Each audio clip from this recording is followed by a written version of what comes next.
whale.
not doing too hot on this track so The far. Brawlhalla World Championships are an invitational-only event where the first 31 spots are reserved based on regional power rank. The final spot is earned by the winner of the last chance qualifier. The World Championships include players from 5 regions all across the globe: North America, Europe, South America, Australia, and Southeast Asia. These players are fighting it out for their share of a total prize pool of $250,000. The entire season has all led up to this, where we will finally crown our 1v1 and 2v2 Brawlhalla World Champions. Whoa, and Pavelski? No way. Pavelski about to... Oh! No way! He just got 0 to death in the other direction!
Wild electric running through my mind, daylight slipping away, yeah. Feel ready to release that sound, embrace this beautiful day. And I never knew I could feel like this. I'm alive with vibes so positive, so I smile easily, so I smile easily. Easily.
And I never knew I could feel like this.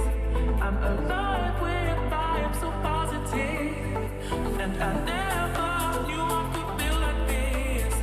And I never knew I could feel like this. And I never knew I could feel like this. I'm alive with vibes so positive. Smile.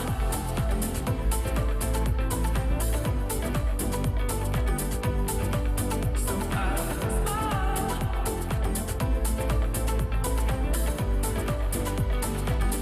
And I never knew I could feel like this. I'm alive with vibes so positive.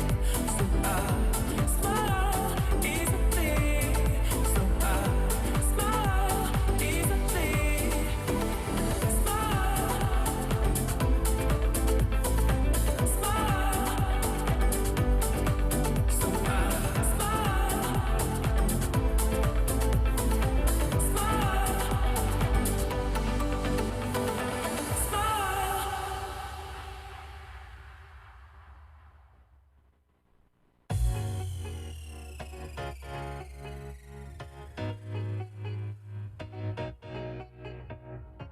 I know I should grow up, but I don't wanna get older. It's underrated to be young and free, yeah. Tomorrow may never come, old days I'm running from. Yeah, I should be saving, but I'm spending it all. Yeah, I want that money, I want that money. So give me that money, I wanna spend that money. Just give me that Friday feeling, like if I like the weekend. I ain't dead and sleeping, nah. I don't want. The Brawlhalla World Championship, South America. West taking hit after hit, blow after blow. Whoa, I don't know about that. Oh, no! Whoa! Before going for that recovery, fly charging a D-Sig, Wes is panicking here. The chase dodge, Oh my Finn gosh. with the 3-stock. Yeah, he's coming out of this one, hitting the ground, running, swinging. Already has Monexo in the orange, now in the red. Is there going to be weapon toss? No, it's a GC neutral light to make sure Power Ranger gets the KO there. More hits there. It's gonna be able to get down to stuff. Big damn. Oh, no, not again. oh, You're God, kinda it's so And nasty. you make it back. You're actually disgusting, bro. Oh, Like caught it. the dodge. Checkmate. Beautiful. Oh, man. Oh, man. Oh, man. It's not stopping, dude. He hasn't been touched yet. He on the verge of a perfect wrapped stop. up. He got Oh the my perfect stop. Wow. No, wow. no Alex, way. that was like, none of those were true, right? That was just 5, like, gotcha again, like, Yeah, that's crazy. he's got the read now. Oh, no. Holy cow.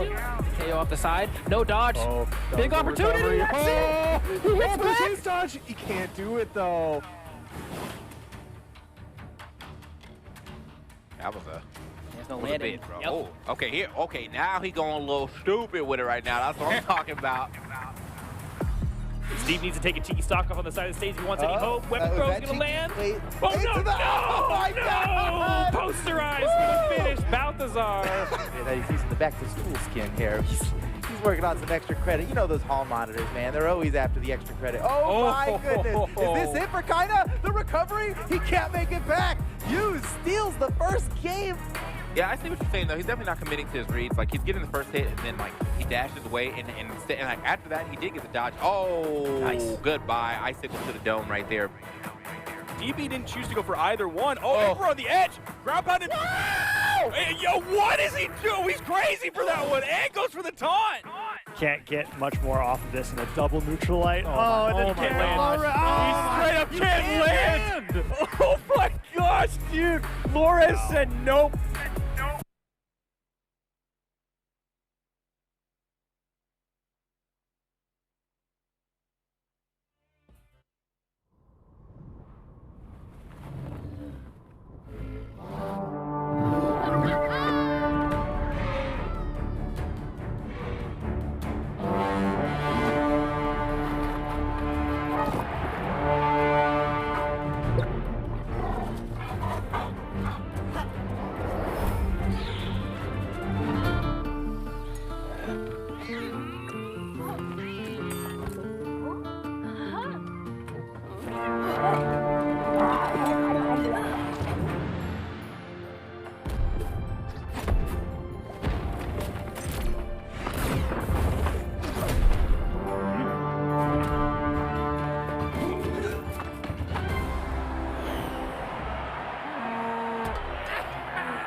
Welcome to Brawlhalla.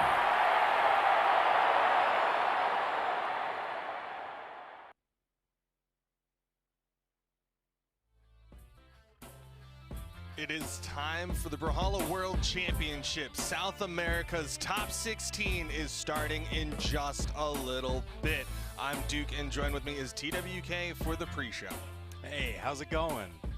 This is gonna be a wild day. Yes. Because World Championships are crazy already. We saw that yesterday over in Europe. But this is South America. This is like that region that always pops off.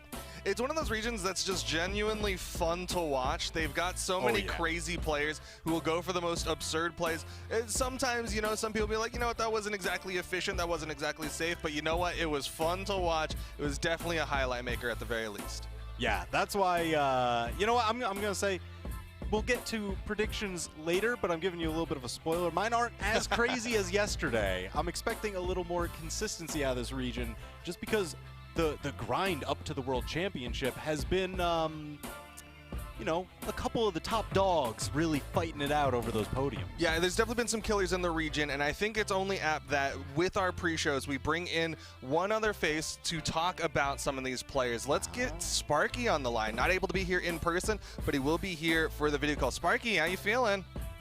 What's up, everybody? I am not able to make it that weekend, but they did feel nice enough to include me in this because I've been making predictions all year.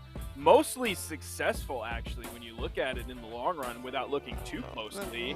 Yeah. And that's going to continue here for the World Championship. Of course, I usually sit down on the desk with Duke. I'm glad TWK gets to join us here as well to get yet another opinion in the game on who's going to be coming out on the podium and on top for the World Championship. All right, well, on that note, Sparky, thank you for being able to join us. Let's talk about some of these players to watch now. Let's talk about Lores, the person who won the last chance qualifier. This is definitely the underest of dogs who is going to be competing today. TWK, I'll let you start it off. Yeah, here's the crazy thing, because on that graphic that we kind of came in on, where we gave you like the rundown of the roster, and everybody had their own special clips, Lores, you did see power rank number 40.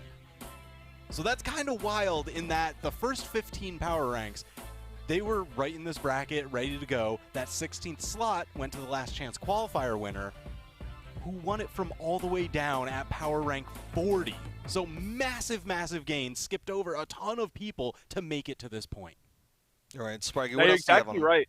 You're exactly right pointing that out, and we need to look at it a little bit further in context when you compare it to some of the other regions, because if you look at like North America, we think about the size of the invitational part of the bracket for the World Championship. It's those 31 spots, and then that 32nd is the last chance qualifier spot. Now, if we look at South America, it's going to be a little bit smaller there. The first 15 spots are the invitational only spot, with that 16th seed being the one that comes from the last chance qualifier. So it would be a big accomplishment if we were talking about Lores PR40 qualifying in any other region as well. If we were looking at like North America or EU, it's even bigger when we look at it from the framework of South America, where he's going from 40 all the way to 16.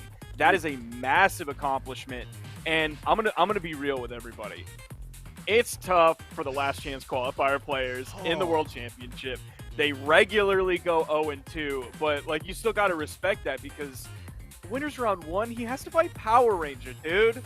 Yeah, he's going from being the top of the qualifiers to now going up against the top of the region. He's going against #1 seed Power Ranger, who we'll get into at a later point. But to kind of also further this kind of storyline of Lores' runs, like if you look at his history, they have not even been close to the top 16. He's been getting 129, 65th, 129, 97th, 49, 25th, 49, and then he gets a first at the last chance qualifier. Unreal. So what it really comes down to is, as you are very aware of, TWK and Sparky, it's all about how you're playing on the day. Are you going to be on that day? Lores was clearly on during the last chance qualifier. Is he going to be on today during the World Championship? Well, we've seen the stars align for some other folks, so I would like to believe, why not? Why not? Why not today? It definitely would be really cool to see. Sparky, you got other details on Lores? I'm looking at his records against literally every person in this tournament. He has a 1-0 over Napersi. He has a 1-0 over DB, and it's looking like for every single other player in the tournament, he's either 0-0 with them because he hasn't gone far enough in the bracket to come up against them, or he has a losing record. Like if you look at Lores versus Hughes overall in official tournaments, it's a 0-0 record. Even if you bring in community tournaments into that, it's a 0-3 record. So I do want to give all the credit in the world for Lores because it is extremely impressive to make it this far, but it's gonna be really tough. Historically in the past, the last chance qualifier winners, man, they're regular 0-2ers, sometimes a 1-2er, but if you go 0-2 in the World Championship in a invitational only environment, look, you're still doing pretty good. The good news is that we'll very likely get some stream time because we've got 3 streams. We've got here Brawlhalla, and then twitch.tv/ProBrawlhalla, and then Brawlhalla 365. So very real possibility he'll get on at least one of those streams, if not 2 of them. But on that note, it's time to talk about some other big names. This is one that I think is flying under a lot of radars, but you got to remember, this is the current world champion for South America. Let's talk about LX. TWK, what you got? All right, so this is where we're looking at like his records for the year. You know, he's still making those top 8s. We see Winter Championship, he started off the year 9th place, just outside top 8, sure. But then Spring Championship, he rocked in a 4th, Summer Championship a 5th, and looks like he didn't actually get to play in the Autumn Championship, had something else going on. So now coming back into the World Championship, he's had decent placements just scratching at that podium, and you know, the reigning champion always seems to get a bit of a boost. We saw it yesterday with Pavelski's phenomenal performance. So LX, I'm expecting him to come out huge. I was looking at some of his past tournament records, and he's had wins against those top 3 players in pretty convincing sets. Yeah, he's definitely a very strong competitor. And again, you can't discount the fact that he is the current world champion. We might see, like you said, a kind of a return to the Jaehyun because he hasn't really been playing that much on the Jaehyun. He's been bringing it out here and there, but might see that kind of return for the world championship. Sparky, what else you got on LX? Now, TWK mentioned that he didn't play in Autumn Championships, but there are still some notable placements here with recency to them, but most of them, all of them that I'm about to talk about, are taking place in the community tournament space. If we look at where he started on the 1st of October in Coliseum number 8, he got a 3rd, Coliseum number 9, he got a 2nd, at Coliseum number 10, he got a 3rd, and then at Coliseum number 11 on Halloween, he got a 2nd. So that is 4 community tournaments in a row that he was still able to get top 3 in. Now, some of those do not have all of the top players, like the regular top 3s that we're talking about, your top 6s, your top 8s, but a lot of them do. If we look at Coliseum number 11, who ended up winning that tournament, Wes was in it, who is behind LX in 3rd place. Fiend is in that. If we look at Coliseum number 10, we also have Fiend in that tournament. Nagi was in Coliseum number 9. West was in Coliseum number 9. So even if we don't have like all of our usual characters that you expect in like a seasonal championship or in this tournament, the World Championship, you still have a nice sprinkling of those top players that LX is still doing well against. So he was kind of thought of at the World Championship last year, which was heavily favoring Greatsword based on its opinion in the meta.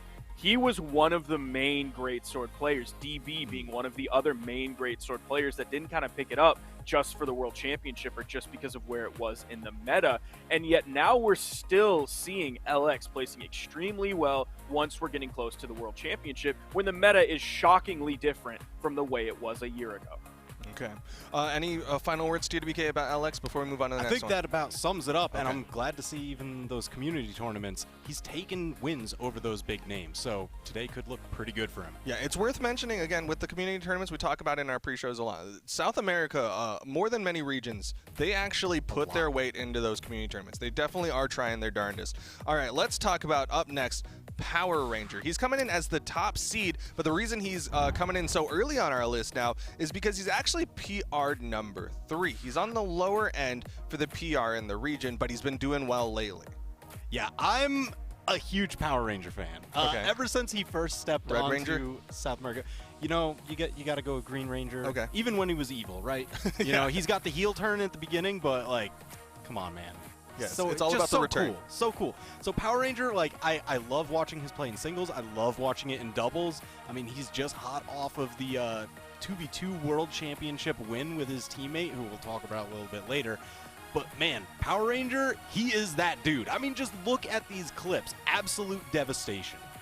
Yeah, definitely an absolute powerhouse. Great in the 2v2 space, great in the 1v1s. He's got the gauntlets on lock. Like Luby coming in with that Wushang, but he's also got the Rayman. Sparky, what else does he have?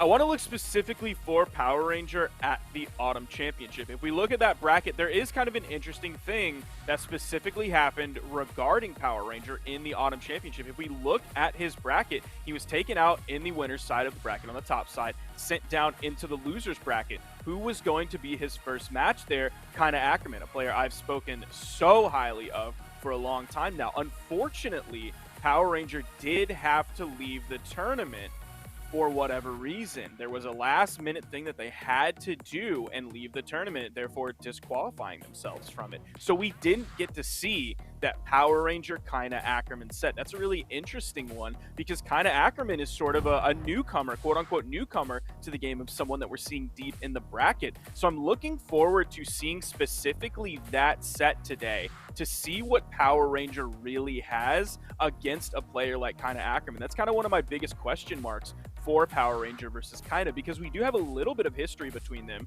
going back to like the spring championships or the summer championships where they did go up against one another, but it wasn't some of that Bodvar that we've seen from Kinda, and it was maybe kind of a little bit before Kinda Ackerman really popped onto the scene. So I'm really curious to see that, and we actually, if the projections hold, which sometimes they do and sometimes they don't, we'll get to see specifically that matchup in the winners semifinals about 2 sets after the winners round 1 for both Power Ranger and Kinda. So that's sort of my biggest question mark for Power Ranger, whether they can beat Kinda Ackerman or not. I think there's a good chance, but you know how it goes.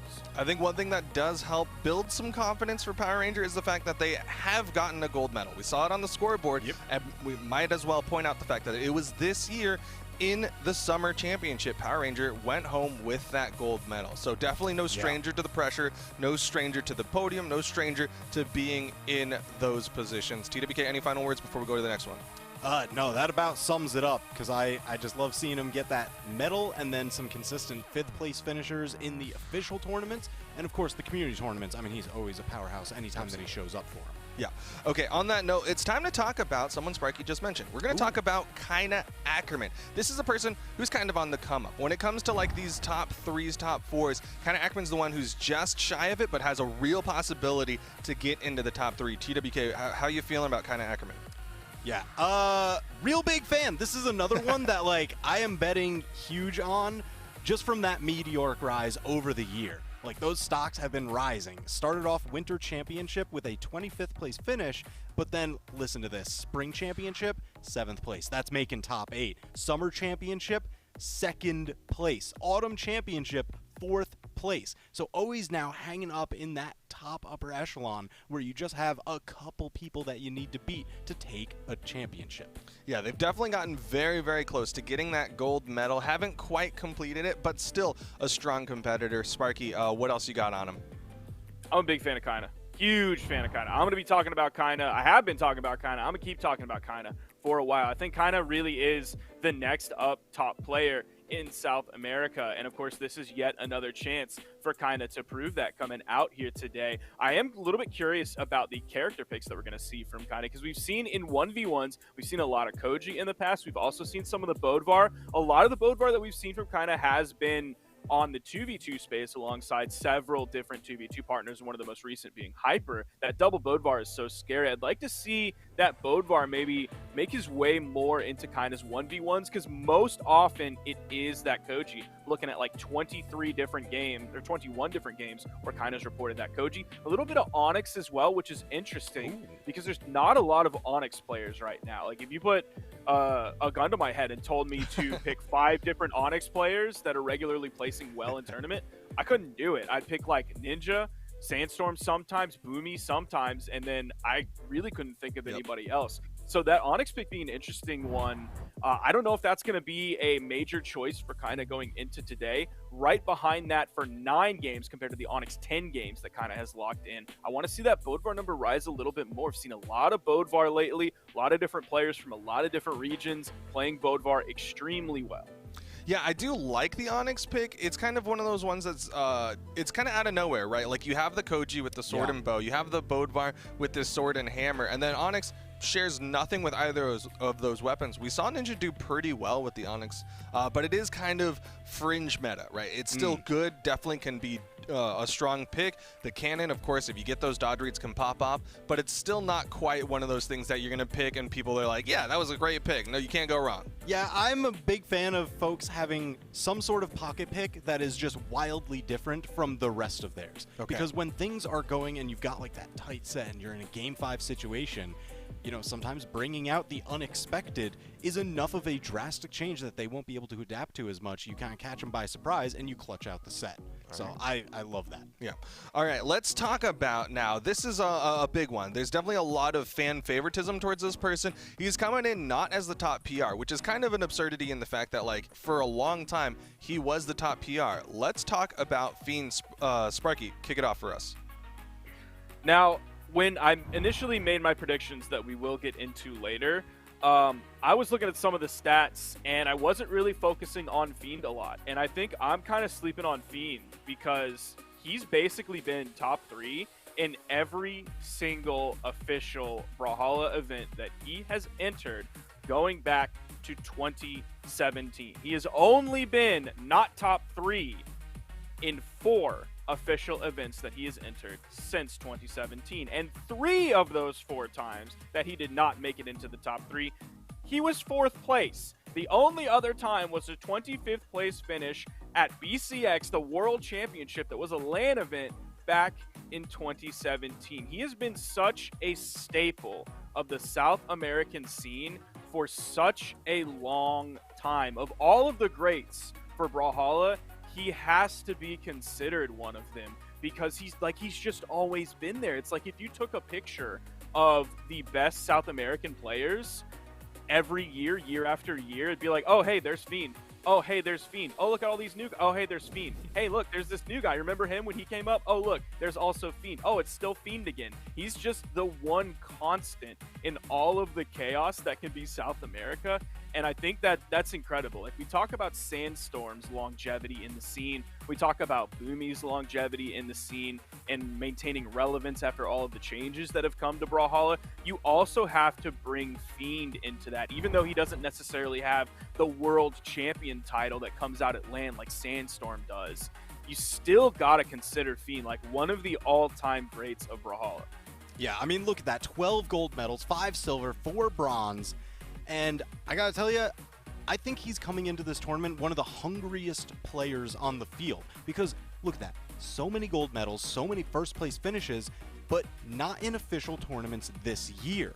He started off with Winter Championship, 3rd place, Spring Championship, 2nd, Summer, 3rd, Autumn, 3rd. So you know he wants to take some sort of gold medal, and what better place than the World Championship? It's so funny because he has the same storyline as basically all of the international players, right? It's the same storyline of like, I have been the one who has been the biggest one in my region. I'm the one who, when we were flying people out to other tournaments, I'm the one who's getting flown out. I went to CEO, all this goodness. But when it came time to get to the World Championship, he didn't go home with the gold medal. Instead, that was LX last year. So this year, he's likely thinking, no, this is my time. I need to get it to prove why so many people believed in me. And I think Fiend, like you said, he's got to be one of the hungriest people out there. I'll bring up one more thing about Fiend before we move on, is is he's kind of insane. Sorry.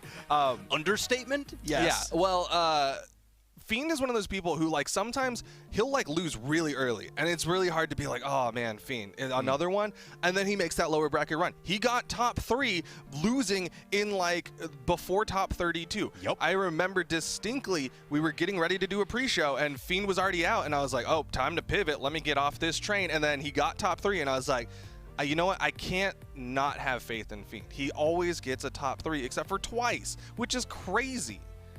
Yeah, I mean, it's that consistency. But, you know, there's a lot of other players that can be looking to throw a wrench in those plans. And I'm going to be talking about Wes here. I don't know what else to say other than, like, he is probably my personal favorite player to watch in South America. Like, he is one of those dudes that makes Lance work, and he makes it look just about unstoppable. He gets the reads, he carries you off screen, you see him rocking the Macho Man there, he'll flex on over to the Ragnar when needed, but man, he is just absolutely unreal. He's hot off of the 2v2 championship win with Power Ranger. That's got to be a constant sparring partner, so I don't know what else to say other than he is an absolute monster and a joy to watch. Yeah, he's definitely one, like, while Fiend was being the big person that everyone was watching, when Wes started coming up, everyone kind of turned their eyes. They shifted their heads and were like, okay, this guy is definitely someone to look out for. Sparky, what else do you have on Wes? Wes is just really good, and he's playing a lot of different characters lately that are really good. The Volkov that he plays, as angry as I get at it, because a lot of times he'll play the Volkov and throw out a lot of signatures, and then he'll beat the people that I predicted to go well. So it's always infuriating to watch Wes every tournament because he's so good with that Volkov. He's really good with the Taros as well. He's been shopping around on several different characters here recently. In addition to those, you talked about the Lance, of course. Olgrim is still a popular pick for him in 1v1. The Artemis came out as well in the Summer Championships. We also saw Scarlet come out in the Autumn Championships as well. So has a nice broad character pool to pull from of a lot of really meta characters that he can bring out, and then some that he doesn't necessarily choose that often, but he could opt into that are maybe some of your more standard characters to play, like a lot of people playing Brynn lately. Brynn has an axe. Spear is a very standard weapon that doesn't necessarily have like the highest learning curve to understand the base level, the foundation of how to play that weapon. Obviously the mastery is difficult, but to get that base level understanding, if you already come in with an extremely experienced axe, the transition is that much easier. So I think that gives him a lot of flexibility in his character pool. If we go back over the year, and even including last year, we see so many characters from Wes. We see a Brax, we see a Ragnar, we see an Orion, we see a Rayman, we see a Roland of all characters. Of course, we see the Hattori, all of these characters that he can bring to the table, even a Koji that he played in the Summer Championships. So he has a lot that he can bring to the table and a very large skill set that is extremely adaptable to whatever situation, whatever opponent, and whatever really roadblock is in his way to the top. Okay, well, Wes clearly showing the dominance that he has, the character pool that he has. He's got a lot of great things going for him, and so I'm going to see where Sparky decides to put him on his predictions, because it's time to get into it. Sparky, let us know what your predictions are. My predictions coming out in third place. I think it's going to be Power Ranger, even though he has some history of beating my second place placement of Kaina Ackerman. I'm still believing in Kaina. I'm going to keep believing in Kaina until we see Kaina consistently on the podium. Big Kaina fan. I believe in Kaina supremacy. But, and there's a real big but coming in here. That's because Wes is so good.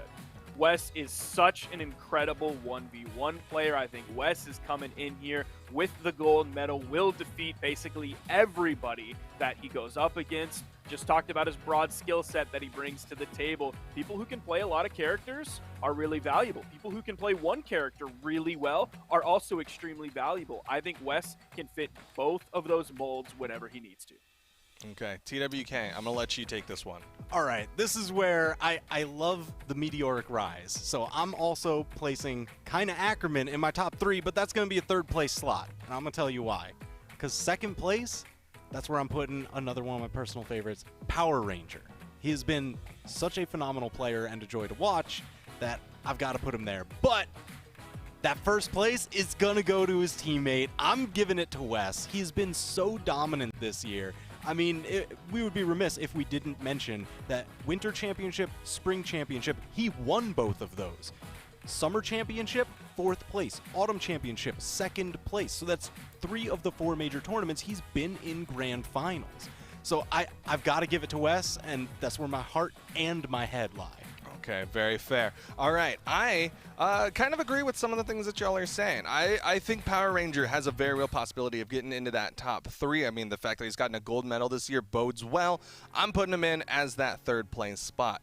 Number 2, it's going to be the wild card. It's going to be the hungriest, the person who has gotten top 3 every single time. I'm going to give it to Fiend, and similar to Sparky's big butt, the only reason why he's not higher is because Wes is so strong.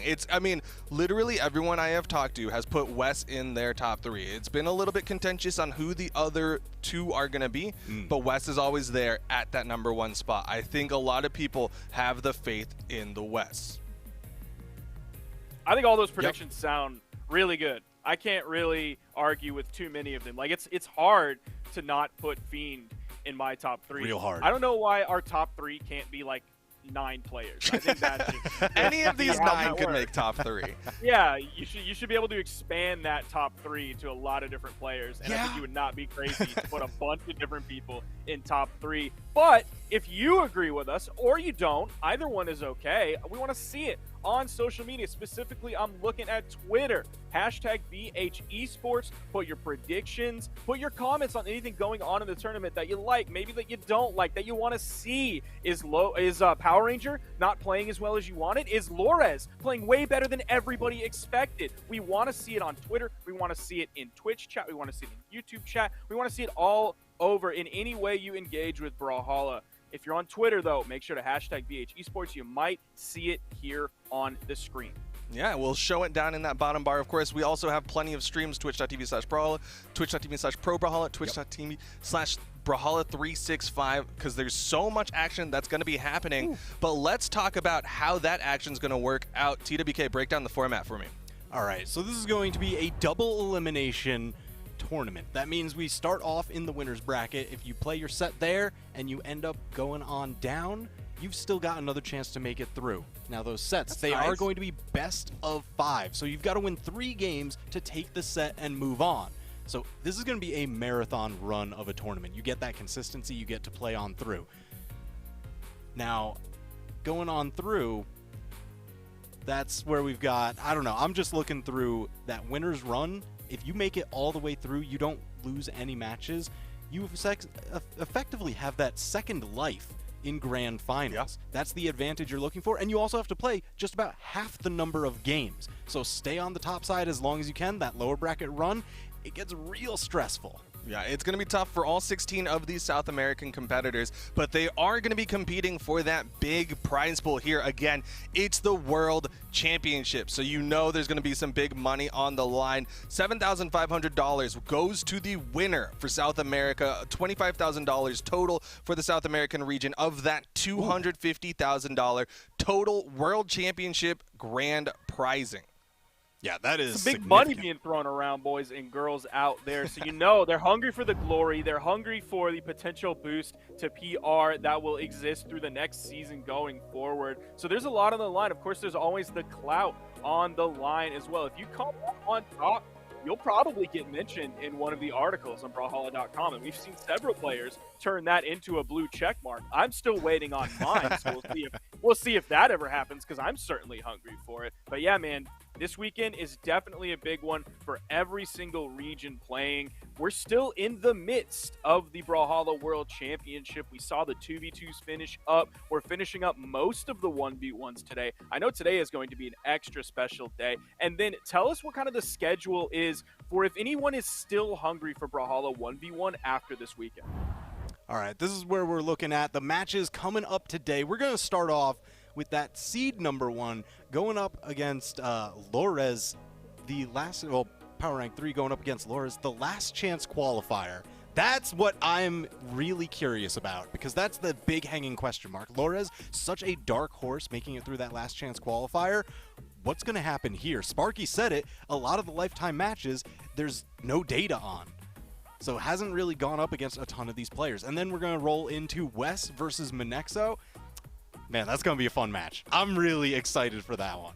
It's going to be a fun day of Brawlhalla action. We've already listed out 2 of our matches today, but again, it's going to be a whole day of South American 1v1 competition, all best of 5s. Sparky, thank you so much for coming out on this pre-show. Of course, we would have loved to have you here, but of course, we'll see you next weekend for the North American portion. On that note, I think it's time we take a short little break. Again, this is your opportunity. Tweet at us, #BHEsports, so that we can see your Twitters come out onto the stream.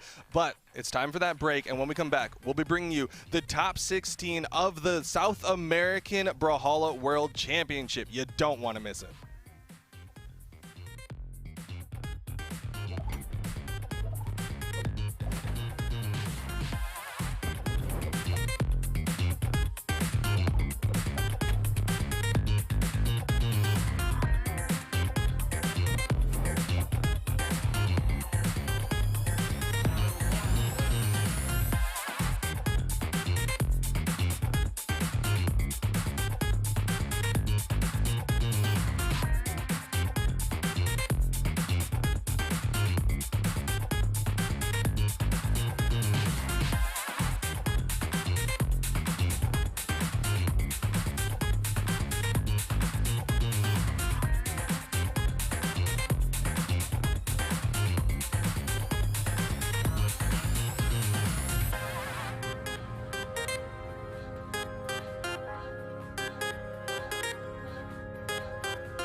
All right, this is the World Championship for South America, 1v1. We're going to be hopping right into the matches. I'm TWK Smash, joined here by Rain Raps. Yo, let's go. Yo, TWK, it is an absolute blessing to be here once again, and I'm so excited to be casting South America BCX with you, my man. It's been so awesome just seeing all the amazing stuff you've been doing, and I gotta say, speaking for the people all across the globe tuning in right now, your hair's looking good. Oh, thanks. You know, usually I've been tying it back, but now, you know, I let it down.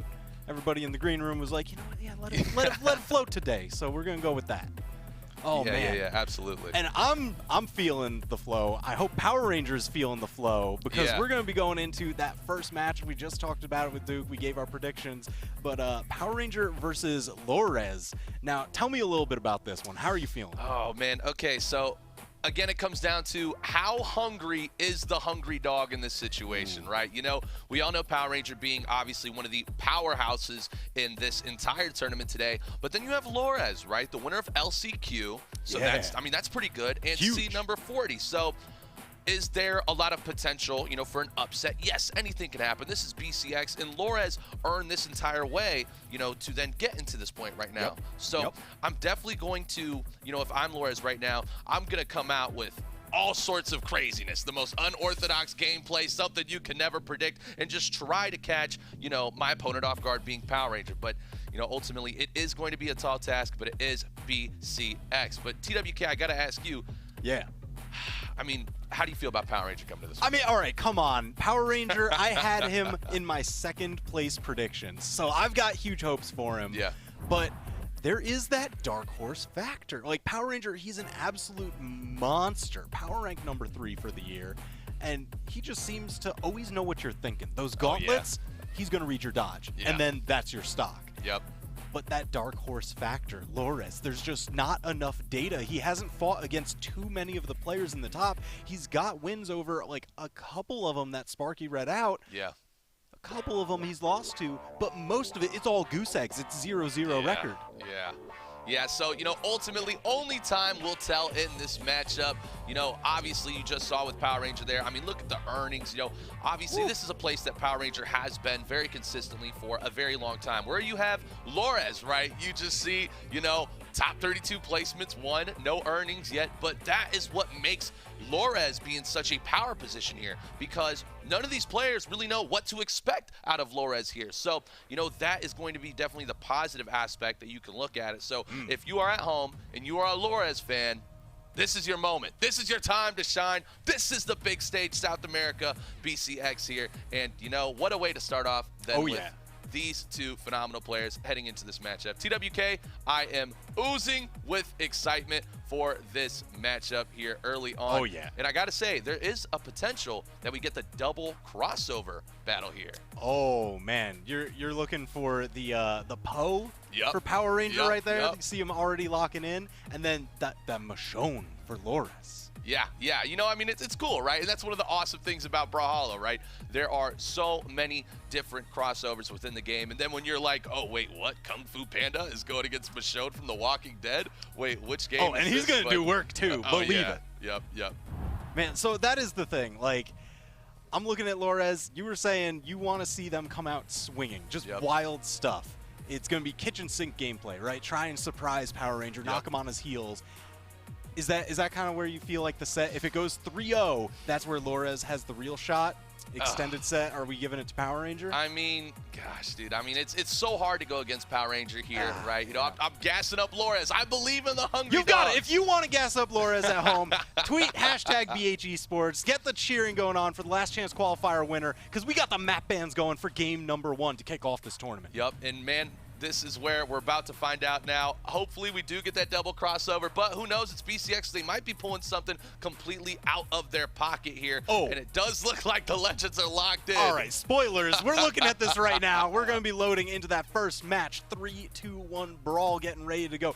Power Ranger with a Magyar? Yeah, what? Excuse me? Ghost Armor in the building here, and then we have Lores over on the Koji. So, you know, I guess Lores just decided not to go with the crossover, right? Because Michonne is the crossover. A little bit of a different skin. But Power Ranger pulling out the Greatsword in TWK, this is something that we saw in EU a lot yesterday, where a lot of players who really hadn't played a lot of Greatsword, you know, throughout the entire year in the tournament decided to pull it out. So maybe there's kind of something going on in the Brawlhalla community right now that Greatsword might be back. You know, I'm thinking, because it's one of those, like, if you have the reads down, it is absolutely devastating. Yeah. You can do those 3-piece chain hits, kind of reset it in the middle, get a 1-2, 1-2, 1-2-3, and they're gone. Yeah, absolutely. And I'm loving Lores right now is actually putting up a huge fight. You know, just really focusing on all this damage output. A nice jump there into that, looking for the edge guard here, though. Oh, no. Stomp there from Hammer. Tried and true every time. It always hurts. But that D-Sig does not connect. TWK, yeah, this is looking pretty close. That's the thing. You know, all right, Power Ranger getting the first stock, but I know Magyar's got a lot of defense, but that's a lot of damage on him right now. Lores, that uppercut just shy. The unarmed kit definitely not going to get it done, but the recovery not yet enough. Yeah, and they're definitely really in a good position right now for both these players, right? Obviously, Power Ranger with the advantage, getting that first stock and having such a high defense character, but that D-Light recovery will confirm the KO, and we are at 2-2. So a lot of people might have thought this is going to be one-sided. Hold your horses, because Lores has arrived for BCX and is now putting on a clinic to bring this one back. Yeah, no blowouts here, but I'm just really still flabbergasted by this Magyar pick. I mean, we thought it was Lores that was going to come out and have some wild things, try and catch Power Ranger by surprise, but it's actually the other way around. Yeah, and Lores is, you know, definitely starting to find a little bit of loss in their flow here because, you know, Power Ranger is so good. That was a wonderful combo right there, though. Power Ranger is just looking for that stomps there. You just saw him go for the GC D-Light. Once again, another D-Light. N-Light does come out right there over on the edge. And stomp, side light. Okay, didn't What? quite have the hit. He noticed that the stomp landed a little bit low, so a jump side air would not have, it would have just whiffed overhead. So the side light, he actually still gets a connection, gets some damage, gets a little bit of screen positioning. But man, Power Ranger's still looking at stomp side air. That's going to do it. But once again, Power Ranger had such a lead. Lores cut that short. Power Ranger's poised to get knocked out here. Yep, and the big thing that's going to be happening here is that Power Ranger having so much tenacity and experience within this gameplay of all these tournament scenes is that you're going to start to see Power Ranger adapt, right? So Lores is really going to have to find a way to continue to mix it up and really confirm this KO early on because, I mean, the more games that we get into here, you're going to definitely start seeing Power Ranger adapt, but a D-Light recovery there will confirm the KO. We are now at one stock. Yeah, so that thing about adaptation, that's what I was getting a little bit worried about in the second stock here. When Power Ranger started really accelerating the damage, had a massive damage lead over Lores, and I thought, man, is he adapting that quickly? Is this actually kind of it? Download complete in game number 1 right after one stock? But no, Lores firing right back with the changeup. So even though Power Ranger has the damage lead right now, I don't know what to think. Yeah, and you know, Power Ranger, you know, does have that lead, but the stage control is really starting to grow in a massive damage deficit here for Lores. Now rotating into the hammer, hitting the nair, looking for the KO confirm option here. Lores, though, living on a prayer. Oh, and the rotation from the stomp, waiting to bait out that dodge, and then calculating it with the dare will confirm the KO, and Power Ranger takes match number 1. Yeah, so that's that adaptation experience. I think Power Ranger, there were a couple stomps throughout this game that he didn't really get the optimal follow-up, some of them that he didn't seem that confident on. So this one, being able to cover a couple dodges, delay that down air, and actually have it facing the other way, because usually you turn it around so it connects a little bit faster. But here, he left it kicking towards the back end to beat out the dodge. I think that was really smart of Power Ranger to know, hey, I've got a little bit of a hesitation problem, so I'm just going to make the best of it. Yes, phenomenal analysis, TWK, but I think Lores has officially decided to level up, pulling out that Michonne crossover, and now we are heading into Miami Dome. So I actually love this pick to go to this map from Lores here, because those soft platforms are going to be so helpful for Lores to get back on stage when Power Ranger is just absolutely dominating with their stage control gameplay, right? So if Lores can just continue to use those soft platforms and boom, just like that, touch that platform, goes back down, pops N-Light, straight into recovery. It's going to open up so many more opportunities for Lores. But again, is Power Ranger going to be too big of a monster in this ghost armor for Lores to handle. Man, it's terrifying stuff, but this map pick I do absolutely love. Lores had a lot of trouble landing during that last stock. Power Ranger was able to anti-air him. Those platforms, yeah, you can land on them, but Lores has been doing a great job of hitting those bow neutral lights. Oh my gosh, double ground pound off the side. Oh, no! What? Wait, what? What just happened? He bounced into the corner a little bit off, didn't hold the drift towards the wall. Man, Power Ranger taking Lores down off the side, but the damage is not far behind. Yeah, the damage is definitely not far behind, but remember, Magyar's defense is so massive. And oh no, the greatsword is coming out. The reads going into the 4-hit combo. 5 hits now uncontested, 6 hits uncontested with the double nair. Looking for a way to confirm this KO. Lores has to find a way. The NSYNC will build up damage, but again, TWK. Let's go. Okay, the recovery does confirm the KO. I was getting a little nervous. The NSYNC hit, and it still didn't confirm it. I love that Lores went out there, kind of identified, hey, I've got to close this out. I've got to finish my food. Clean your plate. Don't let Power Ranger kind of run away with any bit of extra credit. Oh my god, he almost ran away with those dodge reads. Yeah, Power Ranger is really starting to get in that flow state with the greatsword, hitting that dodge again, and the GC D-Light right there to confirm the KO. That's something that is so good on greatsword. It's been so good on greatsword since the time it came back all the way a year ago. But dude, Power Ranger, this is where Power Ranger gets dangerous. Once he gets that lead and really starts to get in that flow where just the dominant stage control starts to come in play and pretty much every single hit is calculated into a punish, it's very hard to come back from that. Yeah, especially because, man, Lores, he's got to take the initiative. Wow. All right, just clipping the corner on that one right there.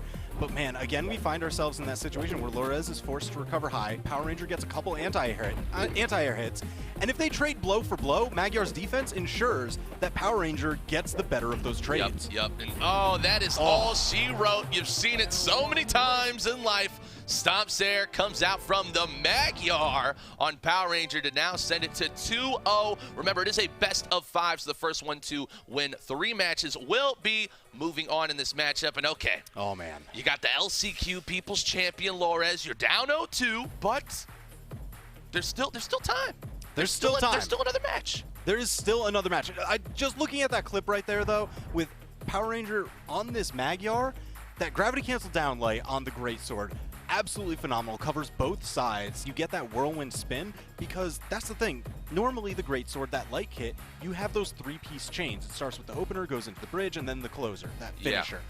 The gravity cancel versions, you go straight to those finishers. Yep, and you know, okay, we are seeing a switch over to another crossover. Apparently, Lores is a huge Walking Dead fan. Let's go, Maggie. Now pulling out the Maggie, which is a crossover for Jala. So using Axe and Sword now. TWK, give us a bit of a breakdown. If you're Lores, why would you choose to switch into this legend when going against a Magyar? All right, this is where I think it's looking for more aerial control. Okay. The bow has phenomenal ground control.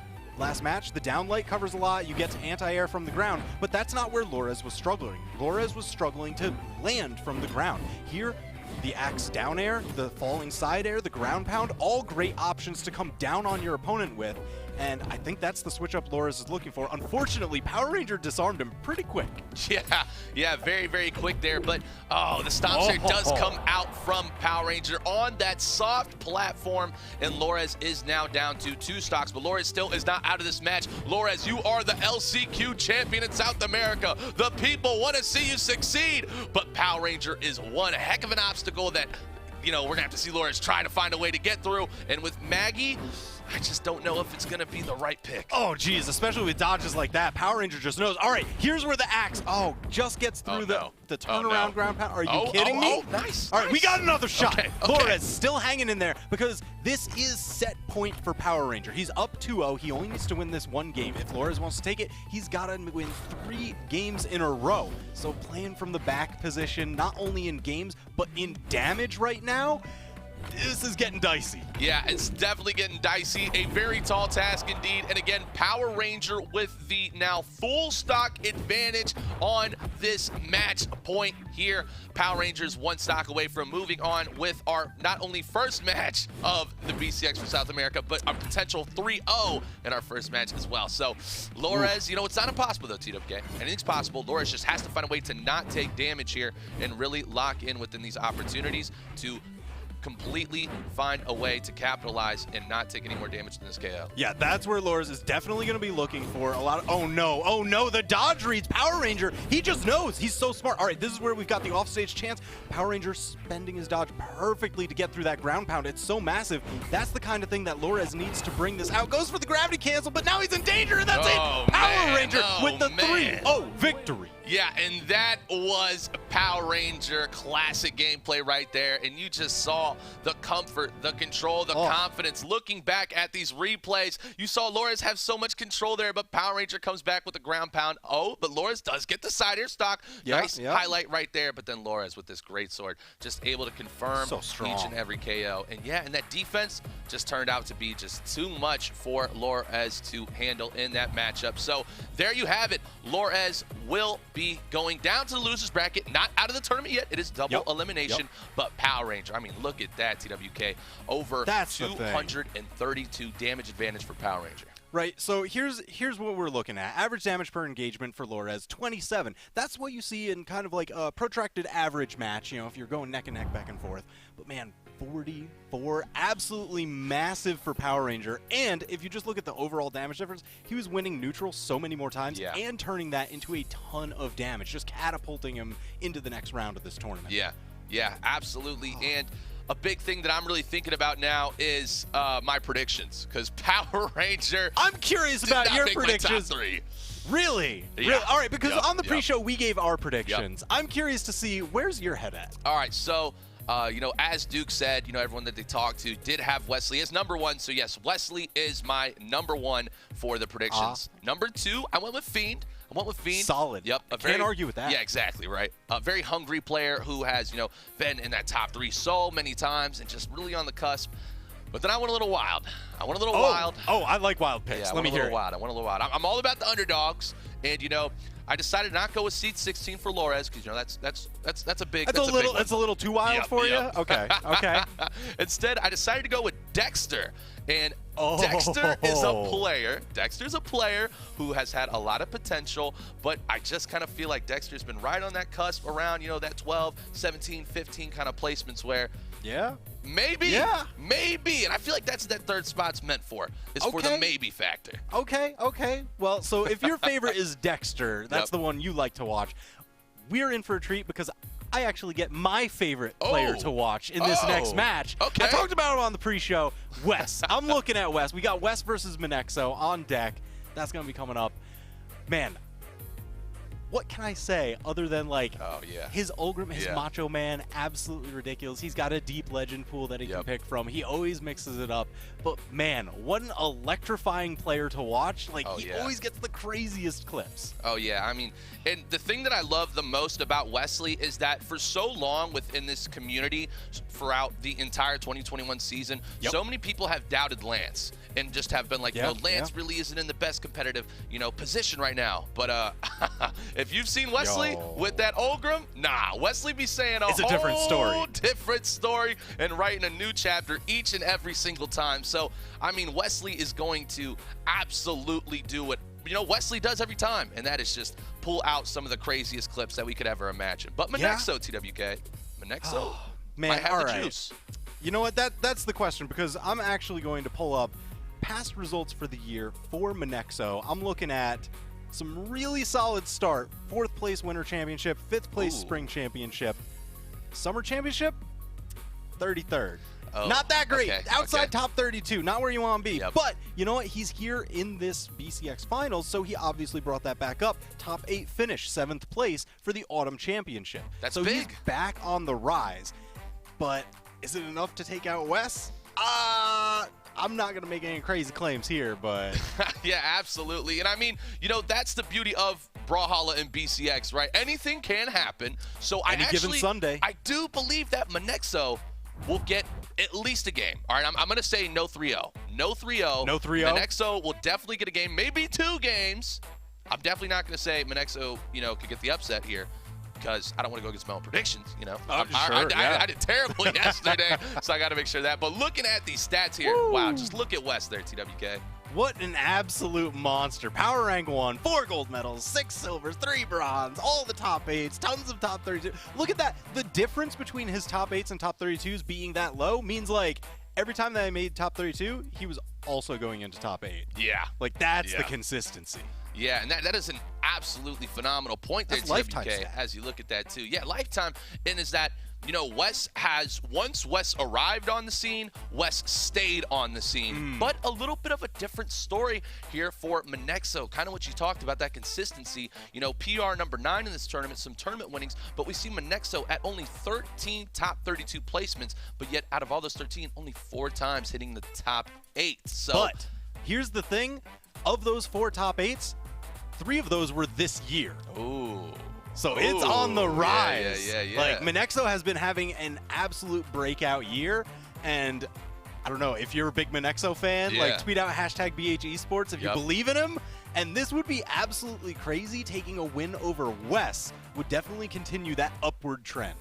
Yep, and I think Monexo could do it. If any player was going to take out, you know, Wesley early, I do think that Monexo would probably have the most potential in the lower seeds, right? So it's 16 total. So I'm saying, like, anyone above 8, right? So 9, 10, 11, 12, 13, 14, 15, 16. So Monexo, I feel, though, has to find a way to get Wes uncomfortable, because Wes, once that flow state hits and once Wes feels locked in and on that center stage, especially if they go to Small Brawlhaven, oh my goodness, don't get take your him to cameras Small out. Brawlhaven. Get don't your do cameras it. out. That's all I'm saying, TWK. Oh, man. I mean, it's incredible. Wesley is a phenomenal player. We all know that Monexo has that breakout potential, and what better platform to do it than BCX? So it's going to be a good one. All right, so we saw the Koji showing up from Monexo. You know, that's what they're, like, locking in with on their player card and everything. That's where the history lies. But I'm just like, what is Wes going to open with? I'm a personal huge fan of his Macho Man. Like, anytime he's on the Lance, I'm just like, yes, give me more Wes. Yeah, that's true. And I remember one of the most recent tournaments that I was actually casting, I'm like, oh, Wes is going to pull out the Macho Man. I'm so excited. And then we get a Volkov. I'm like, wait, what? Out of nowhere. What? Excuse me? But, you know, time will tell, and it looks like our players are ready. We are loading into the match, and the legends are locked in. We are getting Wesley on the Macho Man and Monexo on the Asuri. So not the Koji pick there, TWK. Interesting. You keep the sword, but you swap it out for the Cat-Tars. I see what you did there. You gotta drop the puns. It's Brawlhalla, man. Yeah. It's in the name. Yeah. And, you know, I feel like Small Enigma here is definitely going to be something that should work out very well for Monexo to kind of stay out of that reach from Lance. But again, it is Wesley, and here comes the Lance off the bat here, really building up a lot of damage early on. But Monexo with a beautiful amount of calculated placement here to really capitalize on these counters. Once again, look at that, TWK, a spot dodge D-Light into recovery. I think Monexo came to play. Yeah, I mean, that was the spotlight D-Light into the bounce, and he was ready to follow up, moving on to the next soft platform. Wesley only got away because he chose to save his dodge for that moment. Yeah. And now Wesley still in a comfortable position. Goes the ground pound from the Lance, confirming stock number 1. But Monexo not very behind here, but this is where Wesley thrives. Once Wesley gets that advantage and is able to hold the stage, a lot comes out, man. We see a nice end light into recovery there. Oh, but TWK, can Monexo confirm this KO without letting Wesley get that extra credit? That's the thing. Asuri has a phenomenal signature kit. There's a lot of options there. Off stage, you can get the side air. He opts for the weapon toss, so it's going to be going over to the sword. Recovery, such a consistent option. Whether you get the downlight recovery or just recovery in raw neutral, that's what sword players are looking for. Yeah, especially on those soft platforms, right? You're just baiting your opponent to slowly rotate onto that middle one or that top one for Small Enigma here. Monexo playing that perfectly. And what I'm loving from Monexo right now is Monexo seems very calm. Monexo is very, very, very locked in right now and is not overcommitting to a lot of attacks. Wait a minute. Yeah, whoa there, TWK. It's all right. It was some controlled chaos, right? Yeah. He kept his options. Oh, no. But Wesley with the right option. When you're running away from Axe, that recovery is terrifying because you're just running away towards the closer knockout line. Yeah, and it's just like you see it coming and you're trying to rotate as far as you can out to the left. Yeah, and it just keeps coming out. No! It just knocks you out. But Monexo is so far behind in this stock now. We see Wesley building up a huge advantage. Monexo, though. Whoa! with a little bit of lag that, you know, that does happen in online situations here, TWK. So that's a tough one. That's a tough one. Man, well, all right, you were talking about Monexo seeming very calm. Yes. When Wes took that big ground pound to kick it off, that one right there, yeah, I was feeling that one. The dash jump ground pound from Lance, absolutely devastating. It hits so hard, it can knock out pretty early.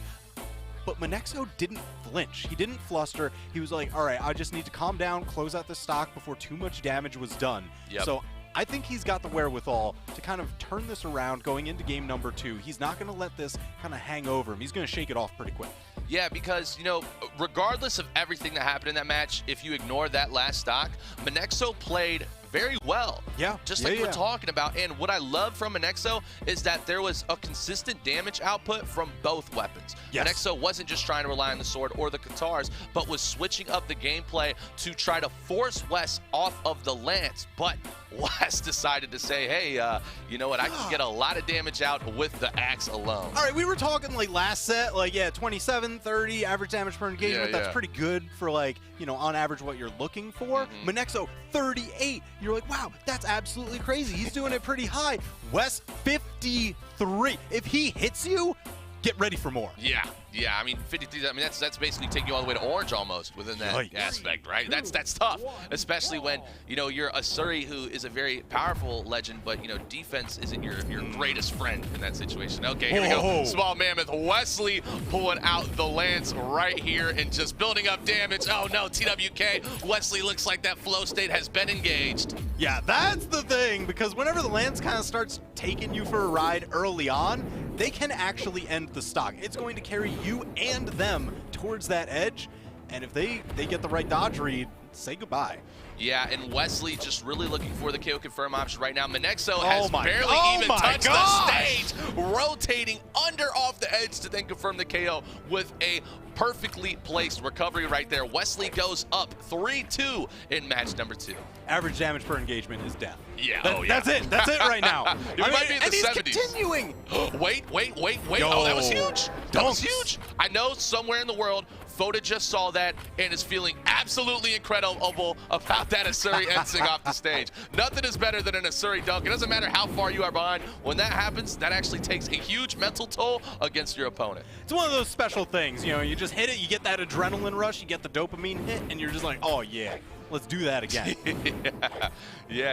And Monexo, all right, I'm liking Monexo with the Katars here, right? Because we're noticing that Monexo goes in with an end light and then immediately spaces out. Because Monexo doesn't want to commit with side light because Monexo's like, oh, well, Wesley's just going to hit me with a Sair, and that 58 damage per engagement comes out.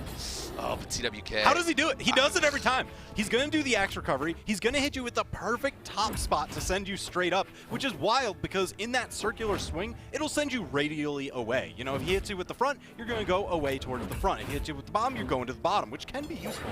But man, Wesley uses that top to get knockouts so incredibly early. Yeah, and a lot of people don't talk about, you know, Wes's axe. And we're seeing Wes just build up so much damage and play so confidently with this axe. Oh, that was nice, though. D-Light into D-Sig? I don't think I've ever seen anybody do that like that. Yeah, I love wild options like that because off the down light, you've got so many combo opportunities.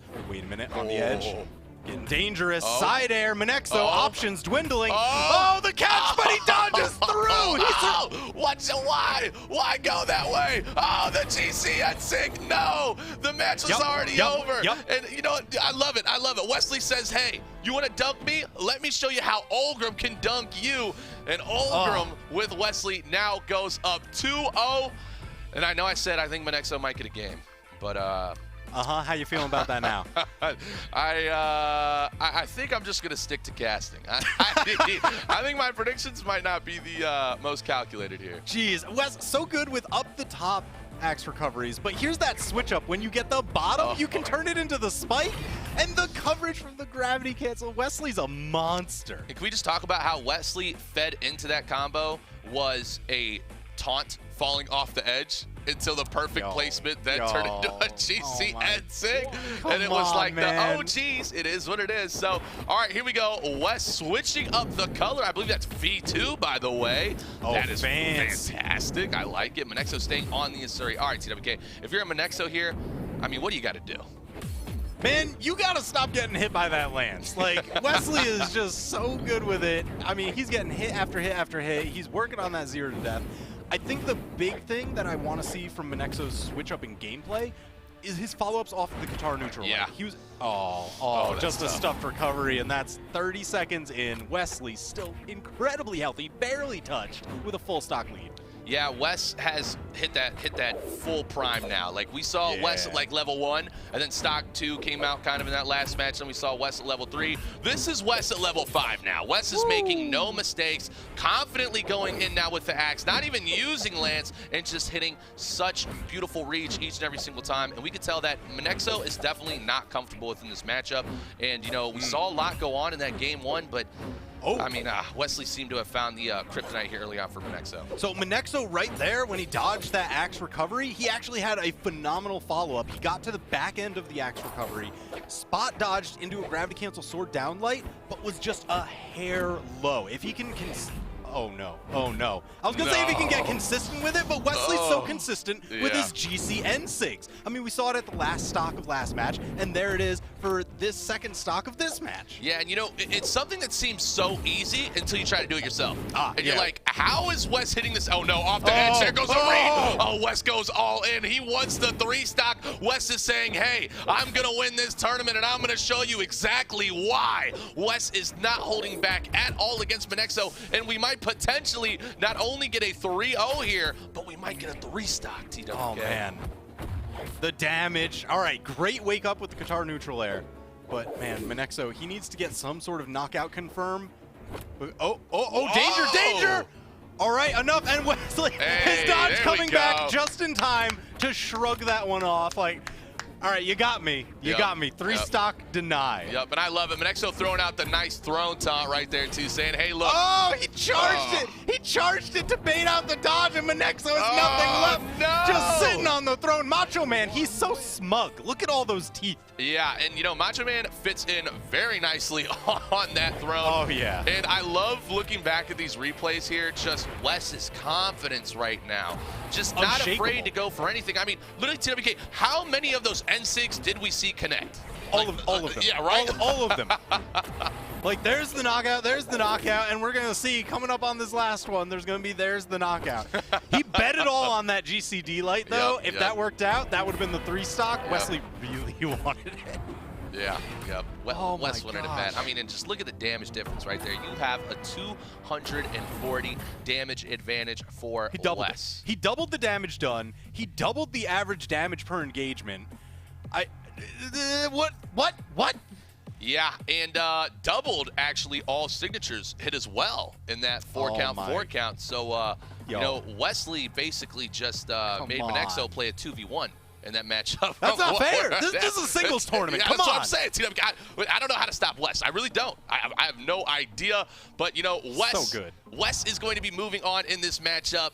Monexo will be going to the loser side. So, again, it's not done for them. It's something that I actually love about these lower seeds playing these really strong opponents early on is that it kind of hits them with that wake up. Like, they're like, yeah, whoa, this is my competition. This is what I got to go against. Okay, I maybe lost that set, but in loser side, I'm locked in. It's a quick boot to the chest, you know, restarts the heart. Oh my gosh. So now I'm looking like a bunch of these matches have been going on, right? We watched 2 of them right now, but there's a ton of other ones going on. Twitch.tv/ProBrawlhalla has a side stream. Twitch.tv/Brawlhalla365 also has a side stream. So there's all this action going on. I want to kind of take a quick peek at, like, how is this winner's quarterfinal round shaken up? Because some of those matches we didn't get to watch. So now we've got, like, Power Ranger versus Hughes sitting in winner's quarterfinal. We've got Kaina versus News. We've got West versus DB. And Baltazar is going to fight either Fiend or LX, who are fighting it out right now. Wow. That's... Star-studded, man. I don't want to focus immediately on West, but I love that Wes is going to have to go against DB, right? They have been 2's teammates for a very long time. They weren't 2's teammates in BCX, but so within that matchup that they're going to have today, they are extremely comfortable with each other. But enough of that, TWK. All right. Sounds like we're going to be moving on to our next match. Okay, now the question is, what is that next match? Who do we have coming up next? I see it down there. Power Ranger versus Hughes. All right, Power Ranger, a lot of us had him in top predictions. You know, we watched him have a very solid opening against the last chance qualifier, Lores. So, again, let's just remind everybody how dominant this guy is. Yeah. Power Ranger, bring him on up. Kick him on screen. And, you know, there it is again. 1 gold medal, 1 bronze medal, 9 top 8 placements, 20 top 32 placements, PR3 in this tournament, and just a player that is one of those players that the moment that they really start to figure out their opponent, like Power Ranger likes to play slow, right, in the very beginning, but then once Power Ranger gets that feeling and really starts to lock in on what you do, oh my goodness, it's like watching a genius figure out a Rubik's Cube. I mean, it's a Rube Goldberg machine almost in a way, right? He'll take his time setting up each part of it, and then once he's got it figured out, knock that first domino over and just watch the chaos. Yep, absolutely. And I'm, all right, last match. Yeah. He brought out the Magyar. Where did that come from? What was happening? We see the Poe in the clips. We saw it there on the player card. We were like always talking about his gauntlets, but Magyar doesn't have gauntlets.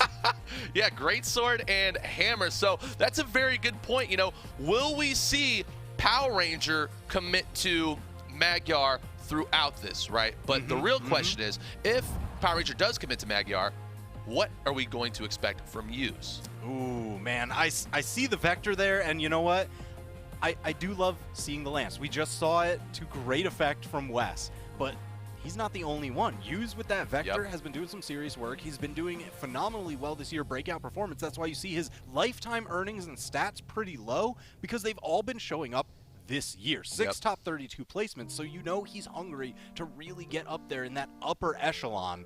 But this is going to be hard. This is going to be hard, Rain. Yeah. You know, it's another one of those situations very similar to Lores, right? Like the player starting to just burst onto the scene, you know, and you got power rank number 13. So, again, nothing's impossible. But what I'm really excited to see from Yuz, hopefully Yuz is going to commit to this vector, because if we do see Power Ranger on that Magyar, with Yuz using both bow and lance on vector, it's going to allow a lot of opportunity to create space and not have to force themselves into those crazy great sword strings that could just absolutely destroy you at any moment. Yeah, it's one of the few weapons that can actually contest the range. Great sword downlight has a lot of range as an opener, but not as much as a dash bow downlight. And that's a combo starter too, so you're getting so much more damage off of it. And I mean, listen, if Power Ranger opens up with the gauntlets, they just get outranged by bow all day. So I'm with you. I'm with you in that I like the matchup pick, but you've also got to go with the player pick. I'm looking at Yuz's past placements for the year, and it's very, very consistent. 3 of the 4, 17th place. Okay. But the Autumn Championship, 9th place, just outside top 8. That's good. So that's really good. He's got some momentum going into this tournament. And the good news is, there's only 16 players here, so Yuz can't get 17th place. So it's only Why'd up you from have to do? Yuz. All right, come on, man. Didn't have to do him like that. Oh, what do you think? You know what? I'll tell you what. Yuz is not going to get 3-0'd. This one, I guarantee it. I'm putting it out there. You were just saying you weren't going to do any more predictions. You're going to stay as just a caster, man. I'm sorry. I got to win one. You can't go out on a loss. So, you know what? Hashtag BH Esports. Yuz will win a match. I'll put it out there. There you go. Yuz will win. All right.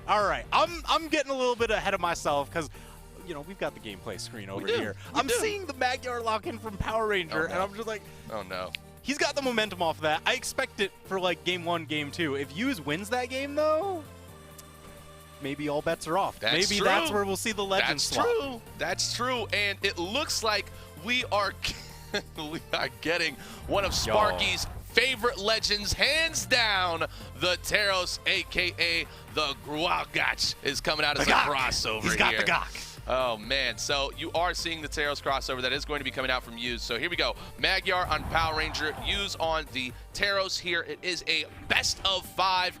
And, okay, TWK, we talked everything about the potential vector. If you're Yuz, why pull out this character? Man, if Power Ranger is playing Magyar, that's a ton of defense. How do you cut through that defense? Well, it's pretty much a 1-to-1 trade-off against the strength stat.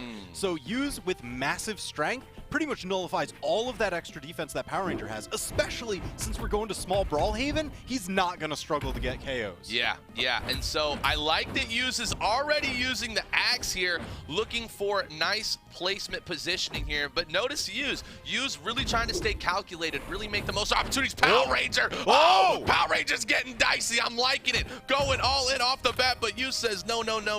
I came prepared. I saw what you did in that first matchup against Flores, and that's not going to happen to me. Man, again, Power Ranger's so aware of how low he hits those downlights. The downlight side air, when, you know, you'd be thinking, surely I'm looking for the knockout. Surely I'm going to go for the side air. But no, the side air would whiff. He's so smart, and that's why he managed to also clean up the knockout, but Use piling on that damage. This is the matchup that I was most concerned about, is how does he fight against the Greatsword? And right now, is looking real good. Yeah, real good. Going with a dare into the weapon throw, and that should... Oh, wait, what? I was like, yo, that's got to confirm the KO, and then Power Ranger almost said no. Let me just show you a little bit of a magic trick, but that does confirm the KO, and we are at even stocks, 2-2. Ooh. Okay, so now that Power Ranger has the Greatsword, here's the other thing about small Brawlhaven. Like, yeah, there's not as many places to land, so like maybe them getting an opener is going to be more reliable. Yeah. But look, there's no more runway. Power Ranger, he runs out of stage real fast. For those extended Greatsword resets, you want a ton of runway, so the maximum damage potential is cut short significantly on small Brawlhaven. Yeah, and Power Ranger's definitely like, okay, I'm just going to use the hammer because of that, and it's clearly working very, very well here. Although Use is able to contest with these dares, rotating back, but Power Ranger goes all in.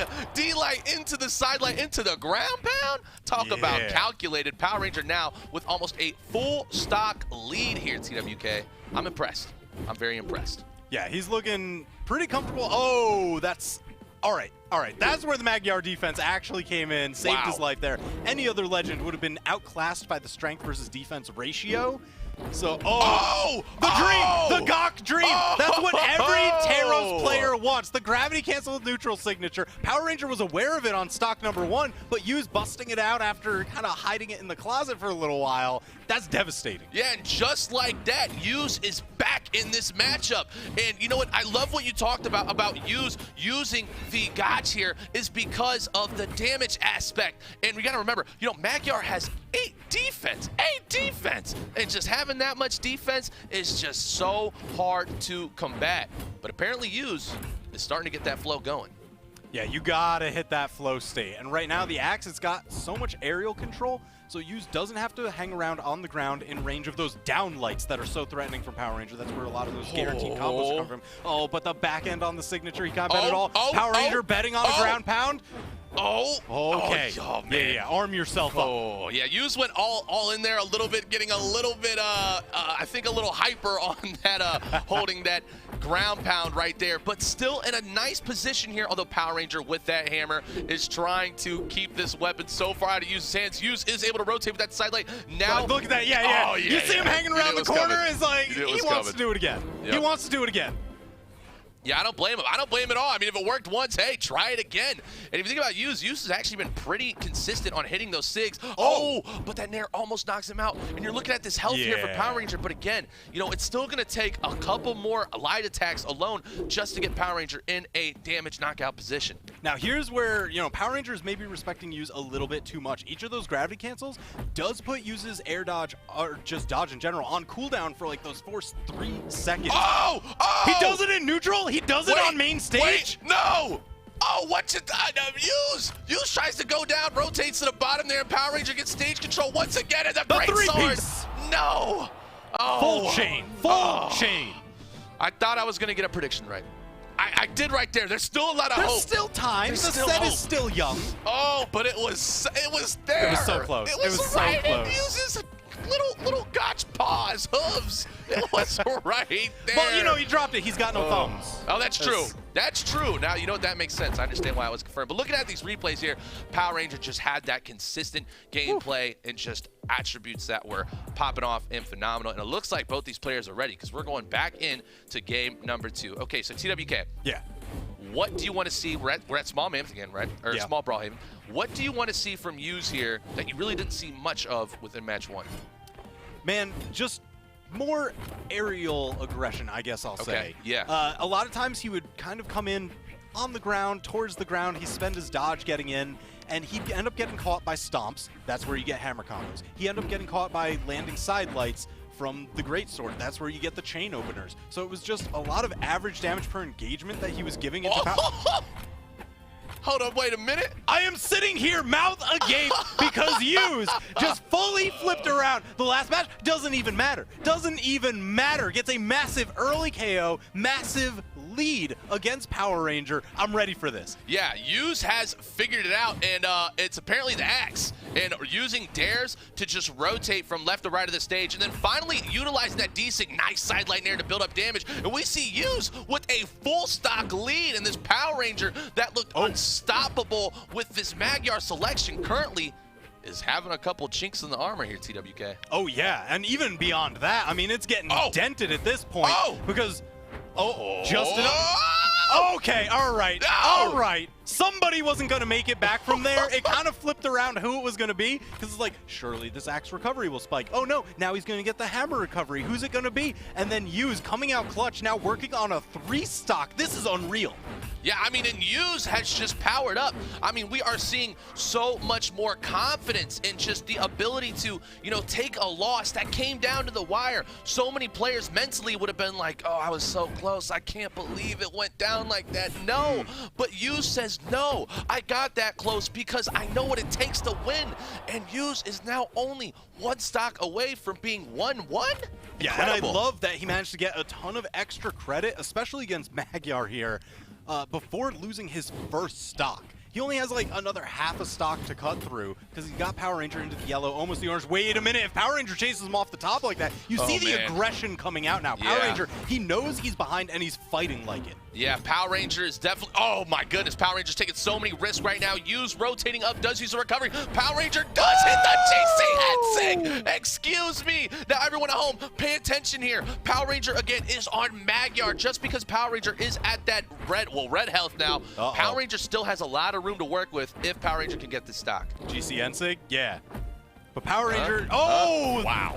That was so smart. The dodge, it's on cooldown. He can't do a dodge. He can't do another gravity cancel signature. So he's going to keep trying to reset his jumps. Power Ranger identified that. He's like, oh, dash jump, fast fall, pivot the down air. I'm going to pluck him right around that corner. Yeah. Definitely a nice scoop and score there from Power Ranger to confirm the KO. And Hughes, you can tell, is starting to get a little flustered, but the Sair does come out, forces Power Ranger off stage. Hughes looking for the edge guard, weapon throw, rotating into hammer now. Oh, and a scoop and score on the other side, TWK. Hughes took your advice. Hughes took your advice. He's just like, hey, anything you can do, I can do better. I mean, he hit him with the same thing. He showed it to him like less than 30 seconds ago. And for Hughes to just go, yeah, that looks good. I think I'll have that. Yeah, and I mean, it was just, I mean, phenomenal gameplay from Hughes. I mean, look at our reaction. We couldn't believe it. We were like, wait, what?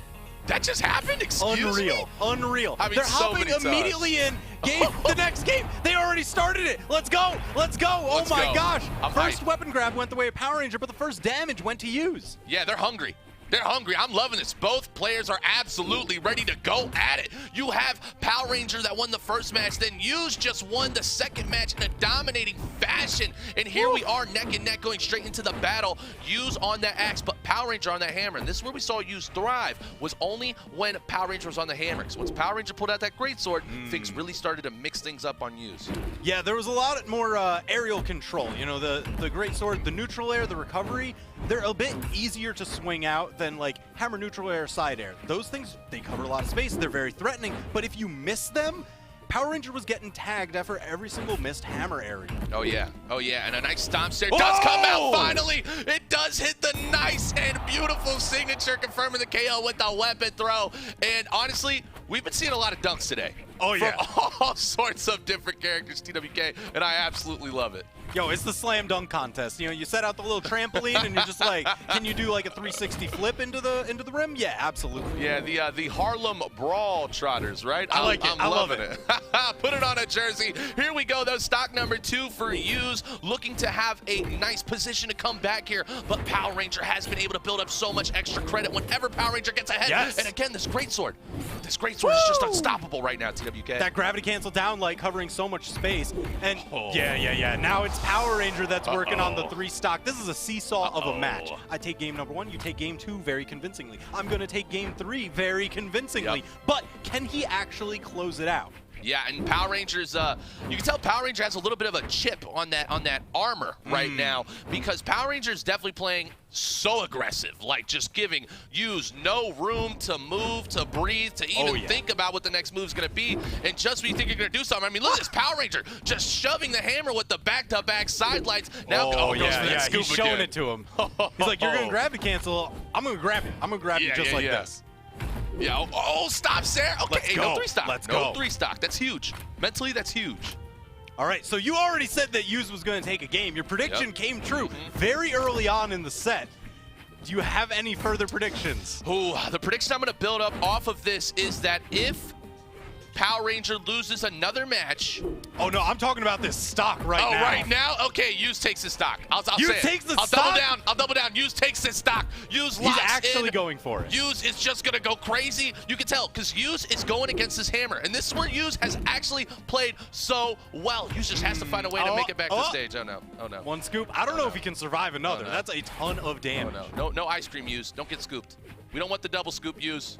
Yo, triple scoop. Leave that thing towering. Oh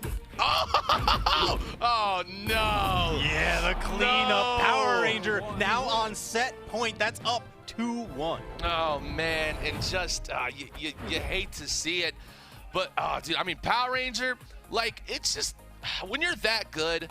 You can just you have this switch. I don't know where it is in the body. Somewhere in the body there's a switch for these phenomenal players that when they turn it on, they're game changers. They can go and literally almost 3-stock somebody after getting destroyed the match before. But here we go. Well, here's the thing. It looks like Yuz had the switch as well. That's because true. He did that in game number 2. That is true. Now the question is, did that fuse just kind of flip off? He's got to go into the basement, just be like, oh yeah, that's right, I forgot. Let me just knock him out.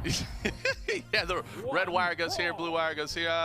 Okay, so I guess we're going to see now in game number 4 if Yuz was able to reconnect that wire, because we are now going to have to see a different matchup. And I got to ask you this. That's so cool. Why do they keep going back to this map specifically? Pride. Okay. Pride is on the line. I mean, when you get like that close game 1 and then it's blowout into blowout, seesawing back and forth, you get kind of into this, I don't want to call it like a flow state, but like that real grit anger, you know, you're face to face, you're just like staring each other down, furrowed brows pressed against each other, eye contact unwavering. And you're just like, oh, you think you're nice? No, I'm nice. I can do it. I can win this match, and I can do it on this map, and I've done it before, and I'm going to do it again.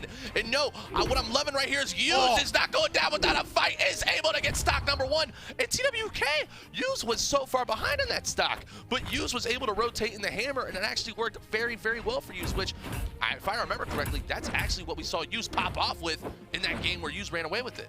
Yeah. Every time he's managed to take game number 1, he's so good at continuing momentum. I mean, even hitting that neutral signature in neutral on stage. Sure, it's not going to spike, but man, does it get in your head. Oh, and I don't want to get everyone too excited. I know I'm the hype guy, kind of, right? So, but I just got to say, TWK, we might potentially be going to a game 5 if Yuz can just continue to lock up Power Ranger's greatsword potential right now, right? Like, look at the damage He's on advantage. pace for it right now. He's got Power Ranger into the red. He continues the pressure. He's pushing him away to the side. Yuz still survives that, so he's still threat on the field. Oh, Power Ranger now trying to drop the weapons on his head. The scoop almost taking out Power Ranger. Who's going to take this next stock? Stop side air. Power Ranger stopping the momentum, but that's more of like a little speed bump. Yeah, and I mean, this is definitely the most important stock of the entire set thus far through any match. Yuz has to confirm this KO without letting Power Ranger get back in control and in a comfortable position in this match. Because once Power Ranger starts heating up with his greatsword, it gets so dire. Oh, from downtown, hold up. Is there a 2 and a 4? He's on fire. I think I saw a 2 and a 4 on Yuz's jersey right there. I think Kobe has entered the scene because that was absolutely electric. That was like a half-court shot, too. It's like, you know, if you could get 4-point shots, like, yeah, that would have been it. Power Ranger almost losing all his options off stage. he's betting hard. Yeah, and you know, Power Ranger's kind of in a position where, you know, he kind of has to right now, right? Like, you know, you're behind a whole stock and use just with this stage control. The double Sarah TWK. We're going to game, not 1, not 2, not 3, not 4, but game 5. Oh, game 5? Full distance. You know, we were talking about, like, all right, Power Ranger is that dude. He's absolutely ridiculous. But you said if anybody from the back half of the bracket could take him down, you were looking at Hughes. I mean, this is absolutely phenomenal. Huge breakout play.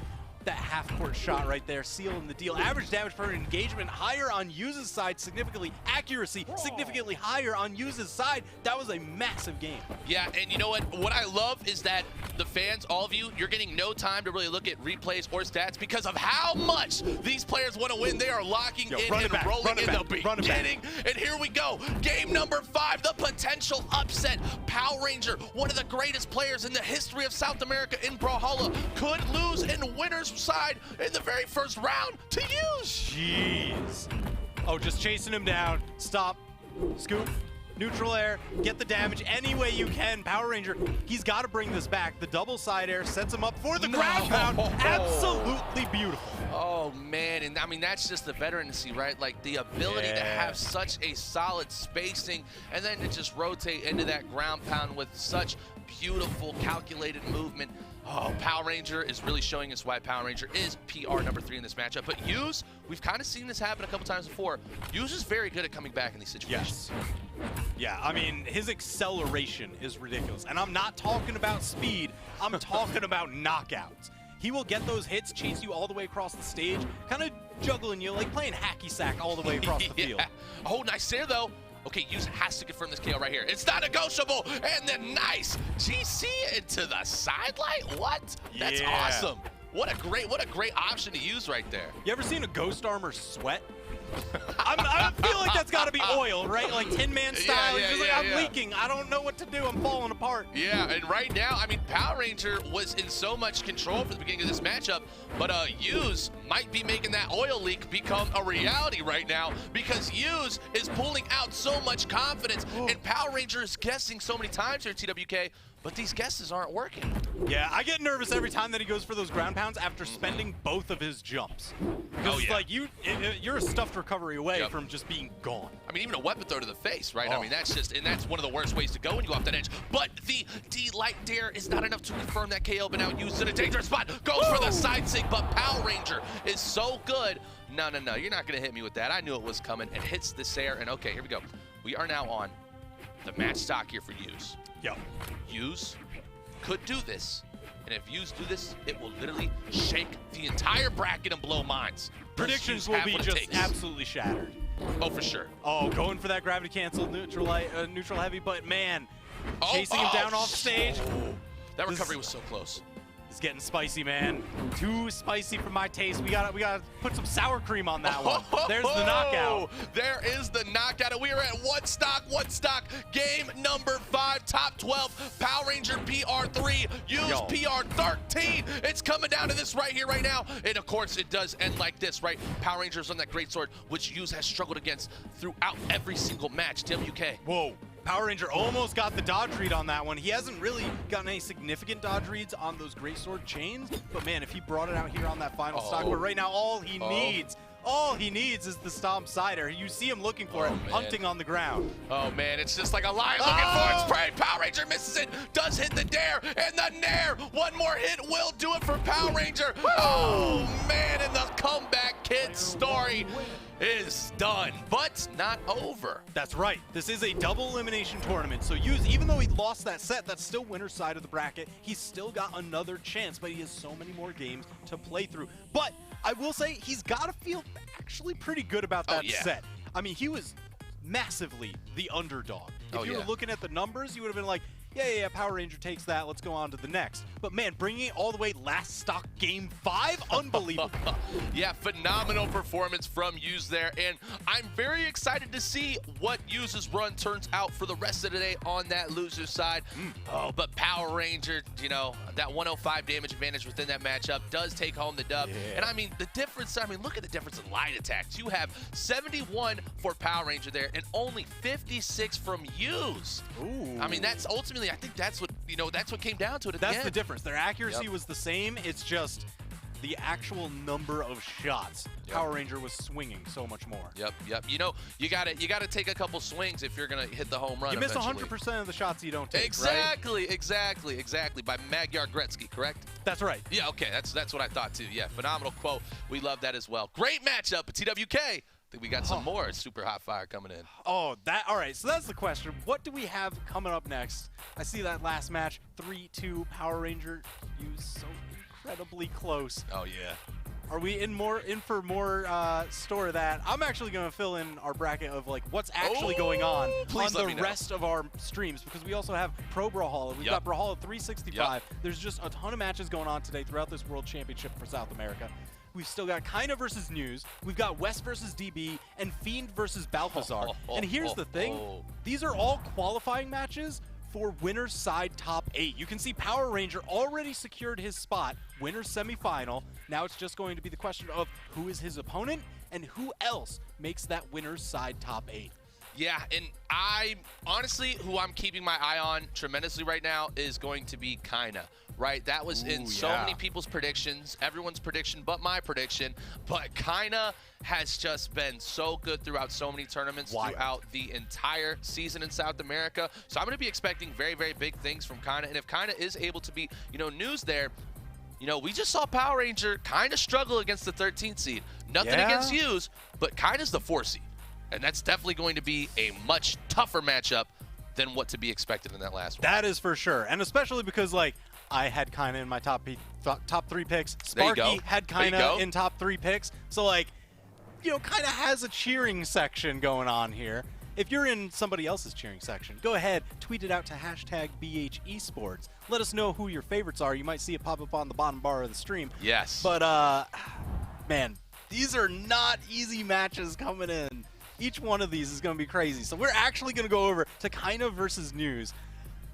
Let's find out what happens. That's awesome. See, I love that we're rotating into that matchup now because so much is on the line. We're going to see the winner of this matchup will be going against Power Ranger. And we talked about the potential of Kaina heading into the match, but we didn't really talk a lot about News. And News is a player who has, been, very, very good throughout this, entire tournament in all of South America. And, ultimately, I do think that News does have the potential to take down Kaina, but Kaina, if Kaina is locked in with that Bodvar, and that Bodvar Bodvar hammer and sword is able to really kind of get into that flow state to just destroy people with all those beautifully true combos for KO confirms, it is so hard to beat it no matter who you are. Yeah, I mean, I've made this joke constantly on these casts, but Kaina is kind of nice. Like, power rank number 4, incredibly strong. Whereas I'm looking at News' finishes for the year, and we've got, like, start off the year kind of rocky, 25th place. Yep. But then you've got, like, a 5th place, a 9th place, a 7th place.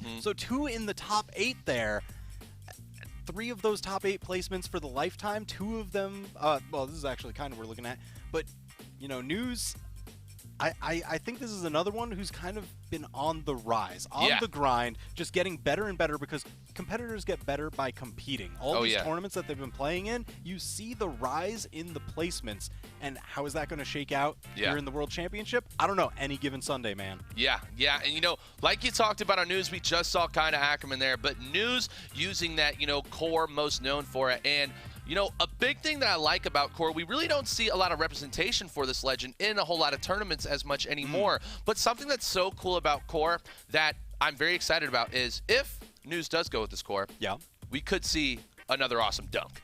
Oh, man. It's all about the dunks. We saw so many today, whether it's the Taros neutral signature, kind of pulling him away from the reverse, or even just the Magyar down signature over the side. Like, everybody is just slamming down. Yep, and even the, the Asuri Ensig on guitars, which is absolutely electric, too. It always gets you hype, but the thing that's going to get you the most hype is this amazing matchup coming in hot to you all very, very soon. And I got to tell you, you have PR number 5 going against PR number 4. So this is definitely going to be extremely even. And I do have to say, your predictions are at stake here.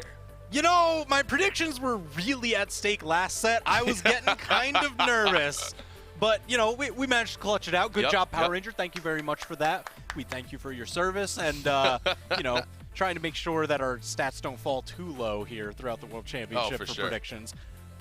But kind of, I don't know, man. I got nervous last set. I'm nervous. I'm nervous this set. Yeah. This is not an easy day. Oh no, and you know what? That's what I actually love. I actually love how bad the prediction stats have been for me personally, because that just shows how unpredictable BCX has been, and that's what you want to see. Oh yeah. You want to see players that you haven't seen thrive before, that you haven't seen really been, you know, an amazing new upcoming player, and now you're seeing them the first time in BCX. You're like, wait, who's this guy? Hold on. Why have I not seen this person been This playing? is looking good. Get that clip. What? Wait a second. A Power Ranger to Game 5? Yo. What? Excuse me?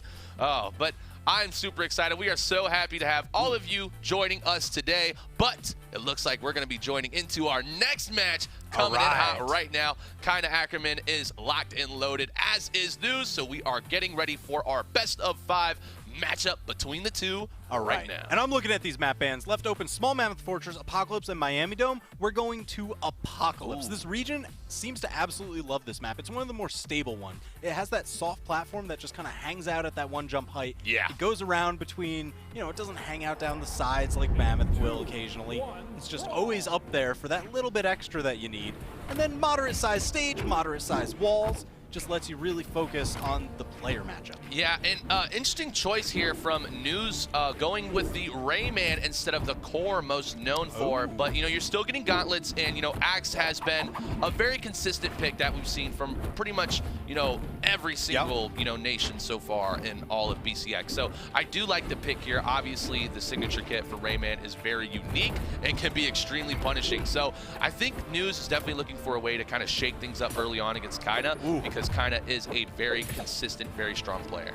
Yeah, I mean, the punish on that gravity cancel alone was so clutch. News had to struggle to find his way back to stage. He's got the damage starting to even out, but that weapon kind of was just guarding it so incredibly well. Yeah. News managed to sneak in and grab it, but now it's all down to the wire for first stock.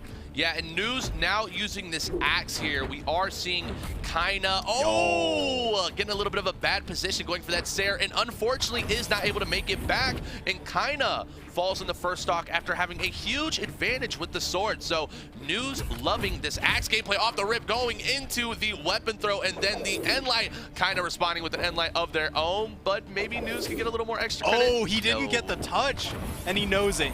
He knew, I don't have enough options left. I can't make that distance. So ground pounds just to get back and respawn a little bit sooner. Yeah, and that's definitely something you see a lot in the pro scene, right? Because they are hungry, they are ready, and they are definitely looking for the opportunity to get back in the match as soon as they can, because they want to adapt and they want to get the players out of their comfort zone. Because the more time that a player has on the stage to set up their stage control and their positioning and even hit that weapon starve as well, it creates a very, very, very bad situation for the returning player. So yeah, you get that moment. Oh my gosh. Wait a second. The Bodvar special. Happy, happy, happy anniversary. You were looking for dunks. You mentioned the core possibility, but the Bodvar possibility, so incredibly strong. That gravity cancel down sword, even if you get it right around the corner, man, it will end you. Yeah, it'll definitely end you, and it ended, you know, News there very, very early on in that stock, and now we're seeing Kinda in a very huge lead once again, but News goes for it all from the side light, recovering into the GC Ensig, unable to connect. Kinda though still putting up so much damage with this hammer, and you know, this is where we really haven't seen News be able to find much of a stop here for Kinda. Whoa! Just got over the bear. Those claws were looking. Recovery, doesn't get the second one, kind of making it back to stage. News just opts to arm up, and the Mafia to close it out. Kinda Ackerman with that Game 1 win. I mean, clip it. That's all I could say. You're gonna see it. You want to clip it? I mean, it's Here insane. it is. It's coming up. Look it's on at deck. It. I mean, we gotta call it Kinda Clip Man right now. I mean, I don't even understand. The dunk, and then we see the Russian Mafia. Oh my goodness, Kinda Ackerman.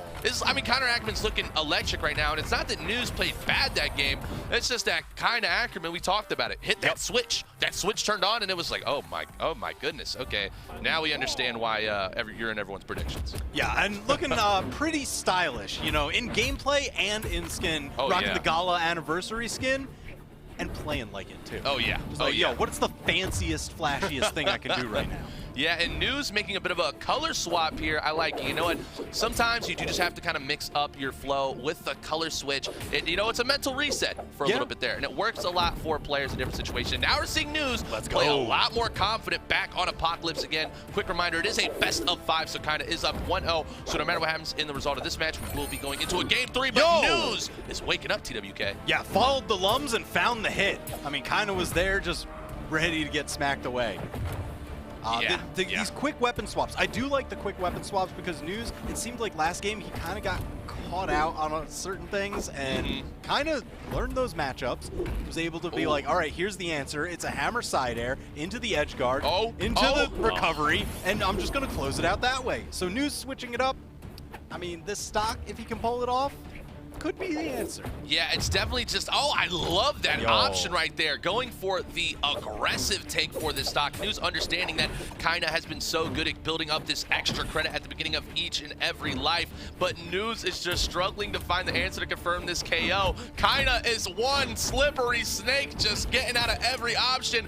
News does though finally hit an end light, but will it be enough? Oh, the falling Sair will be. We're at 2-stock. Yeah, and I love that because he steered just enough to get around the backside of the hammer neutral air. Kind of was definitely scheming, looking to get damage and back onto stage, but News was like, no, I see you. I'm going to cut that short. Yeah. News is definitely still playing a little bit, behind in this matchup as far as damage advantage, but at least News, oh my goodness. He knew, kind of knew that News wanted to go for the weapon. He's like, so I'm going to chase dodge forward and then turn around, pivot that signature to cover the weapon. Wait a minute. Oh, no, that's exactly what News needed, but now kind of with the reversal right then and there. Yeah, TWK, exactly what you were saying. It was great gameplay, but kind of, News just does not got hit the punish. touch. I can't believe News, Oh, no. Tough. That's a tough one. That's a tough one. That is a tough one. He was sweating too much, too slippery, couldn't hang on to the stage. That's true. And you know what? Rayman's hands aren't connected to the body. So you know what? Maybe the hands didn't have enough muscle to hold on to the edge there. Yeah, no elbow grease there on that one. No elbows. No elbow grease. Kinda Ackerman does take game number 2. Looking back at these replays, News did have great stage control and a lot of consistency as we see the KO with the Sair. But this play was crazy. Yeah, nasty. I was like, I'm going to knock you away from the weapon. I know you're going to dodge in because you want that weapon so badly, and you're going to pay for it. Yeah, that was some big brain Brawlhalla stuff right there. That's straight out of Brawlhalla University to even come up with the amount of, It's a 400 level class. Oh yeah, 100%. And apparently Kinda Ackerman is ace in that class. Woo! Yep, so we do have rotating into our next match now. Game number 3, the Map Bams are coming out. And it looks like we're going back to Apocalypse again, but we are getting a switch from News here. Ooh, keeping the gauntlets, but it's not the core. You might expect the core. We're actually going over to the Poe. Yeah, and I mean, I don't really know why this instead of the core. I mean, I guess what you're going to get a lot better signature kit here, and the spear is definitely going to create a lot more space from this hammer. But, I feel like News is definitely trying to find the answer into a solution. So maybe News feels like, okay, look, like my core is very good, but my Poe is definitely a pick that I can play well that maybe kind of won't be as familiar as against. So I'm going to see what I can do to mix things up here because the gauntlets were working for News.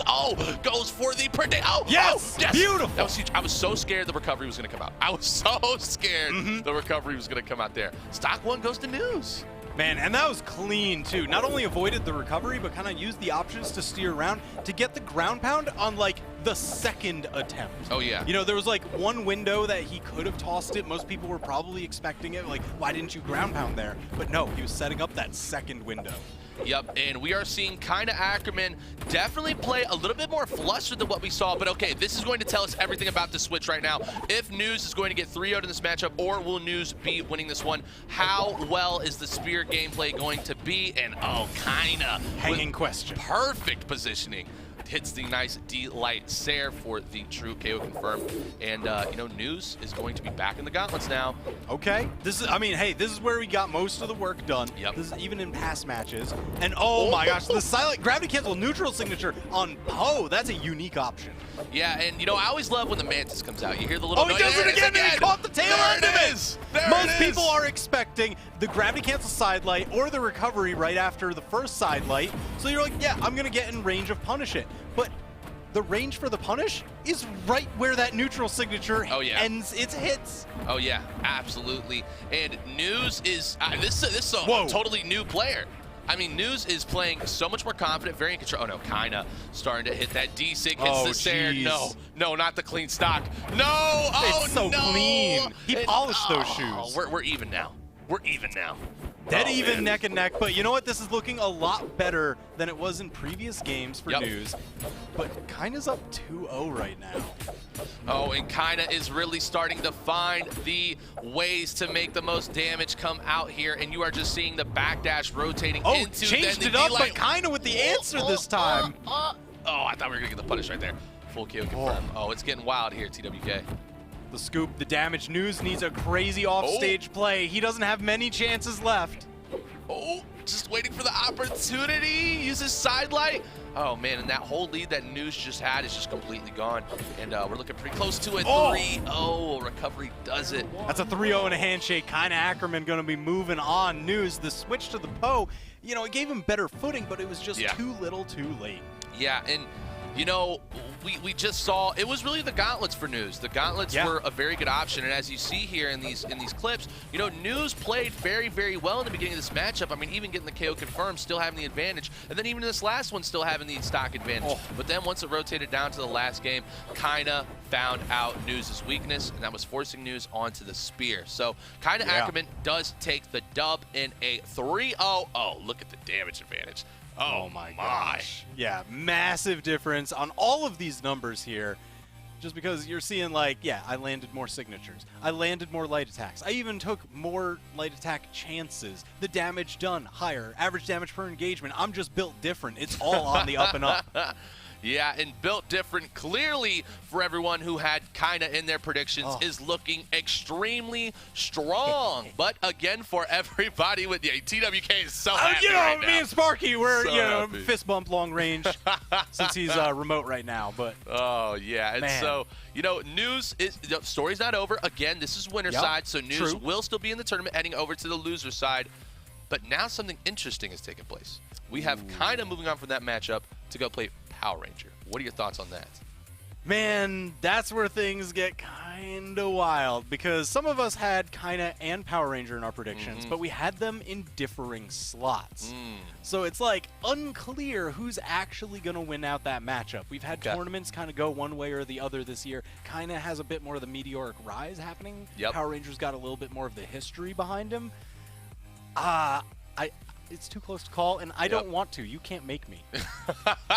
Absolutely not, TWK. The choice is, in fact, yours. We have the old dog going against the new dog. But before we get into that, TWK, it has been an absolute pleasure hitting all these matches so far. I mean, it's been electric. Man, I really love it. It's just so good. The energy is just electrifying. The matches are off the hook. I'm just waiting for even more, because this region is wild. World Championships are wild, and definitely stay tuned. Don't go anywhere, because we've got like action going on this stream. We got it on the Pro Brawlhalla stream. We got Brawlhalla 365. Yep. How are you feeling?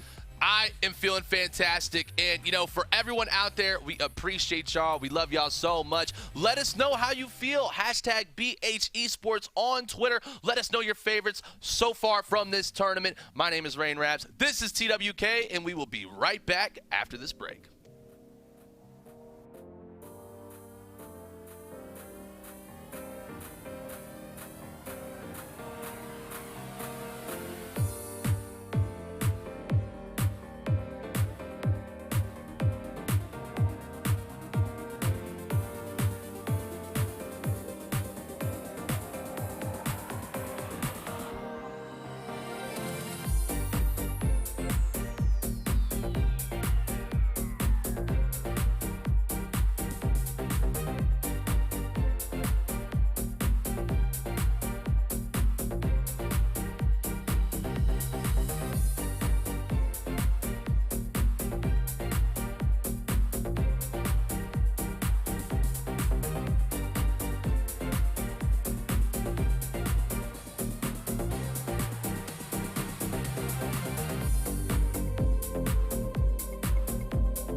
Welcome back, ladies and gentlemen, to the South American BCX 1v1 Finals. So much great action so far. So much great action coming up here. What a treat for us. Taza, how you feeling, man? I'm feeling great. I was really having a great time watching the matches leading up to this. Power Ranger versus Hughes going the distance to game number 5 on the Magyar, kind of doing so well. And now Wes and DB, that's the match we got coming up next. And of course, the storied match between Fiend and Baltazar brothers going head to head for that winner's semifinal match. Yeah, I was so excited that we have that match. In fact, let's talk about it. Here's all the matches we've got coming up next. Wes versus DB, as you said. Fiend versus Baltazar. Yes, they are blood brothers. Yeah. And they're fighting each other in the bracket here in in the most important South American tournament thus far. How exciting. And then Power Ranger versus Kaina is also going to be happening after that. And we don't even know what comes after that, but I think it's going to be the winner of Wes versus DB versus the winner of Fiend versus Baltazar. Yeah, possibility to have the Wes versus Fiend matchup, DB versus Baltazar. Could be either way with all those, and it's going to get, I mean, see, here it is. I'm putting it in favor of Wes winning over DB here, but anything is possible as we're going into those matchups coming forward. And, yeah, they're going to be great to watch indeed. I mean, Wes, they are going to be. I mean, things have been so awesome going on. Kinda beats News. Power Ranger beats Hughes. Baltazar beats Alzo. I think I Fiend beats LX. What? I accidentally flip-flopped those names. I was looking at the bracket. I was like, oh my goodness, we might have to catch Hughes versus News. We got News versus Hughes. I mean, it could still been rapping. It could still happen in the lower bracket. Definitely one of the side streams, but yeah. So those matchups are coming up. Wes versus DB will be the first one that we're going to be casting here. Yeah. Wes on the Macho Man, epic crossover for Olgrim. I mean, he's definitely. It's fun to watch Wes play as well because I feel like he's one of the few players that have really pushed Lance in South America, not just getting Olgrim for the really superior axe signatures, even if he is hitting neutral signatures on his opponents as they are already not able to recover. In the most rude way. Yeah. You guys remember that? Yeah. That was his one signature in that match. Oh, yeah, 100% accuracy. 100% accuracy. And then the second time it happened, he's just like, I'm not even going to give you the signature. He just goes on the throne and he watches as his opponent falls down. Well, look, I mean, Wes is power rank #1. You can see it right there, PR1. Yeah. He's earned over $30,000 playing Brawlhalla. 4 gold medals, and those are all pretty recent gold medals, too. My goodness, the stats on this man. Yeah. He is macho. Yeah, it's actually look. Really he's been of the 21 times he's made it to top 32, 19 of them made it to top 8. Yeah, that's well. And then looking at even more of the medals, conversion rate. I have to like do math in my head. 13 of those top 8s have been actually at the podium, good right? Math, bro. yeah. When you're given 13 of those 21 are on the podium. So when he's been getting the top 8, I mean, he's such a beast. Yeah. It would be now, but.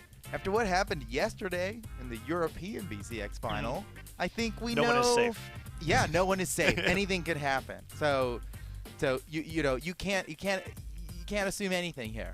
So he's going up against DB here, power rank #6, also with incredible amounts of earnings. Yeah. And a similar conversion rate from 32s to 8s, right? Top 32s to top 8s. He makes it almost every time. He ends up making it. The difference between here and Wes is that he hasn't gotten that gold yet. He's been on that grand finals position multiple times now, but most of the time when he's in top 8, he's fallen just a little bit short of the podium, getting 4th. We've casted and talked about DB in every single South American event that I can think of, right? This is not unusual for this matchup to be grand finals in a lot of tournaments. Yeah. We've seen it before. We've casted it before. Yeah. So this happening in quarterfinals, winners quarterfinals right now is pretty spicy. And so with this coming up, Wes. In fact, look at the lifetime record, 8-4. 8-4. 8-4. DB can totally win this, despite Wes having more recent results. And we've seen crazier things. We were talking about an EU with the SWATA versus Simple. Yeah. The lifetime record was 0-10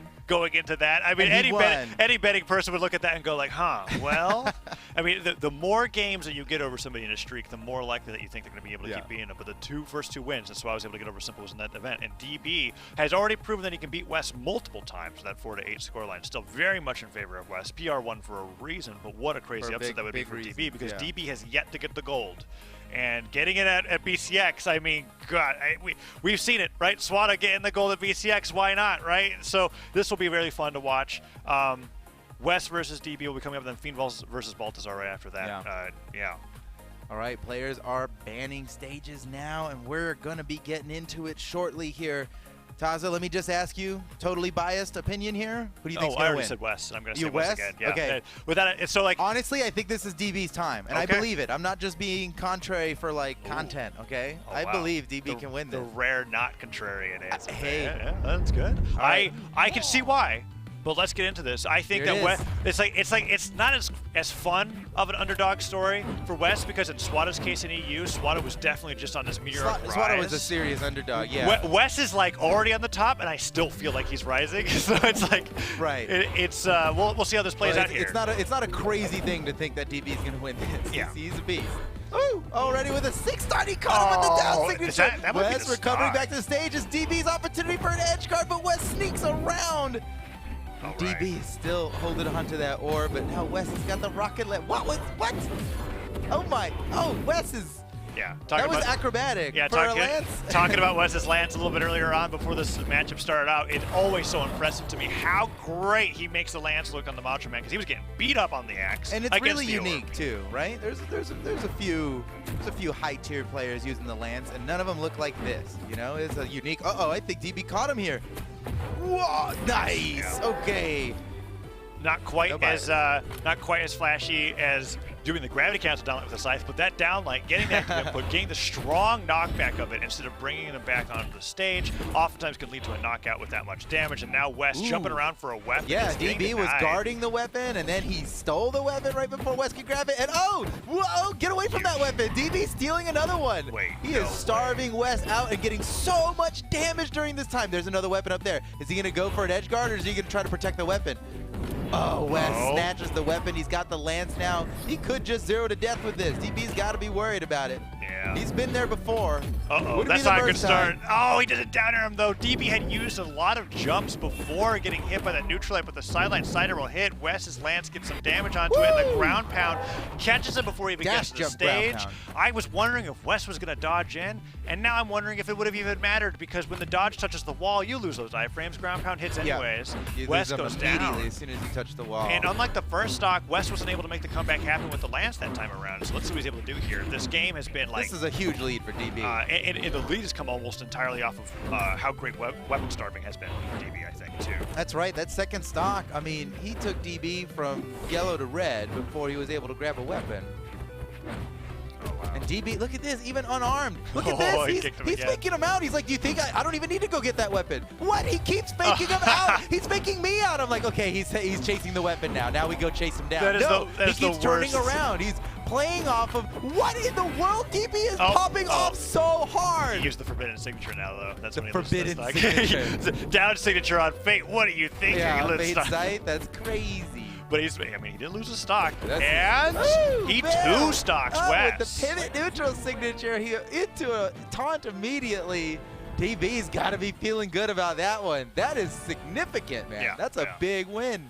And West was completely lost against one, the unarmed, like being starved and being forced unarmed, and then two, when DB was unarmed. I'm pretty sure there was 30 seconds there where DB was holding center stage without a weapon. Yeah. West has a weapon, and West is the one getting pressured by his unarmed. It was like 2 nairs, slide charged it with a down sig. DB did not mind being unarmed, and look at this, he doubled his damage, dude. Yeah. He doubles his damage for engagement is also nearly doubled as well, 28 to 49, just a little bit under that. A huge accuracy, 41% accuracy with 74 attacks is crazy. Yeah. Not to mention that 9 signatures going out, and he nearly hits half of them. And Wes, much to my surprise, is going all in on the Lance. Wow, much to everyone's surprise here. This is very unusual. What in the world? Okay, DB. It's a bit of a curveball for DB. I feel like, what's up with this? Was Wes like, hey, that scythe, I'm going to show you how to play scythe. Well, I think actually... he caught his recovery. But Wes gets a chase dodge off of that neutral air. What a great way to recover back to the stage. I think he was actually going to need it there because Wes stuffing his recovery give him a real good opportunity for a gimp. So, DB's in trouble This now. is what I was thinking. I was thinking that when he switched over to the Artemis here... He's done. Wow. He recognized that, in that last game, the only thing I was doing anything with was the Lance. When I was on the Axe, I couldn't even beat unarmed. I might as well get rid of that weapon. He switched over to the Artemis for a counter pick against DB, and now a lot of that success is on the Lance. You're totally right. Yeah, this isn't that much out of left field. He's good with the scythe, and he keeps his Lance. he doesn't really rely on the signatures from Ulgrim's Lance either, so it doesn't matter to him, I think, being on the Artemis. In fact, Artemis arguably has better oh, okay, well, that's a good, easy point. Well, for DB. yeah, a little He's greedy. got a little wild there, but he's got the room to get wild, right? Look at his lead. Look at Wes's lead. Look at the health up there on the top right. Wes is chilling. He is very healthy. Oh man, but DB's unarmed is a. I was thinking about talking about that Zig too. It's the second time that he's hit that so far. Yep. And this is cool because we don't normally get to cast Artemis in general. And I think a huge strength of Artemis's Lance on the side Zig is that she gets the fade back off of the blast after the lurch forward, whether she hits it or not. Right. And this is something that in doubles catches a lot of players off guard, but in singles as well can just be very powerful just through the distance that you can get from a dash. And Wes now switching over to the Scythe. Might want to go back to the Lance. Let's see if DB can get a comeback here off of this. Nice job punishing It's going to take a lot for pivot. DB now with Wesley one full stock ahead. I mean, even if BD takes the stock this moment, it's still going to be difficult. It's kind of a similar, this is the reverse of the positions last game, right? About this time last game. Oh. Down Sig. Oh, he tried to stall it out. You saw how he did a little hezzy there before doing it. He waited as long as he possibly could before recovering back to the stage, trying to touch the wall. And Wes saw through that. This is an awesome adaptation. He looked at the last game, went, okay, Lance was doing the best for me, and then he just picked a character that was able to move a little bit faster, so he doesn't get weapon starved this time around. He looked at the last game and he went, I don't want that to happen to me ever again. Ooh. You know what, Ulgrim, you're a little too slow, and that down air into the ground pound here, I think Wes was out of jumps. Yeah, he was out of options. He's sweating as he's falling down with the Scythe, being like, if I'm going to go down, I'm bringing you with me. He had him in the checkmate. He knew absolutely that this would land and get him the victory. So now the set's tied up 1-1. Remember, these are all best of 5s here. You can also think of it as a first to 3. The first person to get to 3 wins wins the match. So going right into the next one, Wes is sticking with Artemis. Good choice. That seemed to be working great. And a great observation by you, Taza. I think you're absolutely right. He was over the axe. The axe didn't help him. Not even against DB's unarmed. When you're losing an arm with axe. So he's got a faster Lance now, and he's great with the Scythe. So it just makes sense. Plus, dude, he doesn't even use the Ulgrim signatures. He only used it once to like flex on somebody. He has like a dodge. He's gone. Oh, that's it. What a stock for DB. So now 20 seconds. I think my theory is being shattered. I think DB's just really darn good on Crystal Temple. Like when he's on the stage, he is just destroying Wes. Wes has no idea how to play on the platforms against DB on the stage. Yeah, maybe. And when DB's got the Scythe or the Orbit, it's just been destruction. Wes had a whole stock again. I mean, is this set just going to be both players going back and forth, two-stocking each other with a double damage lead? I mean, goodness. Well, you know, if Wes catches on to what you're talking about, if it really is Crystal Temple, Wes would have the ability to never go back here again. He could always ban it out if he loses, and when he's on there, he can just not pick it from the 3 remaining. We can never go back to Crystal Temple if he don't want to. But I get the feeling it's not just the stage that's worth getting this done for DB. Yeah. Huge damage lead right now in DB's favor. Wes might be able to bring it back here, but DB is also, he's got him in KO range. He could just end the stock at any moment. A side air off the side, maybe. Wes just sneaks back on. Wait a second. I can't believe he didn't get hit by that orb neutral light. Oh, and Wes the down light into the chase dodge up after the fade down. That was crazy. Because you use the down light to get the step back so that you fall in case you miss. That time he didn't miss. He capitalizes with the chase dodge. Side air hits. Down air doesn't get him, but the weapon toss does. Down sig. Wow. DB was so, he knew that Wes was going to come down and get him, right? Had Wes not ground pounded there, DB might not have even been able to survive. I was wondering, because it's like a 50-50 in that case, what you want to punish with. Basically. I was thinking if he went for down sig there, it would have covered more, but you know what? He still has this edge guard here. He's going to gravity cancel side light. He's tied up the damage. Oh, DB. Whoa, what? Crazy touch. I thought he did too much. I thought he stalled out too much and he wasn't even going to be able to make it back, but he actually was pixel perfect. Oh, no dodge. Okay, weapon spawn not great for Wes High gain or here. DB. Stocks and damage. It's going to keep him starved out. Well, I think even Lance recovery here without any setup. Sure. Yeah. Or a side air. Wow, so Wes just basically just took 2 stocks off of DB there. Almost 2 full stocks with just the 1, while being in kill range on his second stock. So much so that he's now taking the lead, and DB is desperately. Who does that, dude? That's so just Wes. He's like, I don't have any stage here, but I'm still going to kick you back and forth. 2 sidelights in a row. Lands picked up. Oh, voice weapon throw. That's big. I mean, West shows that he's willing to starve and play both weapons. Yeah. He's already on it. Look at that. Throws the weapon. Where's the next one going to spawn? Oh, it's for DB now. DB could end it. He's got to end this stock. You can see him going for the orb neutral sig. That's a great. Oh, it's over. It's over. Wesley just stole it. He got the 2 stocks. And he never lost a stock again. That down air at the end was so beautiful. The fact that it connected and didn't land on the stage meant that he was still airborne to get the ground pound afterwards. What incredible play. And DB started that off with a near 0 to death in the side, too. I mean, DB had a significantly... Look at Wes's health. He was already in red when he took DB's first stock, and then he never got any redder than that. He basically played 2.5 perfect stocks. He got the down air dodge back, never touched the stage, ground pounded right afterwards. Beautiful Wes is crazy. That was really good. And I can feel the movement speed, the slight higher stat for Artemis really paying off here for how Wes wants to play against DB. Yeah, it's not normal that I feel a stat difference that much when it comes to a legend counter pick, but after watching game 1 and seeing the transformations for games 2 and 3, I really think it matters because Wes is now the one weapon starving, and DB was totally on top of that now and has been forced into a swap here as we're bringing out the Mirage. Nice job with the Scythe and Wes on the Artemis. It's still Scythe versus Scythe, a little bit different as we're going into game number 4. Yeah, I don't know. I don't feel great about this pick for DB, honestly. His orb was doing great, and his orb, like, DB had trouble closing out the last stock, right? Yeah. Wes stayed at 2 stocks red forever. Well, is he done? Yeah. Okay, Wes. Yeah, he's done. Oh my gosh. 30 seconds, Wes takes a stock. That's ridiculous. Yeah. Well, anyway. And the only downside of that was he didn't get the highlight, right? Oh, good dodge from DB. That spot dodge could have been the end of it if he didn't go for the recovery read, though. And that time, Wes was looking for the spot dodge. He took the stock. He's done. Yep, he's done. No, he went off him. No, Wes. Wow, If Wes literally stepped away from his computer, he would be up a stock right now. Exactly. That is so unfortunate. That's crazy. He goes to the recovery. DB intelligently down airs him. No jumps left, but the down air hits, gets the chase dodge. Wes is now, instead of at a whole stock lead, even game. Good job from DB in that situation to think like that, because wow, Wes really. I mean, Wes doesn't seem shook from that, though. He's still going in. Yeah, that's a pretty big lead here for, man. So anyway, you know, I'm thinking here with the Mirage pick, right? That DB was having trouble sealing that, taking the stock when he needed to while Wes was at red. And Orb is going to be a lot better at that than Spear is, right? Yeah. Both Spear and Scythe lack the ability to just have a true combo off of an easy Spear opener. Has, I guess you're... It doesn't. So you have to get the downline. You're right. Because you keyword easy opener. Easy opener. I didn't think it was like... Yeah, downline side air on the Spear, sure, that'll get it done. But good luck trying to land a downline on Wesley, especially raw, you know? Oh, that's big.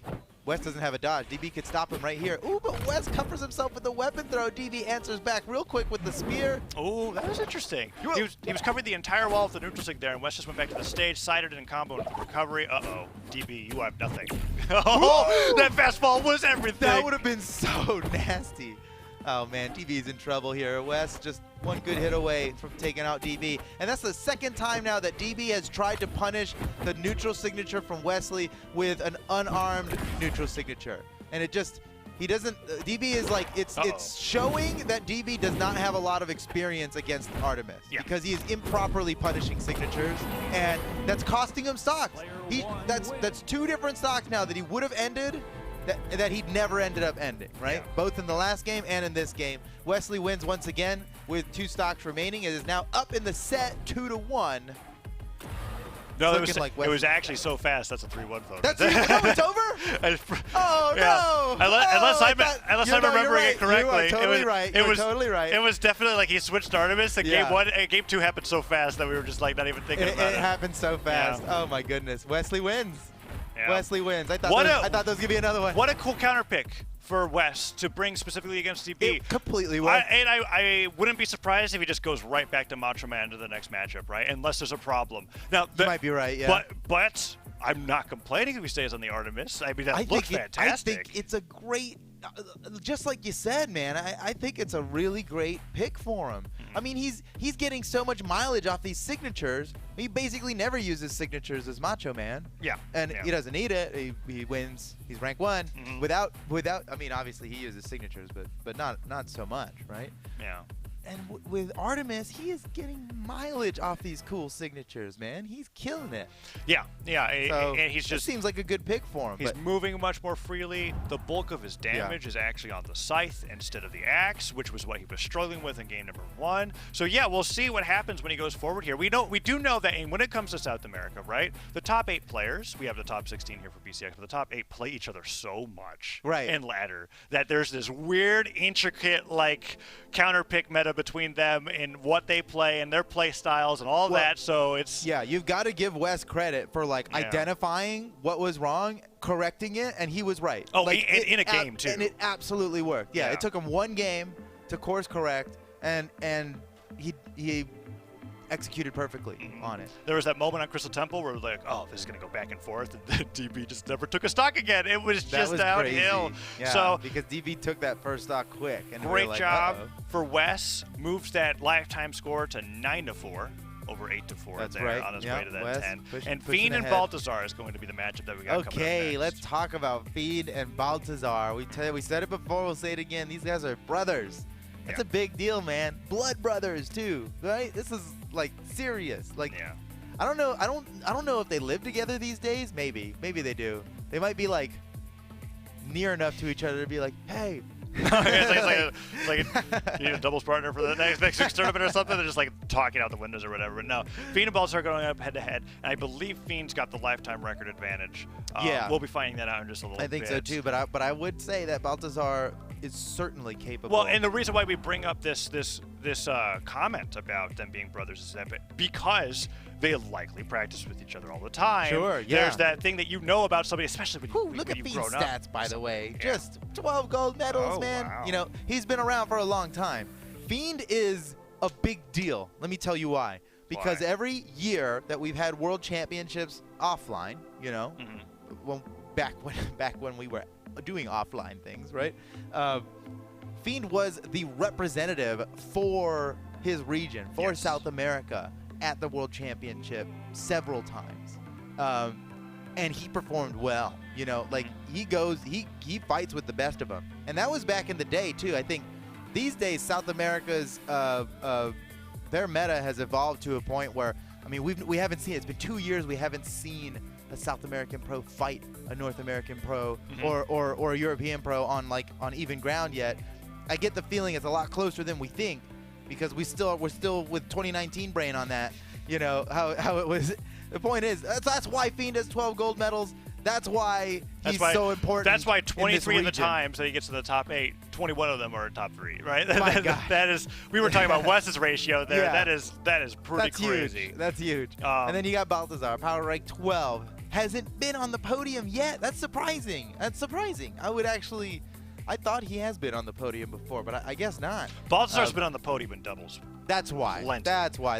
And this is one of those like Acno and Blaze situations. I feel like even though Fiend and Baltazar haven't teamed with each other for everything, Baltazar has had so much more success in doubles, especially even appearing on winner side grand finals. But when it comes to singles, he tends to fall short to the top 4 to 6 players that are typically there on that podium spot. Well, I mean, he's making it to top 8 plenty, and these are pretty recent results for him too. But remember that those medal counts and stuff we were looking at there was specifically 1v1. Yeah. If had his 2v2 stats been in there, wouldn't have been crazier. quite as relevant or helpful to us, but it would have looked nicer for him. Yeah, we would have had more numbers to talk about. But so what's cool about this is that this is a qualifier match for top 8 winner side. Yeah. Baltazar versus Fiend. I'm excited to see this head-to-head go together. I'm giving it in favor of Fiend if we're just talking about those predictions. Me too. Because yeah, of the history. We're sure. taking a look at right there, right 5-0, right behind us when it comes to that matchup.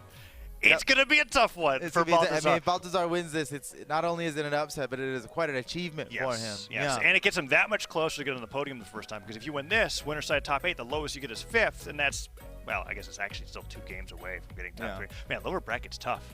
I didn't think about that. It's a lot better to go through the winner's side. After you get that 5th place match, you have to go for the 4th place match. You don't just jump right into the top 3 like you do in winners. So that's right. It's really it's really beneficial to win this matchup that's coming up next. And Absolutely. Fiend's absolutely looking to do it, and so is Baltazar. I think Baltazar has got what it takes. I know I'm looking at the lifetime score there, and it's like, maybe not. But, like, again, it's his brother, right? And he's only gotten better, you know? He's only gotten better. And you know, I'm putting myself in Fiend's shoes here, like, is this the day, you know? Is this the day he beats me, right? It's got to get at you. That is, you know? a wonderful summarization of the kind of pressure that a player can feel fighting against somebody so much, winning so much, but then always having that point where it's just like, is this where I break my win streak? Yeah. Right? It happened as simple. We keep bringing it up, but it's like when you're 10-0, there's that pressure there. It's Where you're just kind of like, guaranteed. it's like, well, he keeps getting better every time that I fight him. I know I'm getting better too, but like this is when it comes to matchups and fighting games, everything's so different. We can see players that are PR17 be the one that can take down the PR3 player just because they specifically are good against them, and that could be something that we hear. On top of that, you know, Baltazar is somebody that Fiend has a lot of respect for. Yeah. And that can mess you up. It can mess you up in a fighting game. You know? He wants Baltazar to succeed. But he can't give it to him, right? He's obviously out there to win as well. Right. But just from my personal experience, that's something that can mess with you a little bit. So all right, we're getting into this game, man. They are loading in right now. Here we go. Fiend versus Baltazar, a battle of the brothers. Literally blood brothers. Here we go. Oh, Apocalypse. We got a Tori versus Bryn. I love seeing Fiend on the old classic, man. This is real classic Fiend here. I bet he's using that thatch sword as well. Oh yeah, there it is. There it is. Yeah, what a great call out there, dude. Yeah, that I love it when we have players that not only are their legend picks iconic, but their cosmetic loadout is also iconic. It's just like, this is so Fiend. You could be playing a Tori, but unless you're on this loadout, it's not the same. And same thing for Baltazar. I feel like Baltazar is literally the only person that uses this Bryn skin. I don't even know what it's called because I see it so few, but when Baltazar's playing it, I'm like, that makes sense. Baltazar is on the screen. Fiend with the edge guard here. Could get the side air for the recovery. Stops. Fiend going for his own recovery. And, oh, that side is a great punish. Baltazar bringing it back after Fiend did 2 hasty attempts to finish off the stock really quickly. Baltazar still Fiend living. might end him here. He's going out there for it. You know, that's a big. I think it's so appropriate that Fiend plays high-speed legends like this because he goes out there for it. And, like, unless you're high-speed, you can't always make it back if you go that far out there for it. It works really well for Fiend, and he takes the first stock 1 minute into the game. Yeah, Fiend did take more damage than I think he was hoping for. There was a point where I felt like he was in light yellow and Baltazar was going to go down, but Baltazar with a good recovery, made it back, got some good punishes, went for the neutral stick after the nair, hoping for a dodge in, and Fiend doesn't give it to him, but Baltazar really controlling center right now as that down air hits, and oh no, he didn't go for the side air follow move for the recovery instead, and Fiend makes it back, gets some more extra credit. Side air though, that is the string that you are looking for combo in some cases. It's really tough to hit at high damage for sure. It is so barely a true combo. Yeah, if you go in training mode with that, you'll find it to be difficult to actually I was talking about that with ZWK in the back room, and we're just kind of like, your positioning and the enemy's positioning and the positioning of your Sair, all of these things have to come together perfectly. Yeah, exactly. Yeah, it is kind of, I spent a good while in training mode trying to get it down. It's basically, it's just most of the time. Maybe sometimes you can do it. So look at this. Stocks and damage tied up. Fiend's got to be feeling the pressure here. He went for the triple. He went for the triple satellite. He really wants Fiend to dodge upward, right? He's just trying to catch him in a down light. Uh-oh. Baltazar dodges early. Fiend, yep. Yeah. He didn't have a dodge. I like what you mentioned about the dodge upward, though, because he literally put out 3 sidelights in a row, hoping that for the 4th time, Fiend would jump into the neutral signature that he put out, and it just didn't work out. Well, you know, and I think Fiend has a pretty good idea of what Baltazar wants to do. And look at that! The stocks are tied up! That was neat. There was a moment where Baltazar landed, paused, waited for, like, I feel like the wait was almost trying to get Fiend to do an option, and then he neutral signed as Fiend jumped in, got him off the top, and these sidelight nairs are working out. See, Baltazar. Now he's switching it up. He's like, you know what? Fiend's not gonna fall for the down light. I can't catch him in a down light with this. So now he's chase dodging up into the neutral air after the side light. He's doing great at landing the side lights, but oh, he caught him with a raw down light there. Here he goes. Oh, wow, okay, that was pretty hopeful there, that side signature. It might have taken the stock if it landed, though. You can't blame him for trying. Oh, great punish from Fiend. It's that risk of deciding between neutral sig and side sig. Baltazar's been opting for the neutral sig more often than not, and so Fiend hasn't been jumping and punishing him for it. Down air hits. Oh, Gravity catches down like miss, but Baltazar didn't get the side air off the bounce on that down air, and now Fiend's got the edge guard again. The weapon toss hits. That might be it. Yes, Fiend catches him with the gravity cancel slide kick. Ground pound, GG. But that was close, dude. I think Fiend was sweating a little bit. Again, yeah, he's got an undefeated record against his brother here in tournaments, but then that happens, and you know it's not guaranteed, right? I can definitely see the experience between the two, though. When Baltazar's playing, there's still this like moment of being like, okay, he's watching for what Fiend's doing. Yeah. And then he's like making really small micro adjustments with his placement and his movement, and then punishing him for it. So it's fun to watch. That got so close towards the end. Wow, Fiend almost put out 100 light attacks that game. That was a lot of attacks, and the accuracy's still over 40. It was almost 20% more than how many Baltazar used. And what the heck? Baltazar already catches Fiend's dodge and gets a double down light side air. Big damage lead for Baltazar here. He's barely even been touched. He's done so much damage to Fiend. I like the side lights that he's been doing. Yeah, and he's great at landing the side light. It happens to be one of the hardest moves to follow up on, I think, in the game. It's like a great, it is a combo starter. It's good. It's easy to land, but it's hard to follow up on. And you can see Baltazar here. He has to get so creative with how he follows up. Ooh, that's a KO. Oh my gosh. Yo, Baltazar was in control that entire stock. Yeah. And almost all of it was off of side lights. I wonder if Fiend needs to start mixing in his own side lights on Sword to be able to deal with it, or Spear itself, right? Just get the dittos. He's got his own Spear. Everybody just start traveling around the map while side lighting. Yeah, we're all side lighting it. Because it's working out great for Baltazar. I'm sure he's not getting the follow-ups, but it's not, that damage is not something to scoff at. Oh, he got it all! He got it all, man. That was double side light, double D light. Didn't get the nair. Fiend gets the side sig, but that is from white to orange on Fiend due to the Baltazar's great control over the ground. And no platforms for Fiend to really run away from the side light pressure from. Whoa, he went deep for that. Okay. Oh, Fiend's getting crazy. When he starts weapon throwing and cancel slide kicking like that, you gotta watch out. Fiend gets crazy with it. Oh, punched him. Okay. Baltazar starves Fiend off of weapons here. Wow, Fiend. Yep. Oh, keep stealing the weapons. Oh, he's gonna make him pay for that double down light side air. He gets the KO.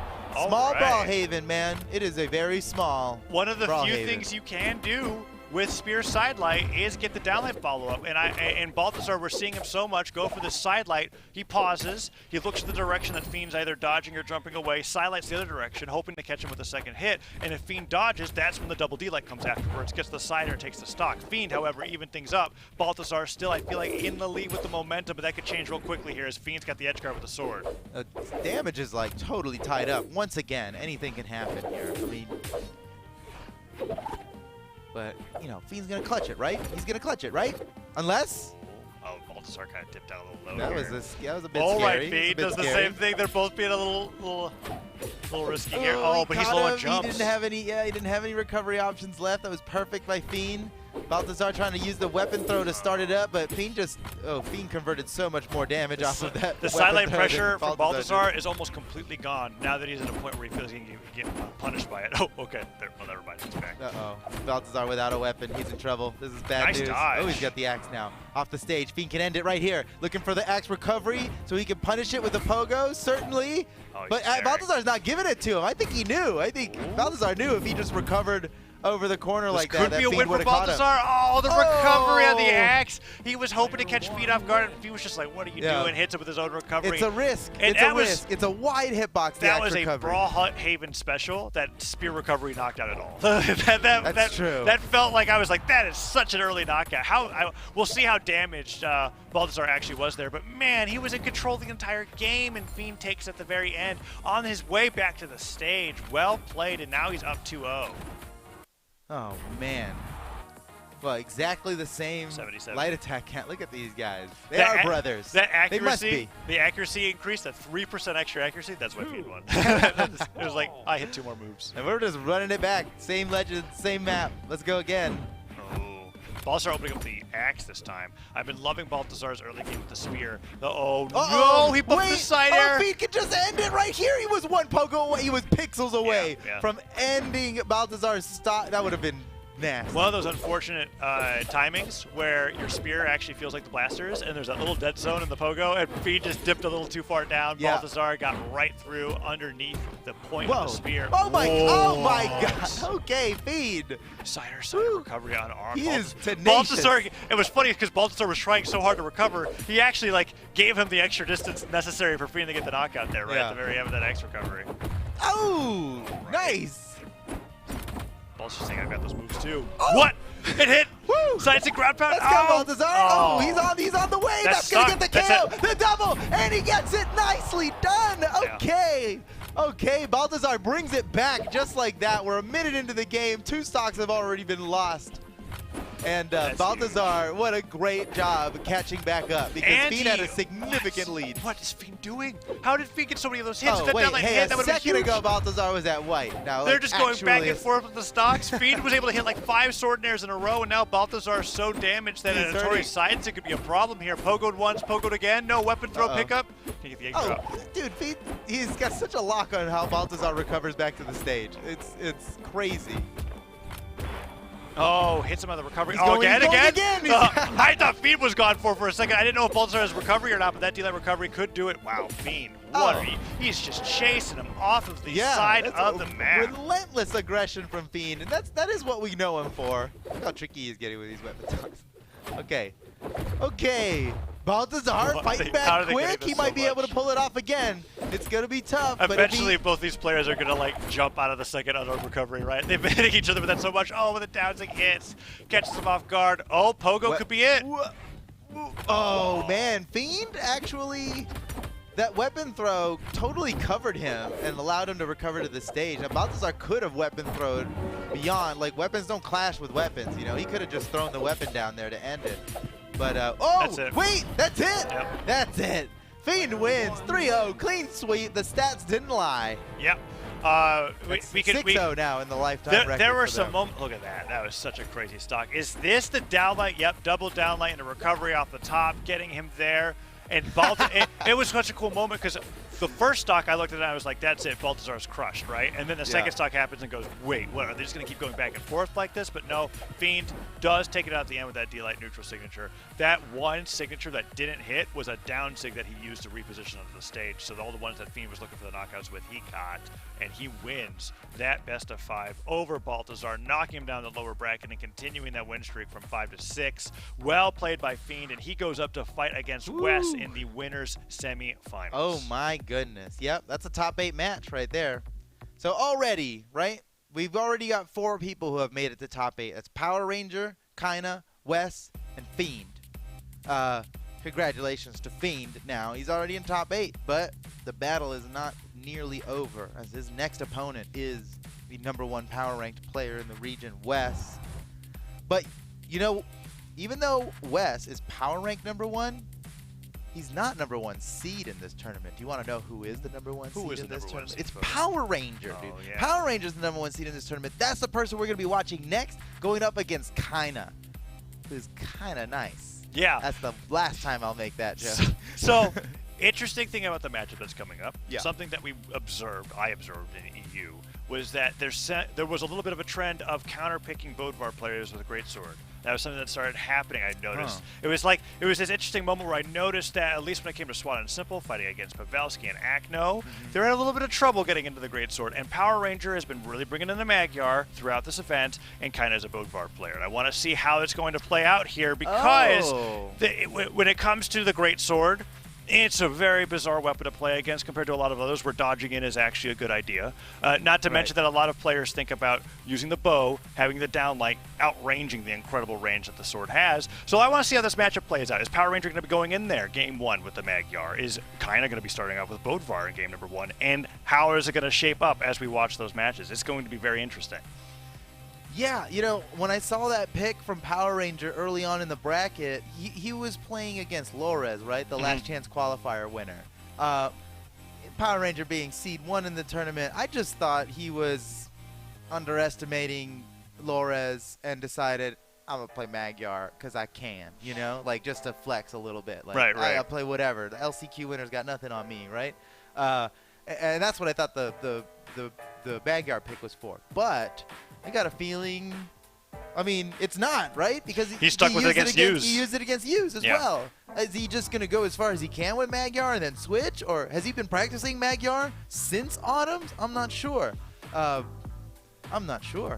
Speaking of Power Ranger, let's take a look at some of his stats here. Yes, and I am excited to see this here. So we've got, it's definitely developing here. We don't have the crazy numbers of Fiend and West because it just hasn't. But that last gold medal was the most recent tournament. Yeah. So that's a powerful gold medal. Like a little asterisk. And just reminding our viewers what you just said like a minute ago. PR3, Seed 1, right? Due to that reason. Seed 1, yeah, that's right. So he is definitely going into this being, at least when it comes to how we calculate winners in tournaments, if we were just to put numbers into a machine, he'd be the winner of this one, right? That's right, yeah. If you go on Smash EG and click the little prediction tech box, I think it's got Power Ranger winning. Yeah. And he's made it to top 8 a bunch. Only recently started getting on the podiums, but unlike other players that we saw earlier on that have those silvers but haven't really gotten that gold, Power Ranger just achieved that in the most recent event. So and again, he's a 2v2 beast. And, yes. And he would have, his numbers would be insane. That's why his earnings are so high there. You're like, how does he have $20,000 in earnings but only 2 podiums? It's like, that's singles. He's only recently started popping off in singles. And then Kaina is also another player who has recently started popping off. Now, he's not even a doubles player that just happens to be doing well in singles now. This is somebody who we didn't know the name of at the start of the year and has made a huge name for himself so quickly that he's now power rank 4. And that can only be done by placing extremely well in the most recent tournament. Yeah, and so the earnings are actually a nice way to measure how long you how long, basically. right. Because we're looking at top 32 placements, top 8 placements, pretty low numbers, but that big number there, the most important one is the 1 on the silver, right? Getting that podium spot is huge coming out from Kaina. And that was a very recent. Yeah, so PR 4 versus 3. I guess it's technically there would be seeds 1 versus 4 essentially. That's how that is exactly what's happening. Yes. I have checked on the computer. One side of the bracket playing out as predicted so far, but this is the time where you could possibly get an upset. Oh, but look at this. 2-1. 2-1. Yeah.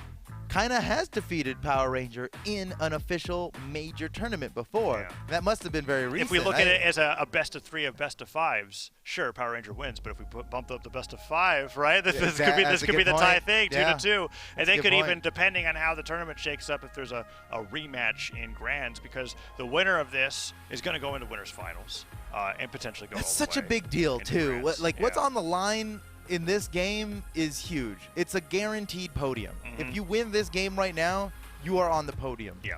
And kind of that would be the second time Kaina's ever even been there, right? That is how that is, and that would be amazing, especially considering that it's BCX and that they just want to continue getting better and better at the game, getting those better placements, really putting their name out there. Because like you said, beginning of 2021, we weren't talking about Kaina. We didn't even know their name. I did not know who Kaina was until, well, he came out of nowhere and got like 2nd place, right? And then after that, he got like 4th place. And that's not on the podium, but come on, 4th place.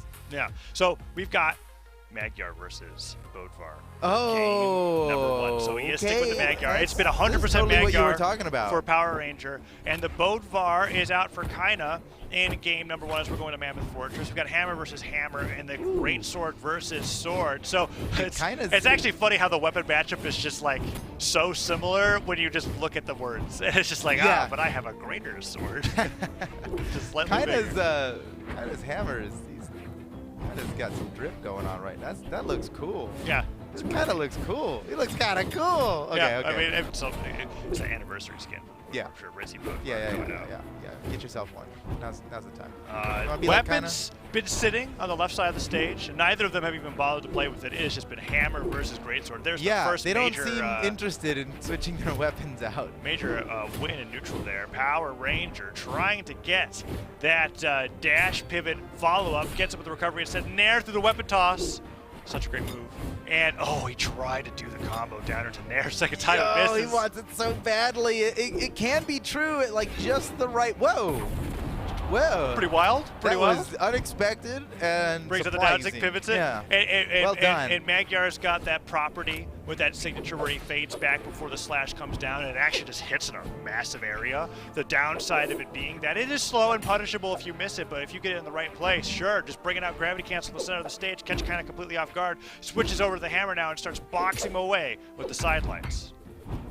Power Ranger is set to build a pretty big lead here unless kind of just takes him out immediately, tying up the stocks before taking too much damage. I mean, he still has a deficit to deal with, but he's in a great spot here, and he's just doing better and better. But now without any recovery options. Ooh, I like that choice. It was just delayed enough to where the neutral could have caught him off guard, and there, that was nice. Kinda's in trouble. This could do it. Oh, he's barely alive. I was Power Ranger wondering. comes in for the edge guard. Kinda cannot make it back to the stage. A perfect he weapon touched. throw. Wait, what? It doesn't matter, because Power Ranger just goes down there and gets the slide kick ground pound. I was wondering. Power Ranger threw his greatsword before he did the stomp side air, and I was like hoping that he was gonna serenade to the weapon, but it didn't happen. Yeah, we dream of that kind of Still stuff. got the edge guard though, and kind of now down a whole stock. Oh, Power Ranger's been really going for that. He goes for the silent opener, then he dash pivots for the neutral light opener, and he hasn't been getting it to connect, but that seems to be what he's really hoping is gonna land on Kinda here. Woo. What? That was crazy. Silent bridge into the weapon throw up to cancel what would have been a continuation of that greatsword string every time. You can see, yeah, it's something to pay attention to with Power Ranger and how he's using the greatsword. Wait, ooh, very tricky. Okay, didn't matter for Kinda. But when you're watching Power Ranger play the greatsword, what you need to be paying attention to is the routes that he's taking to catch someone's dodge. It's very different than any other weapon. I mean, it's similar to Scythe, you know, and other weapons in the way that you need to catch someone's dodge. It has very few true anythings, right? Oh man, oh there it is. Power Ranger takes game one. Almost a full stock. Yeah, Greatsword is very much a grounded dodge punish weapon, whereas Scythe, you're just flying around in the air. Well, just so you know what to look for, right? You can see it happening here. Power Ranger, he's doing different things every time. He's just trying, like, how can I trick him? How can I predict what he's gonna do and have a follow-up ready that's going to punish the way he reacts out of my opener. Another approach. And he's having trouble getting it. It doesn't matter. He's still winning, but he's having trouble finding any follow-up off of it. Another approach with the greatsword as well can be in 100 games light 1 attacks or game 2. You just you do the same thing so much even if it doesn't work to condition your opponents to, and we were seeing that. That's true. So now that we're on a more consistent runway for the greatsword here, and kind of switched over from the bow front to the Koji. This is what I was talking about, right? If you want to outrange the greatsword, what weapon do you switch to? It's the bow. The downlight is something that can get through really easily, and if you dash through or dodge through, it's so easy to be able to turn around, get the side light, and really punish a greatsword player. And kinda all on the bow. He was so one far. down air away. He almost landed that snipe too. Ooh, okay. I love the way Power Ranger uses the gravity cancel downlight on greatsword to like get off me. Like that's his get off me move. You know, if someone's too close, if somebody's sitting there trying to read what he's gonna do out of hit stun, he just blasts them with that, the gravity cancel downlight, which is, you know, different than just the regular downlight, right? It's like it's the finisher of the downlight. And any greatsword light attack it's so interesting because like I feel like they're like mini signatures almost. They're like little baby sigs, yeah. Because you can, when you gravity cancel your light attacks, you're not getting the opener, you're getting the finisher. They are much weaker than if you had gotten the finisher through the it's like its own little special. So you're really getting the desired knockback more than anything else, and that D-light works great as a get off me, as you said, because it covers all around him, and he descends while he does it. Right. And well, the switch to Koji for Kinda has been working out pretty well here. Yeah. Full stock lead. If there is anything, there's not too many weapon matchups that I feel like, oh wow, that's really rough for the other weapon. I talk about how I think gauntlets are pretty good against blasters, but when it comes to greatsword and I see bow, I'm just like, especially when you've got Koji, who overall is just a very solid legend to be picking competitively in the first place, and kind of has already shown how great he is on the sword. So far it has been great, but now that we've got the sword versus hammer matchup, Power Ranger's starting to come and bring it back in this matchup. Nice job by Kinda he didn't even, ooh, again, he just barely jumps over Power Ranger's attack and gets a punish off of it. That time he got the KO with it too. Oh, Yeah. bonk! Wow, he knew it was happening too. He was so ready for that. That suit of armor is, for some reason, gets dented a little bit easier on this stage, you know? It's just, I don't know what it is, but you lose those stocks a little bit faster. Yeah. Oh, that could have been huge! But also so risky, considering that he's one stock orange. Oh, kind of gets he actually caught him there. I think it had to do with his positioning, because he was not perfectly above him. He landed that nair like kind of to the side. Oh, he went for the down wanted again, it. but Yep. kind of had it ready to go for the nair. All right, Whoa, you are kind of. crazy. Yeah, that's no surprise that he got knocked out there. He used every one of his recovery options to attack. He falls to his death, but he knew it wouldn't matter because he's coming back on a fresh stock and he'd have plenty time and to take out Power Ranger for it. Yeah, I mean, it's awesome that side stick worked there. But I was trying to think, why is he going so crazy off stage? Oh, this is a strategy that I've seen other players do. We would talk about it when we were watching Lance mains in North America. You don't want to pick up your next weapon because you know your stock's almost gone. You don't care if you lose it. Yep. And if you pick it up and lose that stock, you're primed onto the weapon that you don't want. In this case, he wanted the bow really badly on the next spawn, knew it was coming up next, said, okay, I'll push my unarmed as far as possible. You're right. And You're totally right. Picks it up, side stick, easy, one and done. Now it's 1-to-1 and kind of really dominant against Power Ranger.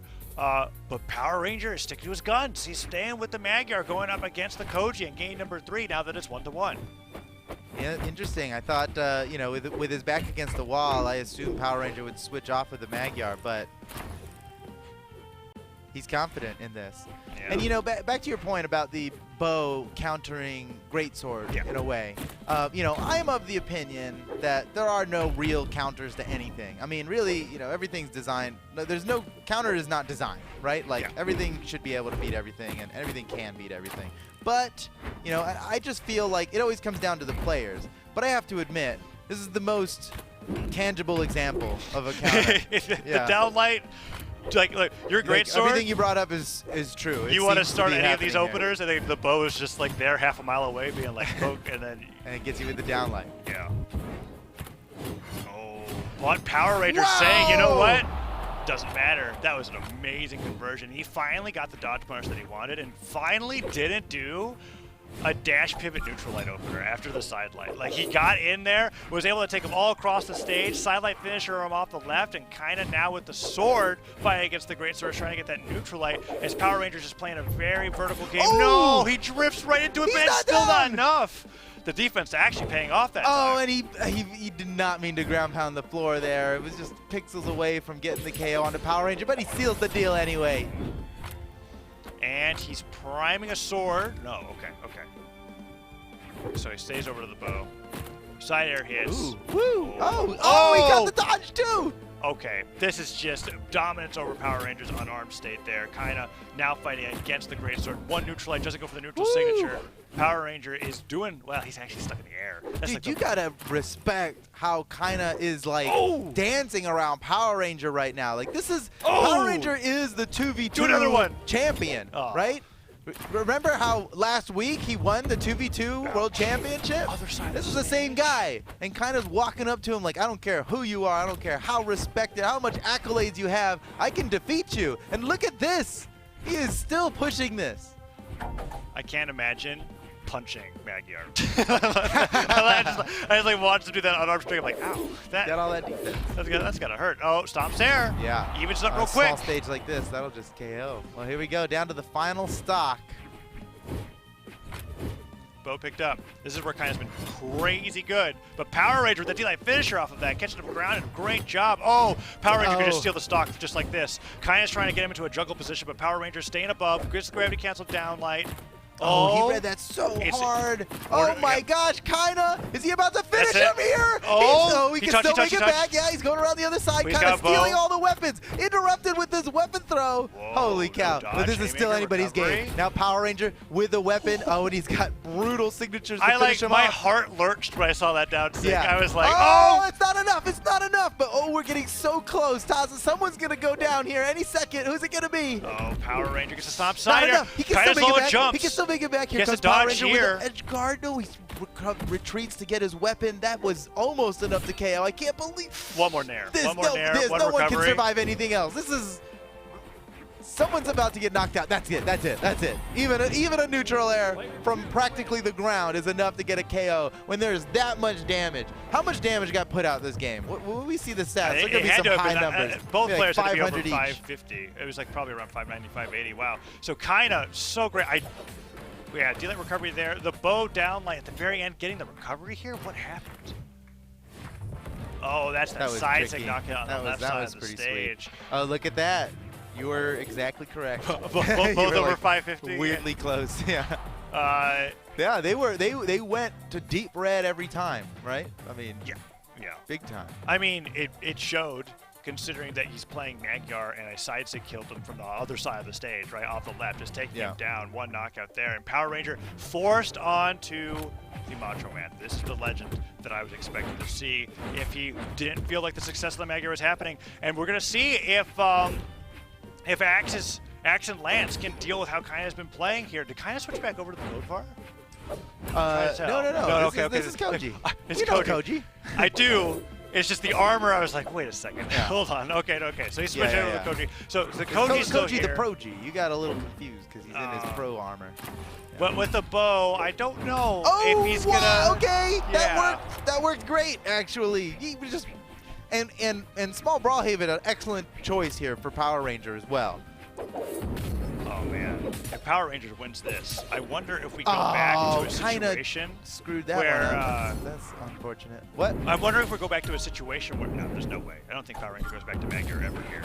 It'd be interesting if Game 5 was Magyar Bodvar again. But no way. Why would he switch back? I mean, maybe if he just wants to freak out the audience, I guess. But if he wins this, why would he switch off? He's doing so well with it too. Yeah. This is clearly the answer. Yeah, he is doing fantastic. Oh boy, it's Sir smelling like a Game 5, dude. Yeah. I think Power Ranger's about to bring us to a Game 5. He's 2 stocks ahead right now. Even if Kaina takes this one, he'll still be a full stock behind. Oh. Nice spot dodge from Kaina.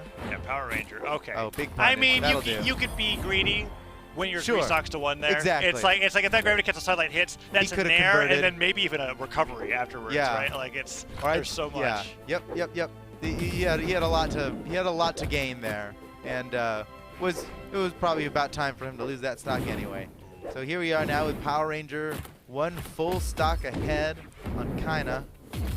Sidelight nair. Oh, the down air he rode with it with the dodge. But so much damage. It's amazing how light and day it is between Power Ranger and the Magyar and the Macho Man in this particular matchup. Yeah. Where like Kaina was looking beautiful on the bow, and now the bow almost looks like he has no way of getting in. Yeah. Like I mean, well, this is, he's in a territory where he gets cider. If Kaina loses this, he'll have the opportunity to see what Power Ranger locks in with first. The winner of the previous round has to lock in their legend first. There it is. Power Ranger wins that game and brings us to a Game 5. As we live for Game 5. And so that's why, like, what I said didn't make sense, but in my brain, I thought it made sense at first. I was thinking maybe he locks in Magyar in preparation for him to switch back to Bodvar, but then, no, Kaina would just look at the Magyar and be like, I'm not going to Yeah. The tournament rules are the winner of the previous round has to lock in first. Give the advantage to the one who just lost. So Power Ranger has to lock in, then based on what he picks, Kaina gets to choose. So obviously I think Power Ranger's going to go with the Macho Man again, but Kaina will at least be able to be like, what's my best pick against Macho Man? What's going to work here? Because, I mean, the Koji can do it. I think the Koji can do it, but maybe he'll have something else in store. Well, actually, we need not wonder, because on the bottom right you can see that he's already chosen, we're just running it back. We're actually just going to run it back. Same stage, same legends. Every game since Game 2 in this set here. You got to admire the tenacity. Game 5. Yeah, Power Ranger. Game 5. Let's do this.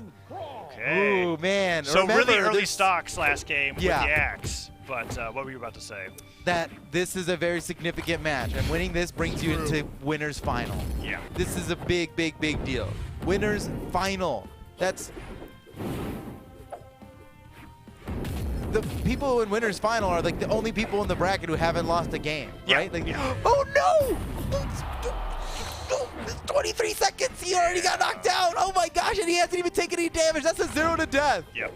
That's boy. pretty devastating. That's a flawless victory. Yeah, Power Ranger on the Macho Man, bringing out the axe and the lance. Kind of now just starting to get on a little bit of hurt with the bow here as one neutral light hits and Power Ranger just catches that landing. Can he get another one? Dodges in place. There's a second neutral light weapon throw. Third neutral light. Why not? Just keep going. He's been dominating the ground here. Down air, D-Light, Power Ranger putting out the nairs. Dude, this is what a difference between the Macho Man and the Mag. The Magyar was not getting it done. Oh my. 1 minute. A minute in. 2 stocks. 1 minute, 2 stocks for Power Ranger. Yeah. That is incredible.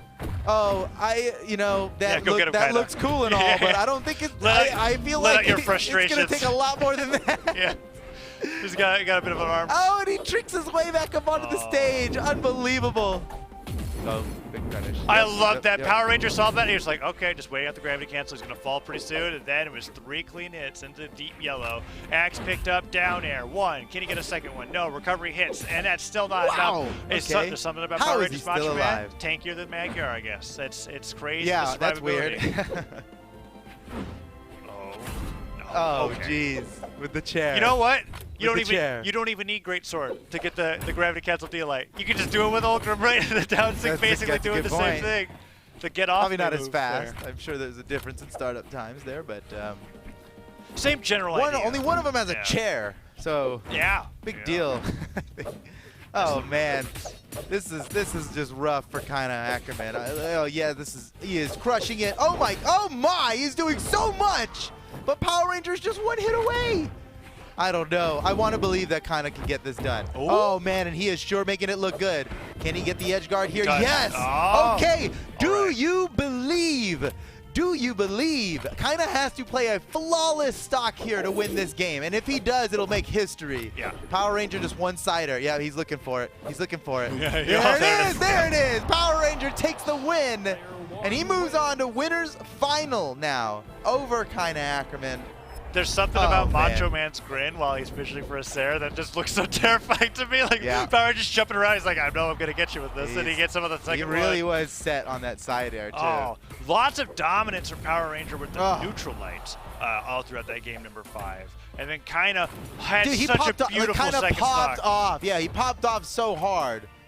But he was just so far behind by that point, it didn't matter. Yeah. That's unfortunate because he was looking really good. I was so impressed. I feel like half the damage dealt from kind of that game was off of that last 45 seconds of just, it was a crazy unarmed string into being able to pick up the sword, get the edge guard on the edge of the stage, but it was just so difficult to play around Power Ranger's axe. When you get in that situation in Brawlhalla where your opponent has to win only 1 neutral exchange and you have to win 12, I mean, at that point, that's rough. It is a but game. We've seen it. It's a game of skill, and it's possible. Yep. But the odds are against it. That's the nicest way of saying it. It's just it is tough indeed, and Power Ranger looking great. GG. Kind of really, he focused on the sword in that game. Yeah. It was working well again on that second stock, but and he showed that at least too much. Like weapon matchup aside, he showed that he had a very good bow against Greatsword specifically.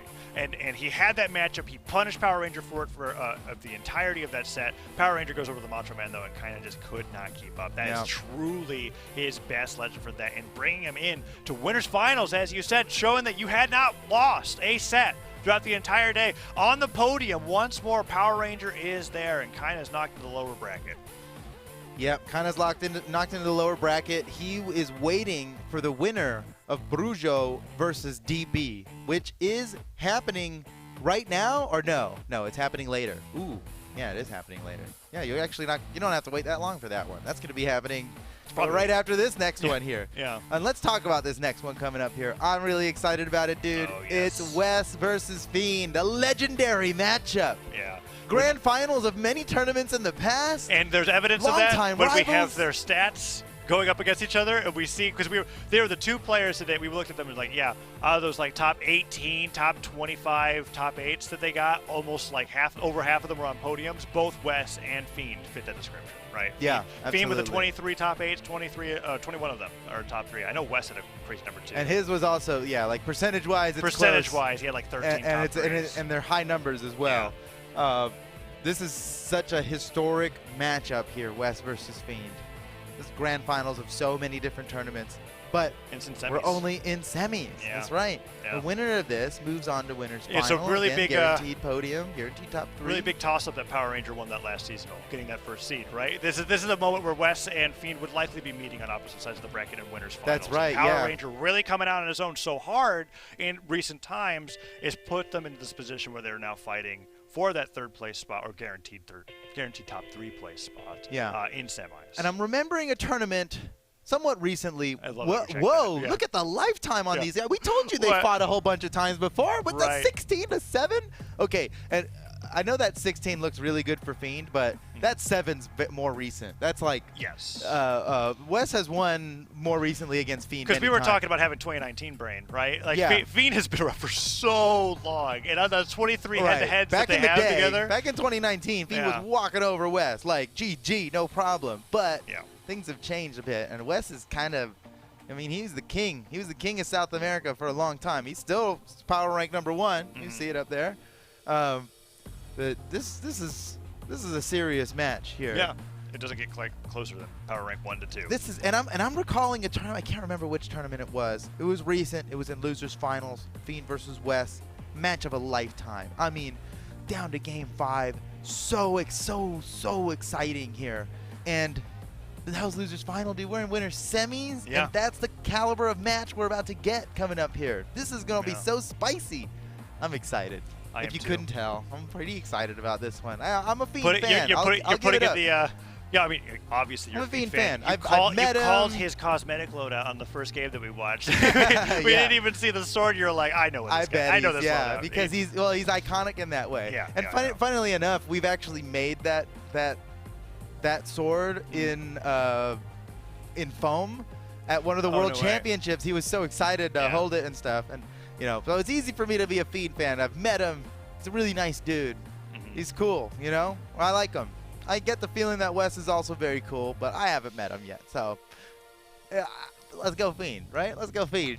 I think he's got it. What do you think? Well, I am siding with Wes because I currently think Wes is actually the best singles player. So we're enemies. It's South America right now. We are enemies for this one. It'll make it exciting for the cast because we're going in, and much to my surprise, Wes is on the yes, this is great. He's on Artemis. This is going to be a good one. I was wondering. This is one for the history books, guys. Yeah, I was wondering if it was like, all right, you just wiping the floor with DB with this, or is this like I prepared this for BCX, and it looks like that's the case. He played that Artemis so fantastically in the last set, and now he's going against Fiend with it.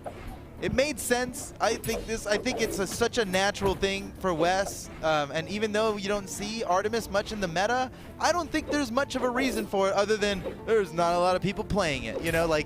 It's Artemis is good. It's good signatures, good weapons, and really great stats. Yes. Especially speed. Speed is easily one of the most important stats. Even though dashing evens things up on the ground. I also think it's one of the hardest to use, honestly. That's true. When you think about it, you can't utilize it as well. You got to be really confident with your movement, and movement's kind of everything in Brawlhalla, but when you have high defense, you're just kind of like, well, this isn't like I have to. That gives you more mistakes. I don't have to work harder to get hit with less damage. You don't have to try and utilize defense. It will be utilized every time you get hit. Right, exactly. Whereas speed is something you need to utilize yourself. And talk about speed. That's a 1-minute KO for Fiend. Yeah, by the way, who's basically, I think the fastest? I don't think we have a 9 movement speed-based legend, right? So Hattori is the fastest when it comes to playing with speed on the board. Yes, you're right. Fiend is absolutely utilizing that and has been utilizing that. I don't think he's using the speed stance. But 8 speed, that is the fastest you can do. Still pretty darn fast. And you'll see it. You'll see the difference when you put a Queen Eye and a Tori next to each other. It's crazy. Well, and so the way that the movement speed gets utilized in these really top-tier matches, which is all we're seeing here is these top-tier matches, is it gives you more opportunities to mix up how you recover back to the stage. And in South America, more than any other region, these guys really trick it up on their way back to the stage. And so, Wes literally went around the world. Yeah, that was awesome. Nares and Dares in a circle there, just using the light attacks themselves to get the momentum. Down air puts Fiend to the right. Fiend putting out those side lights. Side Sig. Is it going to get the scythe out of his hands just yet? West makes it back. Oh, this edge guard feels so in favor of Fiend right now, though.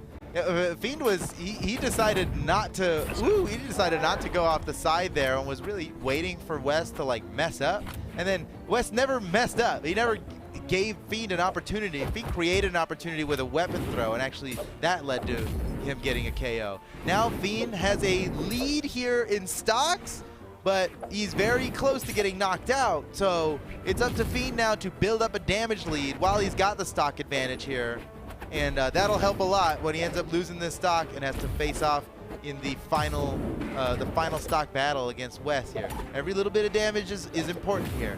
And Fiends, he's done a good amount already. He's got West in orange now. The spot that's punish. huge. Wait a second, he might not need that other stock. West doesn't even take it out there with the side air. Oh, that was close. Tricky. Talk about tricky, man. Sidesig misses West. Misses that recovery. Sidesig misses as well. Fiend doing such a better job playing around Artemis signatures in general.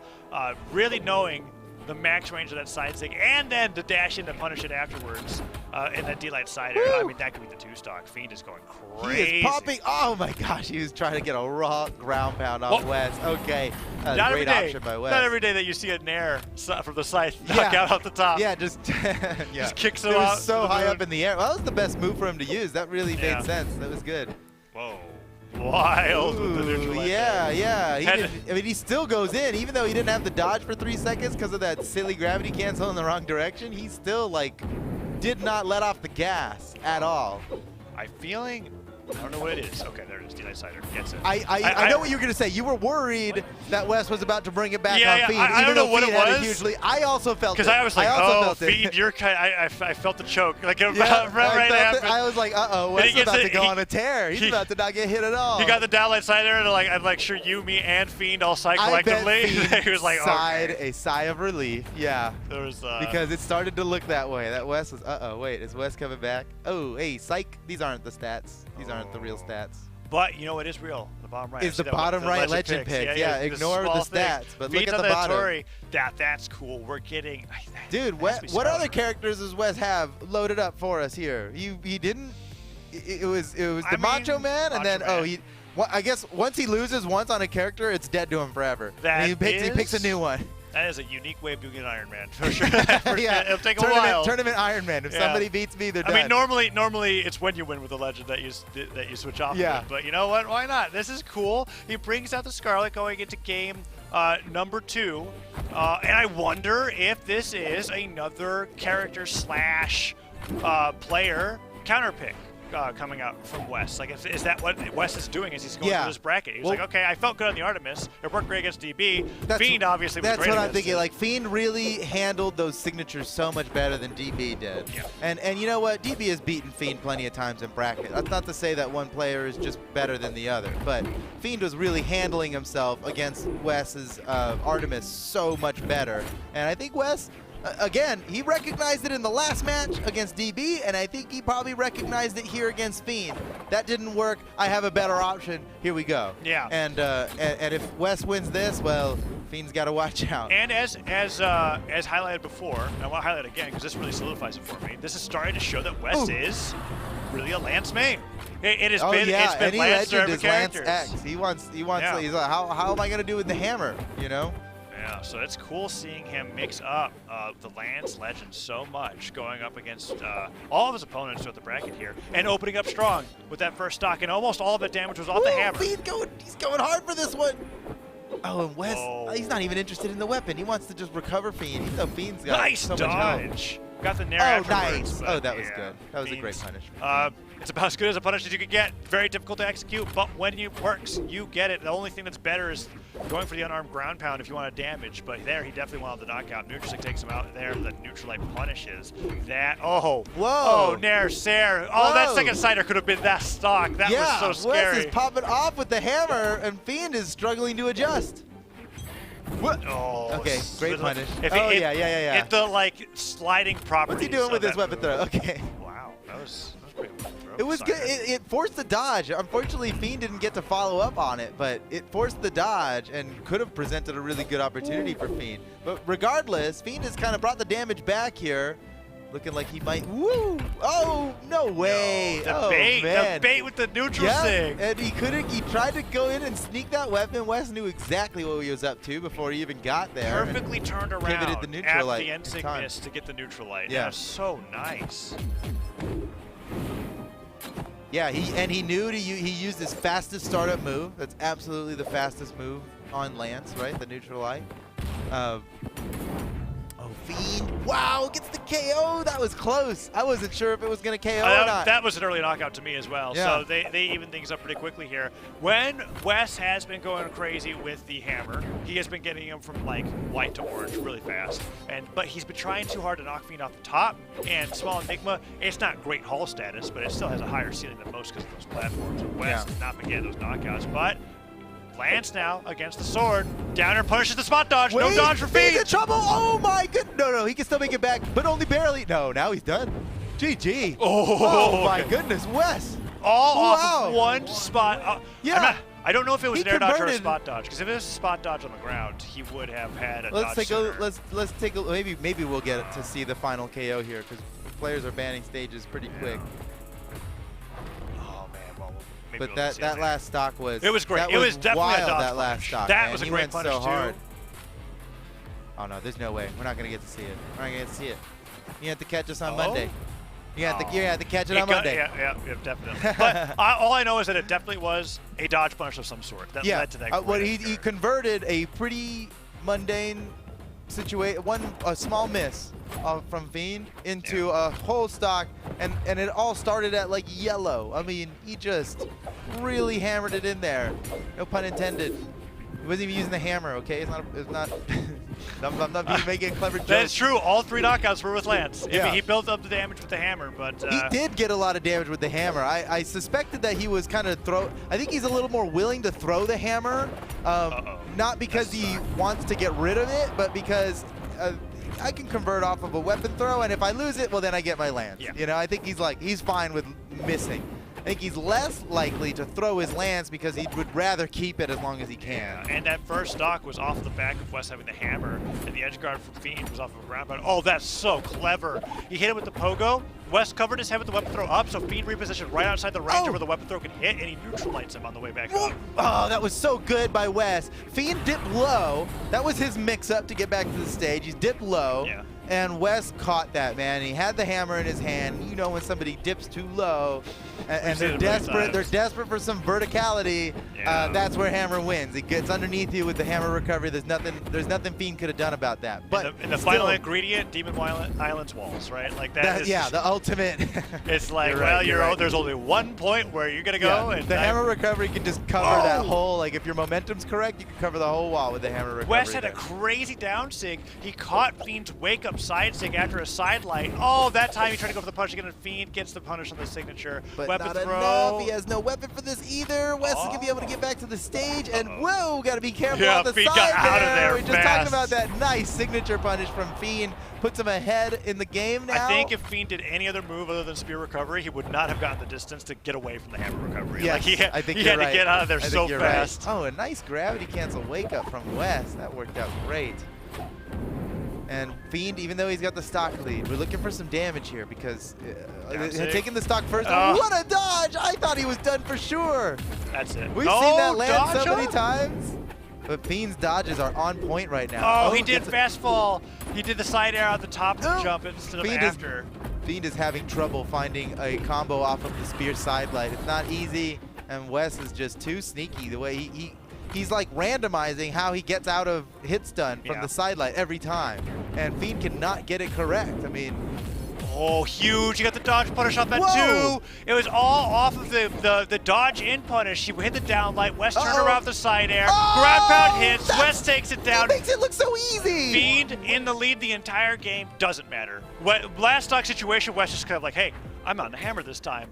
That last stock was so gorgeous, and it was all off, once again, all off of one dodge punish. Yep. This last stock from Wes was kind of dirty, man, because Fiend was like not that hurt. Fiend He was not that hurt. He could have made it back to the stage. Other stuff could have happened. Yeah. But we'll be cursed forever to not get that last. We're not able to see the last one.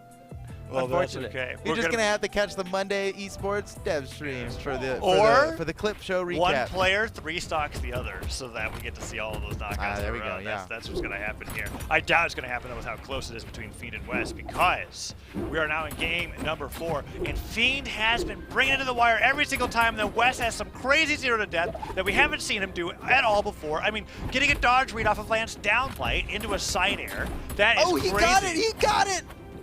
Woo! Man, he got every little bit of that. And can he seal the deal here? Yep. Yes, perfectly done by Fiend. Oh, but this what is an like edge guy. 30 seconds in. I've seen the story before.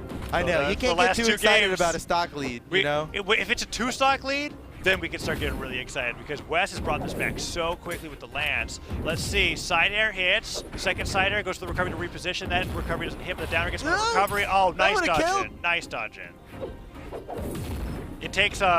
Dude, you're right. Even though Fiend had such a huge lead here, it's looking like Wes is just gonna tie things up, and it won't even matter that Fiend had such an early lead.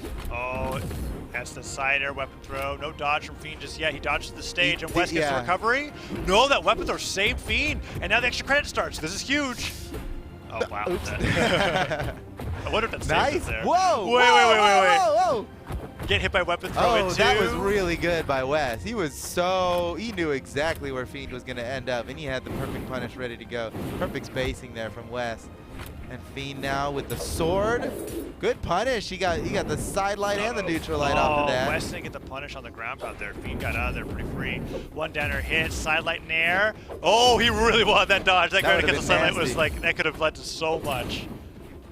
He has recovery still, I think, right? Oh, is it enough? Not enough. And with the Lance using those siders, he's easily able to make it back to the stage here. And Fiend has to once again search for a KO. That sideline flashing was huge for Wes. Oh, and that damage. This is where it starts to get rough. Yeah, damage kind of tied up here. Stop Nair means down sig. I mean, he doesn't even need down sig. Fiend didn't have anything. Oh my gosh! He gravity canceled down like that gravity cancel ended him. That was a bad move. Honestly, one of the rare times where we could just say that and be like, yeah, just it just was. It didn't need to be a gravity cancel, and because he went for it, like it wasn't to punish anything. It was absolutely not a guaranteed thing to land. Wes had such a perfect punish ready. I'm sure Fiend wasn't expecting to be KO'd off of that. I'm sure he thought maybe I get punished for this, but I'm not gonna lose my stock for it. But Wes, man, he had such a great punish, locked and loaded for that. And now Fiend's in trouble. With his back against the wall, Wes is just one stock away from moving on to winner's final. Oh, yes, he is. And Wes, he switched over from the hammer to the Lance, and Fiend's taking a lot of damage, but could this be the time where Fiend comes back from a deficit? One there from Wes. He's got to. He has no other choice. It's either this, he either takes this stock right now, or he's going to lose his bracket, and he's just barely alive. Hit a dodge. No, it's over. I mean, woo!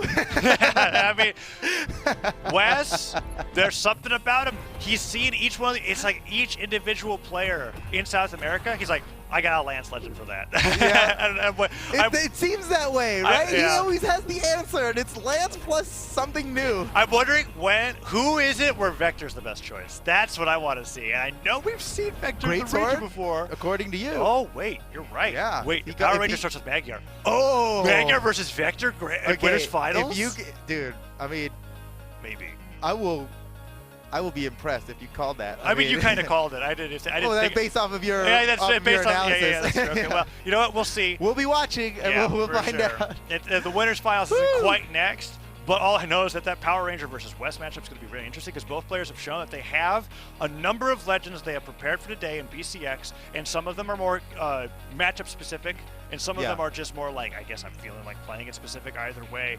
Wes, so good in this matchup against Fiend, and it's such a weird 3-1 because up until that last game, Fiend was in the lead every game until the last moment. That's just how that worked out. So Fiend goes down to the lower bracket. That lifetime matchup for West works a little bit more in his favor as they've got He's inching closer. It was 23 head-to-heads. It's going to be a while if he has to win a lot. What was it, 8-16, I think, or something like that? 9-16 now. But congrats, West. There's a chance that they play again because the lower bracket still has to work itself out there. Yeah. And one of these players, either Power Ranger or West, is going to go down to the lower finals later on in the day, and they will have potentially a rematch with somebody that we just saw today in winter semis. That's right. Well, Fiend, yeah, like you said, Fiend down to the lower bracket. He's waiting for the winner of Monexo versus Hughes. Meanwhile, Kaina's waiting for the winner of Brujo versus DB. Those matches are coming up next, and they are going to be spicy. But we have our winners final. It is Power Ranger and Wes in the winners final. The stats were correct this time. The seeding works. It's seed 1 versus seed 2. What do you know? What do you know? Yeah, it's one of those cases where, I mean, we're saying that as if it's not surprising, but after yesterday, anything, you know anything can happen. Yeah. Come so on. like, when it came to Europe, we could not trust the seeds. So of course we went into this a little bit like we're like, oh, okay, I'm yeah, always sure, ready seeds for a 1 and 2. surprise. Yeah. So that's it for the winner side of the bracket. We're going to be going to the lower bracket in just a little bit, but we have a short break coming up first, so don't go anywhere, and we'll be right back after this.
Hello and welcome to the Brawlhalla World Championship. We're in South America and we're going down to the lower side where everything gets much more intense. I'm Duke and joined with me is Rain Raps and TWK Smash. Rain Raps, what's going on today?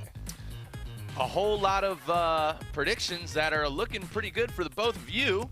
And so far, not the best for me, I must say. But yeah, electric gameplay from every single matchup we've seen so far, especially on that last block with both Taza and Foda, and just the great gameplay they got to cast from West, from Power Ranger, and with Fiend and Baltazar, and, you know, some of the biggest names in, you know, South America. So I'm loving everything that I've seen thus far, but the funnest thing about when we start to go into, you know, this section of the tournament is TWK. This is where things get hot. Yo, top 6? That's what we're looking at, because right now, winners finals is set up. Power Ranger versus West. My predictions feeling real good. Yeah, I mean, listen, that's who I had in my top 2, and they're like guaranteed top 3 each right now. I'm chilling. But down in the lower bracket, we still have fighting it out Brujo versus DB and Monexo versus Use. Duke, what's up? That's definitely some interesting names to be hearing, right? They're names that, of course, we know. Again, we took the top 15 of the region plus that last chance qualifier to fill out the 16-man bracket. But still, these are some people that were on the lower end of things. They're not exactly the household names that we're expecting. Of course, DB is still inside there, but then you have the names of Brujo, like you were saying, and then Monexo and Use, who are still, again, a little bit lower than some of the likes of, like, News, who had a great run earlier on. Yeah, and I mean, we're still looking over in losers quarterfinals. Kaina is there waiting for somebody to fight. Fiend waiting for his opponent as well. So there's still a lot of those household names that can definitely upset the bracket. They can burn their way through that lower bracket, but it's a tough road. For sure. I mean, you and I, likely fingers crossed that nobody does that, because, of course, our picks are still in that top side of things. Some great action that's been happening on today. But like we said, we're going to be starting off with that Brujo versus DB match. Rain Raps, what do you know about these guys? I know that DB put up a fantastic matchup against West, you know, and unfortunately it just wasn't enough. Well, you know, DB I still think, you know, has a ton of potential and opportunity to make a very, very strong losers run through the rest of this tournament today. Whereas with Brujo's definitely somebody who I've come to love a little bit over time as casting on the Pro Brawlhalla stream as well. And with what I've loved the most from Brujo is what we're going to be able to see, you know, from these stats here. It's not the most, you know, compelling stats, right? But you're seeing PR10 and you're seeing those 3 top 8 placements as well as the top 32, but it all being done with the Nemu, right, which is the Dusk crossover, which not a lot of people are using Dusk. I have no idea if I said that crossover right, because I don't want to put you on blast. It is Nimue. It is Nimue. Nimue. You did well. Let's go. Hey, you live and learn. Live and learn something else. I gotta tell you, though, that's pretty impressive being power rank 10 with only 3 top 8 placements. Like, that is kind of that upward rise, right? It's the recent time that Brujo's really been putting in. Yeah, this is what I was talking about, right? Like, these are some people that are a little bit lower PR'd. For considering we're in the top 8 of things, the lower side, being PR 10, you wouldn't exactly be expected to do that here at the World Championship. But as we've been saying throughout the entirety of this weekend, it's all about how you're playing on the day. And of course, we've already seen upsets happen throughout the weekend, and we're seeing more upsets happen today as Brujo is here fighting against DB. Yeah, I'm looking ahead at this character select, and you can actually see it in the coming up next. They're telling you right now, we've got Brujo on that Nimue, and DB locking in the Enchantress. Wow, I mean, and that's something we really haven't seen much of at all, you know, seeing, you know, a double orb. You know, we're getting a little orb-on-orb action, you know, and then DB with that PR6, that massive amount of earnings, and those 2 silver medals, 4 bronze medals, 17 top 8 placements, and 23 top 32 placements. So this is definitely a territory that DB is going to be extremely familiar with, and, you know, it's kind of that what we've talked about a lot now, and I've been saying new dog, old dog when I'm switching up. I'm saying new mammoth and the old mammoth. Okay, all right, change the emblem. Oh yeah.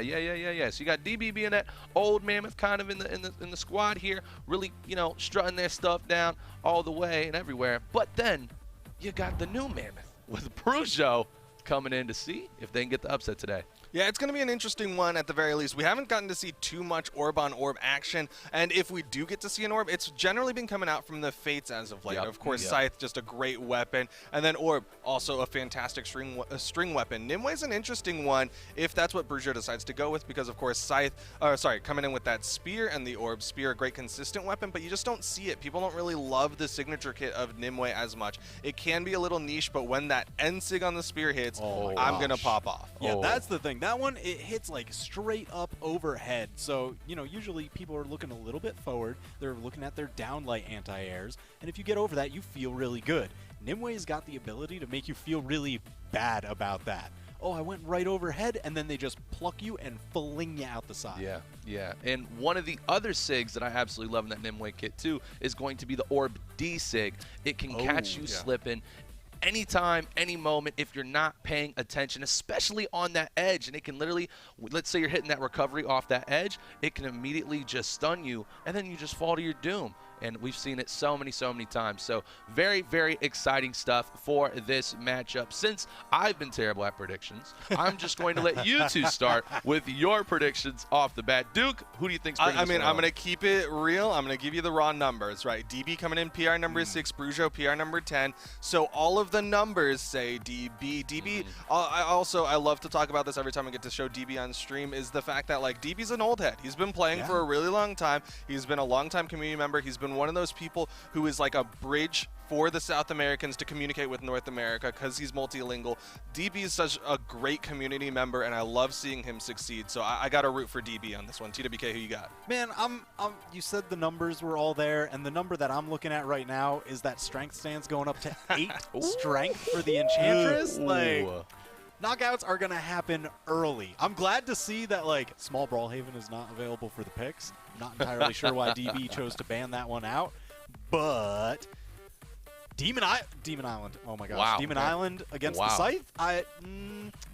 Scared. Yeah, short walls. Scared. Short walls. Crazy off stage. This is going to be explosive. Game number 1. Yeah, and those short walls are going to play into such a good effect for both Brujo and DB here, right? If they are able to make the most of either the Scythe on DB or those D-Sigs on the Orb that we talked about with Nimue as well, it's going to definitely open up a lot of opportunities to get some very, very early KOs. But here we go, match number 1. It is a best of 5. Brujo on the Nimue and DB on the Enchantress. I'm loving what I'm seeing so far. We're definitely seeing a little bit of spacing and definitely a lot of respect coming out from these two players, dude.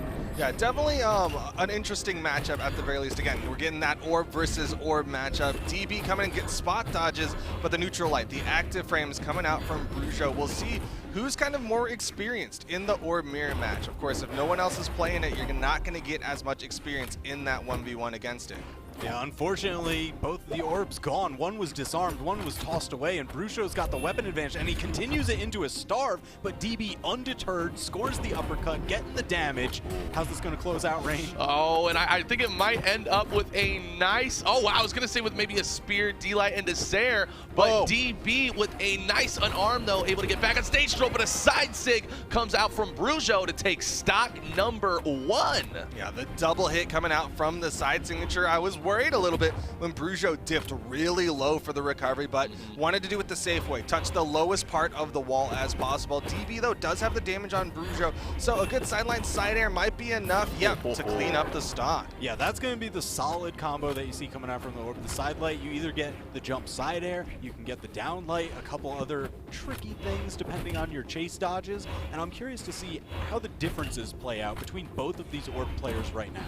Yeah, you can definitely tell that they're looking for the opportunity to really make a difference, and I love it. Going in from the end lights and end sig, and there's that D-Sig right there. It was so close, but Brujo again with the wake up going into the side lights there. Might be an upset alert here, Duke. That was so cool the way Brujo did that side sig, because it's one of those moves that when you tap it, it has that initial hitbox, and then you can charge it for that second hit, and he charged it a little bit. You saw him holding DB, and DB wasn't ready to react on it, so Brujo got that extra damage, that extra force because of the charged signature. Yeah, and especially since, you know, right now he's got the damage lead, that just helps compound. So now looking for the knockout. DB has Brujo unarmed, knocks him away so that way he can continue the weapon star. Oh, the reversal on the back end. Wow, and just the spacing and confidence from Brujo here, able to confirm that KO with the spear recovery. And Brujo has been in the lead this entire matchup, but DB is in a strong position still if they can confirm this KO. Oh no, Brujo went for the, you talked about it, Duke, those short walls, and it was the shortcoming of Brujo trying to get back on that stock. I love how quickly DB converted on that too. Saw like the slight dip under, you know, oh, you're gonna head bonk on that wedge just slightly. No hesitation, immediate ground pound, take the stock. It's why that low recovery can be so risky and great on DB, because he let Brujo get away with it on the last time. This time he's not, as he gets the end zig. DB gonna take game number 1 with a big KO to finish it off. Yeah, that was huge. It accelerated so fast. All right, I'm going to get a couple hits, just ladder you side lane into the down lane, ooh, juggle you up, neutral air maybe. And then once you're up there, that gravity cancel neutral signature doesn't have a ton of distance to go before it reaches that top knockout line.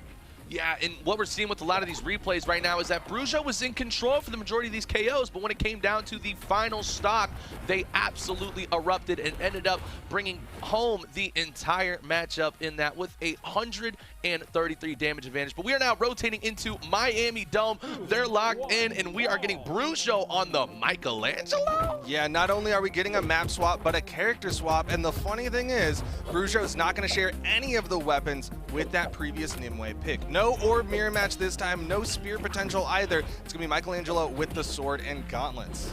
Yeah, so on Miami Dome, I actually really like this because sword, gauntlets, they're pretty good off stage. There's also some really good spiking signatures, you know, when you're going for like that sword side signature. And when you have that pillar under the stage, you're locked into the side that you got knocked off on. There is no extra option to retreat under the stage, take another avenue back. You've got to fight your way back.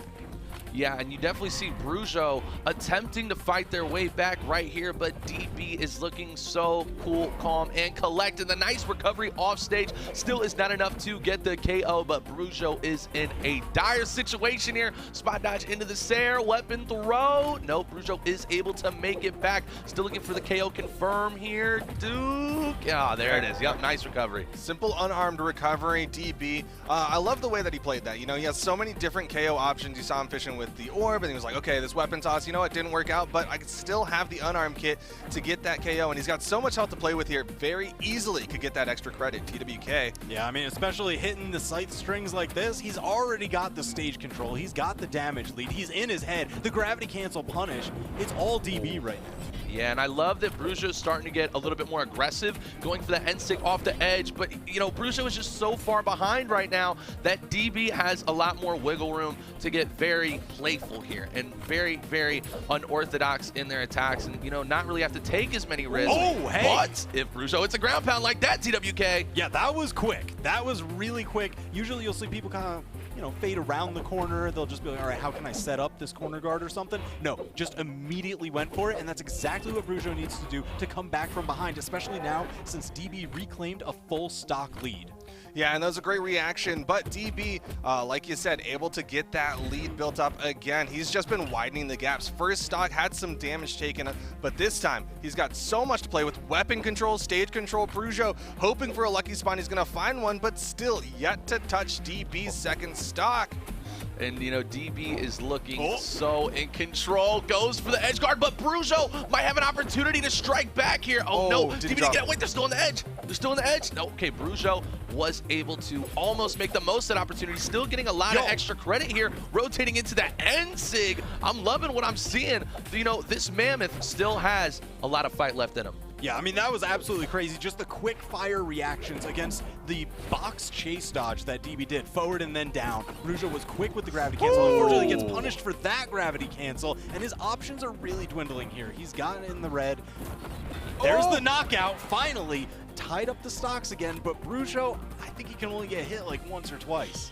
I mean, he's got some health inside of this. He does have still that Michelangelo kit. We talked about his edge game opportunities, but he's yet to really push that opportunity. Oh, a nice three-piece. Could go for it, but DB is going to hold the corner. Oh, and it's looking like Brujo still has a bit of an opportunity here, but one more sidelight Sair should do it. DB with the weapon throw off the edge, goes in on the dare, and wow, what a beautiful rotation going into that falling Sair. So calculated to get the KO, and yet again, we are seeing 171 damage advantage in that aspect. Duke, what's it going to take for Brujo to get this dub? Right now, he's really trying to throw darts at the wall. He's trying to find the answer to the orb, trying to figure out what works against Enchantress. And unfortunately, I don't know Brujo's character kit well enough to know what it will be. But I've been seeing from the South American so far, switching to a Lance character, switching to an Olgrim, things like that, might work all right. But he's going back to the Nimue for game number 3. Ooh, okay. Okay, I like this. You know what? I want to see just slightly quicker reactions. Yeah. Because Brujo, he's made a lot of the correct choice, just a hair late. We even saw it at the tail end of that match.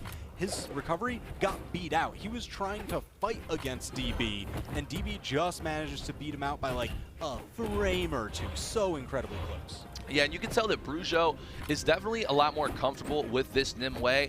I assume, you know, the choice to rotate into the Michelangelo was more of like, okay, if this ledger doesn't work out, I'll use this. The Michelangelo did not work out at all. It was an absolute, you know, DB fan show right there for everybody who's looking for good clips. But I think Brujo rotating back in this Nimue, look at this. I mean, we're seeing so much more confidence and a lot more clarity in the combos and hits to go with here. So I am liking this aspect for Brujo, and I love that. Brujo's coming out strong. I love it. Every time that Brujo hits that, and it gets the little bit of extra charge just to tag it on and really compound the lead. Yeah, that's something that we first started seeing out of like the Kojis with the sword side signature, and I love that we're seeing it brought out into some of these other characters. Brujo clearly showing that he's a specialist on the Nimue, knows this kit through and through, but he needs to finish this stock off of DB, and he's sitting on the corner, maybe expecting DB to come up when he disarmed himself, but DB yet to pick up a weapon. Yeah, DB's really waiting for, you know, the calculated hits. Now using the scythe. Oh, what a nice nair from Brujo when it was looking like a very tough situation, but the sidelight Sair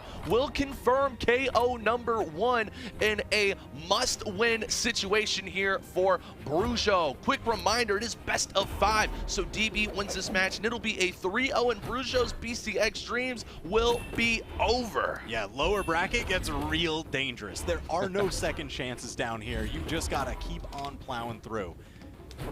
DB trying to plow through this stock of Brujo. Brujo's building that lead. He's getting the extra credit. Cut short.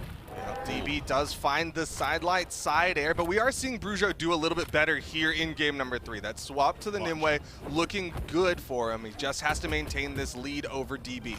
Yeah, and I'm loving that Brujo has, you know, kind of been I'm going to say extremely consistent with the orb here, but now using the spear and getting the job done. I'm loving the placements and not falling for a lot of the scythe tricks that DB was using early on. We're noticing a lot of those dares coming out looking a little bit like a pogo stick, and Brujo just rotating so well with the nairs and the weapon throws to keep DB off it. Hold this real quick, homie, as I now rotate into the orb. Brujo with a Sair, and this just might be exactly what Brujo needed. Oh, couldn't quite catch the landing. Thought DB was going to land in front, but it was the behind mix-up. Side signature once again. Brujo's accuracy with that move alone has to be ridiculous. Yeah, he's so good about it, and I love that this time he just let it rip. He didn't go for the charge. He's like, either DB is starting to recognize that I'm going for this charge, or you know what, he's so damaged it doesn't really matter if I go for the charge because I know this is going to KO. Yeah, and you know, DB is now at 1 stock, Brujo at 2 stocks. Brujo with basically a full stock lead, now about a stock and just a little sliver more. The nice wake up with the Sair again. Oh, and what a nice nair from DB to make it back on stage. But Brujo, you are so close to keeping your BCX hopes alive. All it's gonna take is one nice signature here or a very calculated dare. Oh my goodness, DB? That was so close. I mean, he was really looking to just spike that one right top of the head. Luckily, he's still got an extra stock to play with. Whoa! Slid that recovery over the corner, back onto stage, still chased down DB with it. That was slick. And the bicycle kick for the win. We're still in it. That puts him on the board. DB's still up 2-1, but we're going to a game 4. Yeah, fantastic play from well, both of them, but clearly Brujo making that swap over to the Nimue, showing that comfort with the orb. Those side signatures in particular, like this is why he's playing Nimue's orb over Fate's orb. This is why he is playing it over Thor's orb. It's because he can get that charge for that extra damage, that extra force, and he's been so consistent about hitting it. It's kind of like what you said, Rainwraps, that consistency that comes out when he makes the swap to the Nimue. Yep, and I mean, dude, that Nimue, almost a 300 damage advantage. That is incredible, but it's not going to matter in this match because the slate is completely wiped. We are now in a 2-1 in favor of DB, best of 5, and DB switching over to the Sidra now. TWK, why would DB switch to the Sidra? Man, this gives you like some crazy acceleration available. You've got the consistency of the sword, but it's really that cannon kit that most people are thinking, Anchor's away. Okay. No. Anchor's away, dragging him down into the depths. DB with a 20-second knockout. Wow. He went for the side air, didn't hit, and I thought Brujo was safe, but he turned around, started drifting towards DB, maybe trying to capitalize on that whiffed side air, and unfortunately fell for that one. And now this is a massive lead for DB. Yeah, you know, and we talked about signatures that are extremely good at catching your opponent slipping.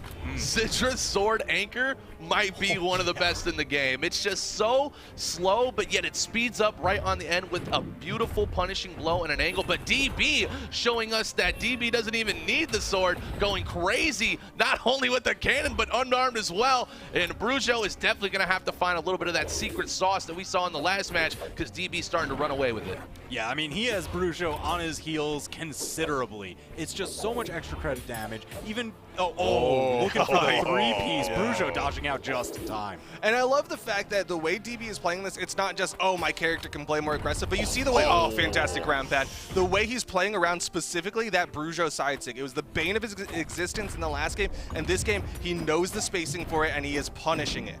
Yeah, DB is looking, I mean, incredible, to be honest. Like, every match that we've seen so far has been pretty solid from DB, but I mean, this is hands down the best of the best. So you got to kind of wonder, like, okay, if DB does win this nice ground pound, and the cannonballs are flying, there goes that side sag, and the recovery! Can you believe it? What? 3 stock!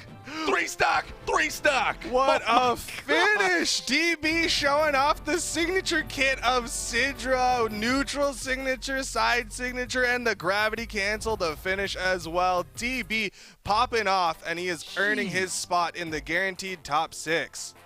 Man, and that, all right, this gameplay, you know, it's not even usually what you expect to see from Sidra. It's like, most people, it's like, okay, you pick Sidra, I'm going to see way more cannon neutral signatures. No, there was like just the one there. You're going to see way more sword down signatures. No, just the one there.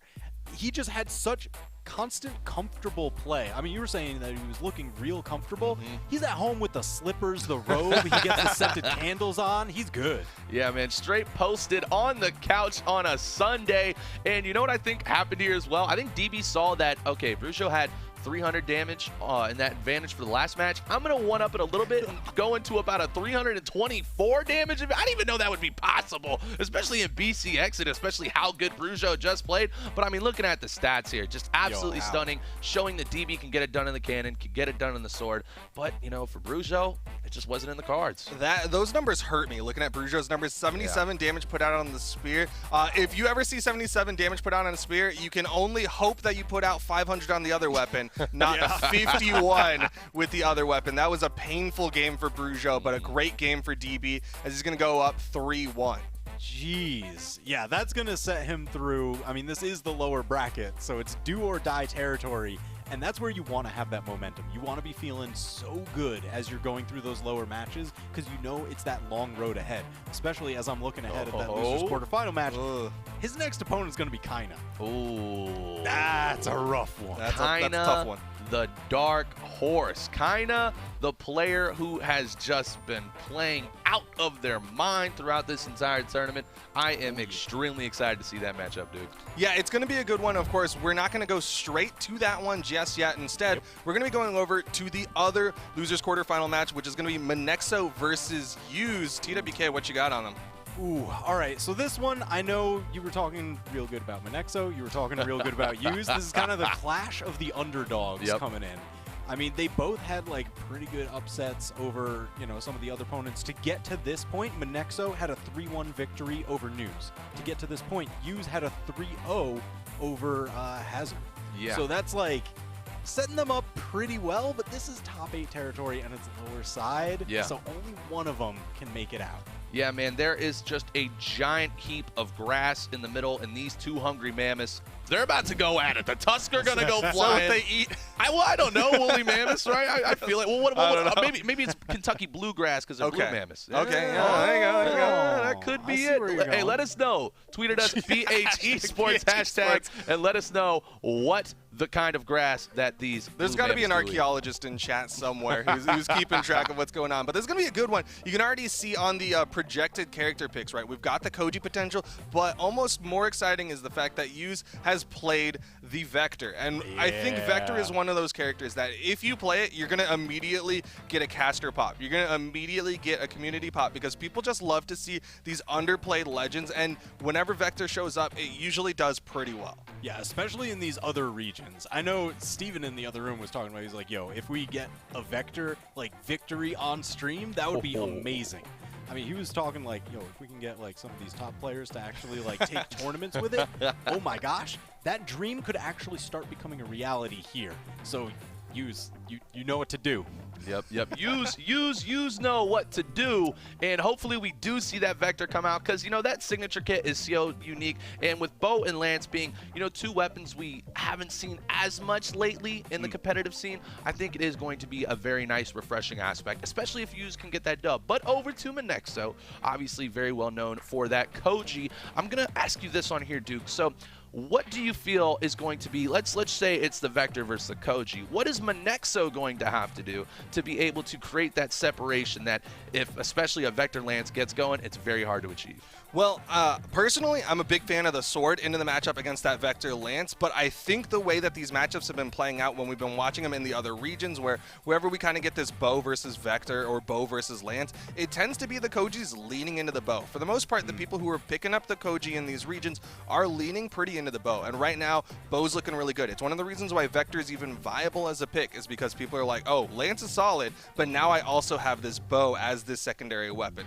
So I'm kind of expecting the Bo to come out, and then the big thing is if Monexo can get those big strings. Can he get the D-Light in air? Can he get the dodge read after that for the extra damage? And more importantly, can he get the spot dodge to Tommy Matt to finish off the stocks? Oh. Yeah, I think Yu's definitely going to have to be looking to keep Monexo off of the Bo. That Lance, you get so much aerial movement, but air is where the Bo eats. They have some of the best anti-airs in the game. So if you want to get that Lance going, you got to keep the Bo away.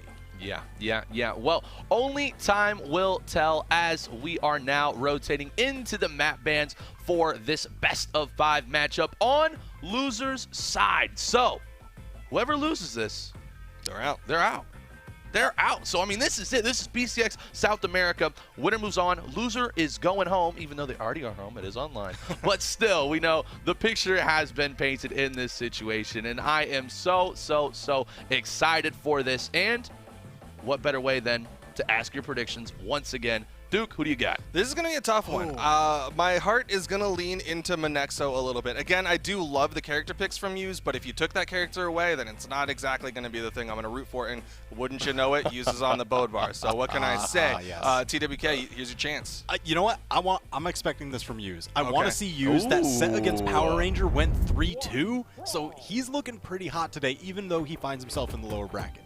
All right, well, the match is underway. We have Monexo on the Michonne, which is the Koji crossover, so we were correct with the Koji prediction, and Hughes on the Bodvar, which is two completely different weapons than both Bo and Lance. But, you know, who knows? If this matchup doesn't really work out that well for Hughes, we might still see the Vector come out. So here we go. Match is underway, and Monexo is already looking very strong. Ooh, good dodge.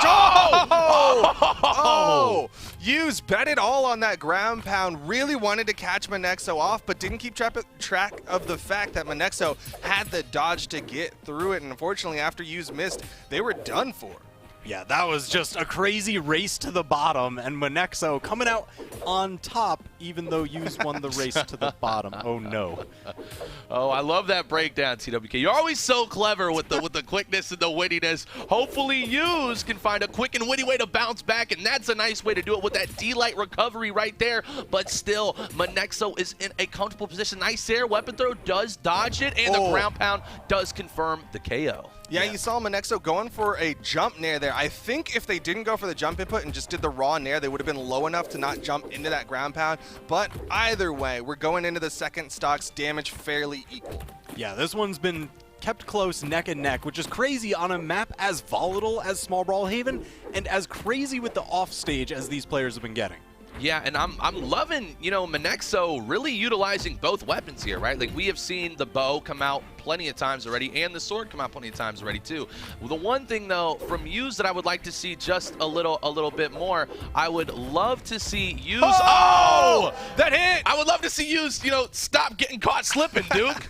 I think Hughes thought he was high enough, right? That side signature, it's a precise arrow, even though it's flaming, but his feet dipped into the fires. He's still going to clean up the stock though, so it looks like it's going to be a close game. Yeah, I mean, that's the main thing. I'm glad to see that the opening, game number 1, has been kept neck and neck. Yeah, you get crazy stocks, a crazy finish that you weren't expecting, surprising everybody, us included, and then it's just firing right back, no delay. Yeah, and no delay at all, but Hughes, this is what Hughes needed right there, dude. That was so close. That was so close. I love it. Both players, we talked about it, they're so hungry. They're willing to go all in right here, right now. But Monexo might have just done it with that double ground pound. Great double ground pound, a huge amount of force on that ground pound. So hitting it early can lead to some big knockouts, and that's exactly what happened there. Got the ground pound, and fortunately, it was over the corner, didn't bounce off the stage because it was close to doing so, but able to follow up and get that finisher.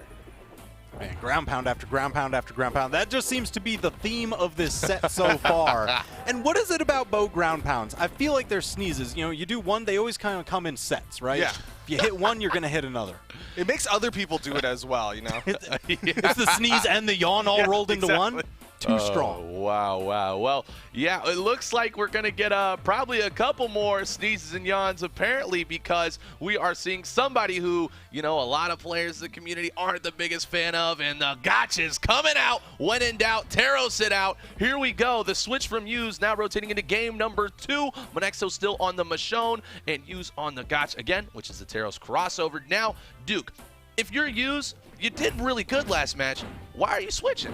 Well, clearly wanting to bring out a little bit more force. Of course, on Small Brawlhaven, those are going to KO so quickly. We'll still have that hammer, which worked relatively well in that matchup against Monexo, but this time going to have that axe in hand. Great reaction there. Saw the neutral sig coming out and was able to dodge up in time, but the down sig is going to KO, and that right there, that high strength, that big sweep is why he was wanting the Gruagok. Yeah, that is something that we saw in an earlier set today. Of that down signature, you hit the top of the dome, it's going to send them straight up with a ton of force. On a map like Small Brawlhaven, that's early stocks. That's a full stock lead for Hughes here in game 2. Dude, Hughes is popping off. Now with over a stock lead thus far, we are just seeing Hughes' confidence come out from the light attacks and then picking it up with the side sig in the early stock. We might be getting a 3 stock here, Duke. A great swap from Hughes, putting out so much damage, getting so many stocks with the Gruagok. Monexo not sure how to respond to this. Of course,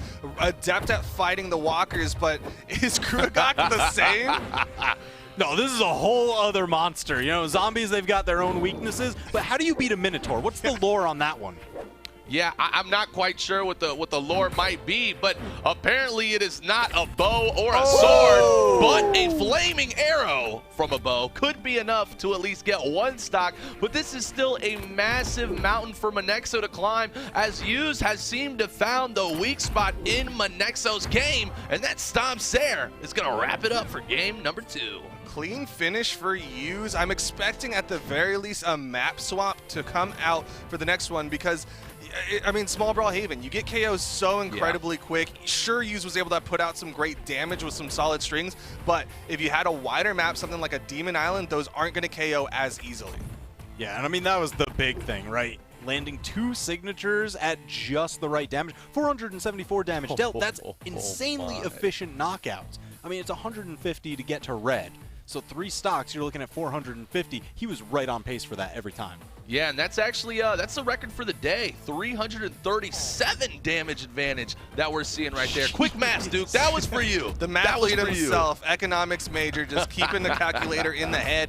But we're going to game number 3, and of course, Monexo's going to make that swap over to the Bryn for game number 3. And this is what I'm talking about as far as map picks go. Go to something a little bit wider, something where you're going to be able to survive a little bit longer against this high strength. I'm going to put a quick asterisk on this one, though, because yes, you get a ton more ground space, but watch those corners. These are very small walls. Look at that. Oh, yo. You're right. Knock if that him was off, on the small sweat drops. Yep. Calculation, not enough around the corner, but gets the 3-piece. Wow, yeah, and just like you were saying, Duke, if that was on Small Brawlhaven, that would have been the stock. But Hughes apparently doesn't even care what map it is. Hughes will get it done just with the hooves on the character right there, and Hughes with another substantial lead and not letting go of any of the steam. TWK, do you know what I mean? I know absolutely. Do you understand the GOC? To know the GOC is to understand the gravity cancel neutral signature. That's what I'm looking for around these corners. On the hammer, it's going to be the reversal grab. On the axe, it's going to be the up and down massive spike. Hughes has been using those signatures to phenomenal effect, and I'm expecting that to continue. The big thing I'm interested in is this axe of Hughes. I'm so curious why he started off with the bow bar, because his axe is looking so good. It's been the predominant damage builder for Hughes throughout the last 2 games. But Monexo finally finishes up that first stock with the spear recovery. Great placement, going high with it, because you can either go high with the recovery or forward with the side air. Yeah, even before that, the downlight that set up into it was a massive call out. They were both grounded. If they're just running at each other, that thing's not going to hit. He called out Hughes' jump. Yeah, Hughes just looking, very confident still, though, but Monexo having a much better match than what we saw in that previous one, and it definitely seems to be coming from Monexo's axe gameplay. Definitely able to rotate a lot more with the splendid, oh my goodness, calculated axe plays that were coming out, but, oh my gosh, Hughes just responding with a nice D-sig, still enough to get the KO, but the Sair just might be. Weapon throw confirms. Wow, I think Hughes is looking unstoppable here. Yeah, Hughes is looking really good, like a bull in a Bryn shop right now. Hughes is putting out so much damage on top of Monexo, as well as getting those KOs. Again, very efficient with his KO tools. Yeah, just every time that he gets Monexo right in that knockout range, you better believe that powerful strike is coming to find him. Now, the question is, how much extra credit can Hughes get to go up in a lead over Monexo? Yeah, and we're definitely noticing a lot now that Monexo's doing a lot of back dashes to then try to rotate into more of these side lights or these D-lights, but Hughes, it's pretty hard to dodge a signature when it's coming out of that bullpen, and Hughes confirms that stock with a signature straight from Demon Island. That was crazy, because, yeah, the placement of it, the little bit of a jump into the gravity cancel, he let that spot dodge rock just enough to let the weapon soar past, and it was immediate response with that gravity cancel side signature. That was so good. Again, to do those gravity cancels, you're seeing it right there. To do it, you have to use the spot dodge, but you still have a little bit of leeway on when you want to throw out the gravity cancel, and Hughes used it to perfection. Spot dodging through that weapon toss, and then going in with the side signature, reaching far, hitting hard. Hughes is up over Monexo. And look at that signature count. You saw it right there. 7 signatures were used by Hughes with a 71% hit percentage. I mean, that's unheard of. That is absolutely unheard of, and Hughes seems to have found what works best for them, but I do love Monexo rotating into the Asuri now, but TWK, kind of dive into the mind of Monexo. You've been getting dominated by this axe gameplay. Why choose a legend like Asuri with Katars and Sword? You need something a little bit quicker that you can fire back with, because, listen, those attacks, yeah, they're incredibly strong, but they are slow. If you can kind of sneak in, keep the pace up, you're able to interrupt that, get your hits in before theirs, and especially the quicker that you can punish those signatures, the more reward you're going to get off it. Yeah, those stacked options as well coming out from both of these kits will beat out a lot of the things that the Grugok's going to try to do. Trying to play this edge guard, those weapon toss still hitting great position to get it right over the corner, but Monexo comes up, was ready for it that time. Oh man, you're definitely seeing a lot more comfortability here coming out from Monexo. Definitely not as afraid to dive in, because with that speed from Asuri, right, there gives you a lot more opportunity to hit a counter. Ooh, I like the down heavy right there. Monexo, oh yeah, Monexo's like, no, not going to the edge there. I'm not trying to get my toes taken from me. What a nice, though, D-Light recovery, though. TWK, Monexo looks like they leveled up a bit. Yeah, and I mean, the stage pick absolutely helping out. This is a very stable map and a stable weapon with the sword. You get those downlight into recovery confirms for the knockout. You get the setups with the guitars. I mean, it is just absolute turnaround here for Monexo. Yeah, Monexo playing so incredibly well here in game number 4. Again, on the lower side. So if Yuz wins this one, Monexo is out of the tournament, going home with that top 8 finish. But right now, Yuz trying to play that neutral game. You see the dash dancing coming out, trying to bait an action for Monexo, but it's going to be the sidelight delayed Sair to even up the stock count. Yeah, and that was so smart. Like, I love how you said delayed, Duke, because that's what made that play so intelligent. Yuz knew to go immediately after that sidelight to pause and then go into the Sair, because they knew that Monexo was going to go for the immediate dodge, right? So Yuz is still here, able to absolutely capitalize on every situation and build up so much damage, and just like that, TWK, Yuz is right back in the driver's seat. I know, he's got Monexo in that knockout range, he's got the stage advantage, he's looking for those giant swipes that are going to score the knockout. The side air, not yet enough to do it. Monexo gets right under, but not under the haymaker side air, and that's going to be it. 2-1 for the stock advantage for Yuz. Yuz is marching his way into the top 6 of the tournament. He's got the hammer in hand now. He's going to try to start chunking. Sidelight doesn't read the dodge down this time, so he wasn't able to follow up with that second sidelight. But still, any damage he builds here, it's all extra credit. Yeah, and we all know that Yuz must be an A++ student, because the extra credit continues to come out. Yuz refuses to lose, and this is Monexo's tournament life. BCX dreams on the line. Top 8 elimination. Are you seeing this right now? Yuz does not Stuff recovery. They actually just threw it at each other and smacked each other in the face. Yuz got launched a little bit higher on that one, and unfortunately now is disarmed on the corner. Monexo trying to cover the corner, but that soft platform helping Yuz out. Lots of places that Monexo had to cover in the side sig. One more hit. He's going to get up the neutral line. He didn't touch. Yo, Yuz with the 3-1 closeout. Monexo, that started off that game so strong. The legend pick was working out. The map pick was working out. But Yuz just could not be denied. Yeah, Yuz just... The moment that Yuz made that switch over into the gotch over here, right?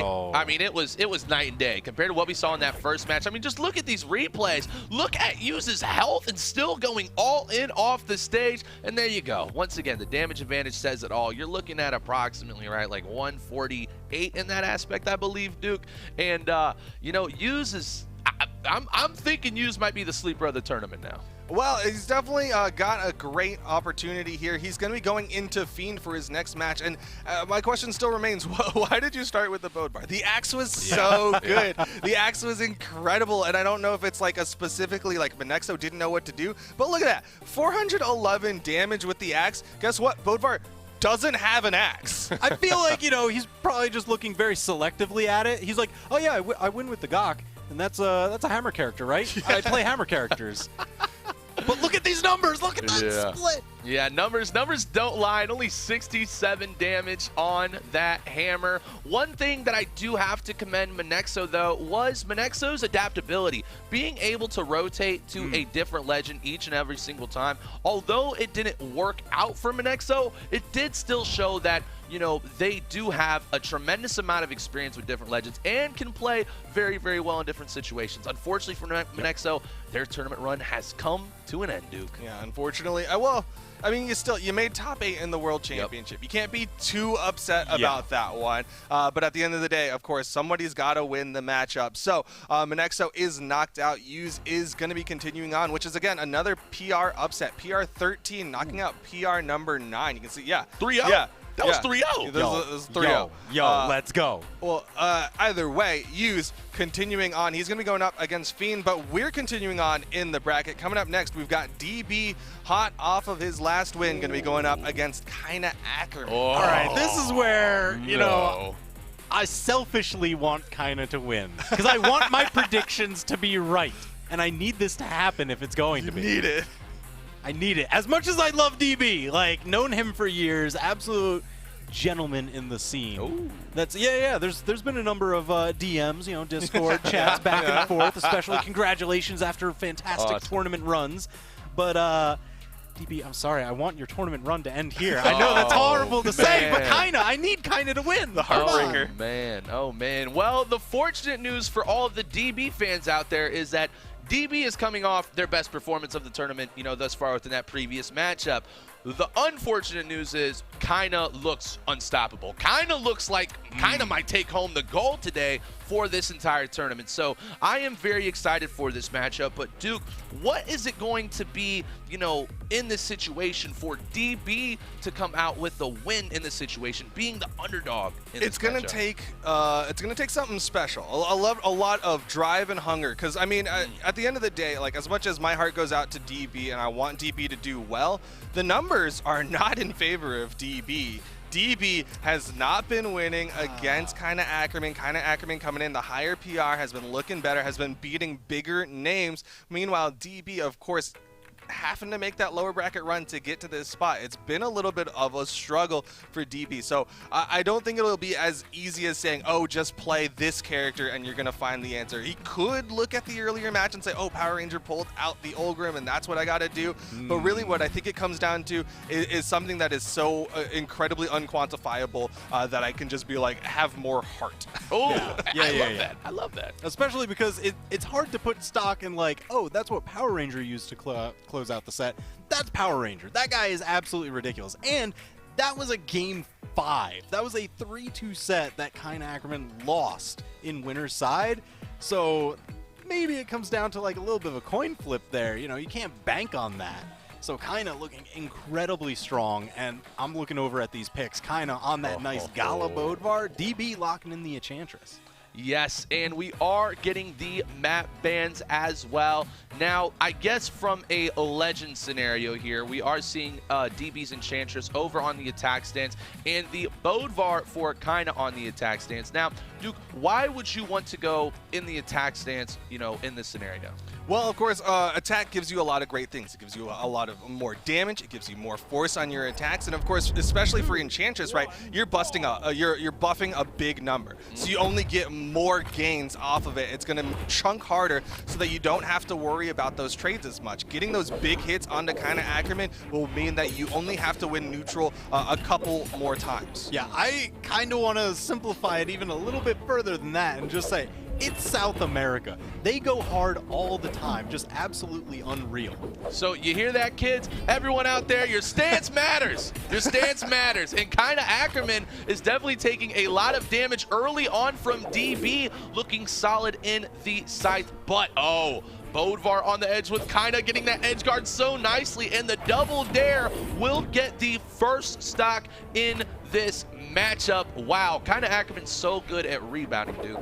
Yeah, I mean, he's got a great kit to rebound with, great consistent tools with this sword and hammer. Of course, I mean, it's the classic. It's Bodvar. You can't go wrong with the pick. On the other side, DB, he's got the burst out character, right? Coming in with this Enchantress, you're going to be looking for those big reads for those knockouts, and that side air is going to be the stock evener. Yeah, just took way too much distance, not able to make it back. So managed to cut that stem before it was able to really flow too much.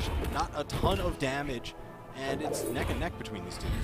Yeah, neck and neck 100%, but Kinda still looking so strong right now. Hitting each every single move, going for that end sig. We really don't see a lot of signatures come out from Kinda unless Kinda feels 100% certain that they're going to hit. And yet Kinda with a bit of a swing and a miss, and it opened up a nice opportunity for DB to start getting some damage and have a bit of an opportunity to come back on this stock. Yeah, Kinda went for the soul read there with the end sig, and DB's soul was in a different spot, but this time, the hammer toss! The lockdown with the end light for the hammer toss. That's something special. You don't see that every day, but DB's already coming back into this one. Has him on the corner. He's going for the unarmed KO, and he might just get it. Oh, soft platform helping him out. Thought he was going to give him left, right, and center right there. But only 2 punches connect. Whoa! The teleport landing for DB right into the anti-airs. Man, I love Enchantress. I think Enchantress is one of the coolest crossovers in the entire game. And DB putting on a tremendous showing of this crossover as well. Again, for everyone that doesn't know, Enchantress is the crossover for Fate. And nice picking up a beautiful weapon place from the Valkyries themselves to get that orb immediately into the Sair there. And DB is able to bring this back to 1 stock. Oh, but Duke kind of starting to do what Kinda does best. Well, at the same time, Kinda needs a weapon to do what Kinda does best. And so far, DB's been starving Kinda out, but just like that, Kinda slips past, again, utilizing the soft platform of Mammoth Fortress to get underneath DB, who's playing a very strong ground game, and now Kinda's got all the control in this one. Yeah, has the weapon. Oh, no. The slide kick into the pickup and just keeps hammering away with the hammer.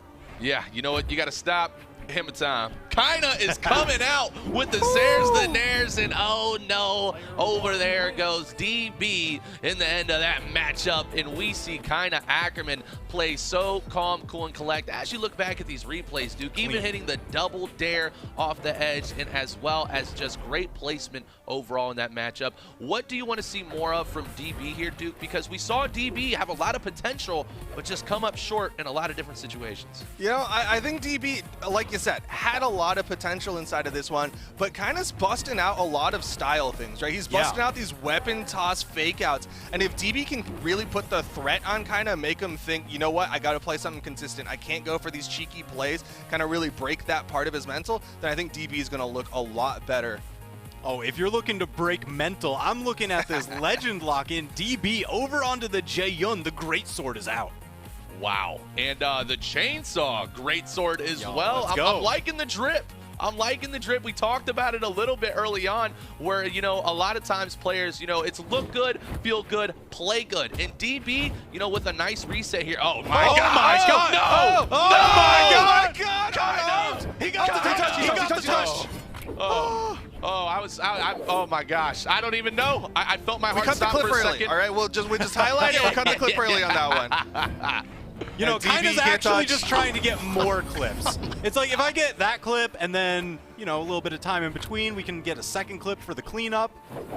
Oh my gosh. And I was about to say, you know what? I don't hate this pick from DB onto the Jae-Yun because he was one of the few who really stuck with Jae-Yun when people were shifting off the meta. But right now, I don't think anything would work well against Kinda's just popping off. Oh my. It kind of just looks, Kinda's having fun now. I mean, it just looks like a shark playing with their food here. And Kinda is just each and every single time knowing where to be and what moves to do without getting punished at all. The dares, the recoveries, the Sairs, TWK. Oh, this is looking not good at all for DB. Honestly, Kinda is looking like that boss, you know, you're fighting them and then your DPS just wasn't high enough and they enrage. That's Kinda right now. Kinda fully enraged. You just got to go for your next attempt. DB needs a whole team. It's a raid boss and he needs the whole team. He needs the healer. He needs the tank. He needs someone to draw that aggro so that he can get the KO, because right now, Kinda Ackerman on the precipice of a 3-stock over DB, and he's got a lot of health still in this first stock. Yeah, and from the mental aspect here, you know, DB has to get this stock, especially being down 1-0 currently in the set. You don't want to go down 2-0 and on a 3-stock, so DB has got to find the opportunity to get the stock, but we know Kinda Ackerman is not going to make that easy. Kinda wants this 3-stock. Kinda wants a 3-stock going into game number 3 for the potential 3-0 in this matchup. But that Sair might be it. Might actually be able to get the knockout here. Snap. Beat out the recovery. Kinda Ackerman now with the weapon advantage. There's the punish for the side air. Edge guard. Oh, no. He's so extra. You didn't need the dare. You did not need that, but you went for extra and unfortunately couldn't carry all the lemons. Kinda Ackerman going to lose that first stock, but still, DB has a mountain to climb if he wants to close out game number 2 and not be on the cusp of getting knocked out. Oh, my gosh. And, all right. Wow. DB's going to switch off the Jae-Yun, right? Oh, that swap, it just wasn't the answer. No, definitely not the answer. And as even look at stock number 1 here, as they show our beautiful faces as well and our reactions to that crazy unarmed KO, Kinda Ackerman is just in a whole different world. I mean, this is a player who's here to win. I mean, and do it all. It's showing why so many people had so much faith in the Kinda Ackerman. Of course, coming in as PR number 4, there was a lot of faith in him to do well, maybe upset some of these higher 3 PRs. And of course, when you're under that number, then it's going to be so much harder. And now DB is going for the final pick, the Demon Bride, for game number 3. Ooh, okay. And we're going over to Small Brawlhaven. We also see, we also see, again, the strength stance with a very high strength stat. So there's going to be high chance of early knockouts. That seems to be DB's strategy, is if I can just get the knockouts early enough, I don't need to get that much damage. I can kind of squeak by with just a couple neutral exchange wins. Yeah, absolutely. And I definitely think that was kind of the mindset for DB, but unfortunately, we are on Small Brawlhaven, where definitely it's going to favor the player who's able to maintain so much more stage control, as there's so much littler space in order for a player to navigate. And right now, Kinda's looking still very comfortable, building up a lot of damage, but DB with the weapon throw, that's going to be so costly. Nice dodge, though, to rotate back on the map. Some great movement from DB. We'll let him extend this stock, but he's not able to get a big punish on it. Goes for the side sig read and the weapon toss. DB gonna lose his first stock and learn a valuable lesson on dodging. Yeah, when they're right above you, that weapon drop, it's gonna be coming. So, you know, serpentine. Man, and Kinda Ackerman still looking so comfortable. All the extra credit coming out, but a nice D-Sig. DB is still in this matchup. Remember, this is losers quarterfinals, so DB's tournament life is on the line here, and I love to see that DB is not going down without a fight. Oh, no. Oh, no, he's going down with the down sig. He's good, he's good, he's good. Oh, man. Every time, Caster's Curse. Caster's Curse. I love the disengage there from DB. Even though Kinda was unarmed, DB, he's just so sweated against Kinda Ackerman that he's like, all right, I'm going to disengage. I'm going to try to play neutral. That's why I'm going for this high strength, is for those neutral wins. And Kinda Ackerman does not care, as he's getting more damage built up onto DB. Yeah, now looking for that weapon, but DB doing a great job keeping him off it and starving it away. This could be the start of the comeback. The Scythe has the strings available to close the damage gap. Oh, but not the stock gap, as Kinda just blasted open wide. All right, so this is it. This is it. DB, this is your final stock. You are on your tournament life. Show us you got enough gas in the tank, and that's a beautiful way to start, using that wonderful side sig right there to make it now 1 stock to 1 stock even in game number 3 of this best of 5. And starting off with the Scythe. That's the early damage that you're looking for. All those neutral air into side air, rinse, repeat. Yo, wow. Wait a minute. Wow. Catch the landing. Oh no, Kinda fights his way back on stage. Oh, down but not out yet, Duke.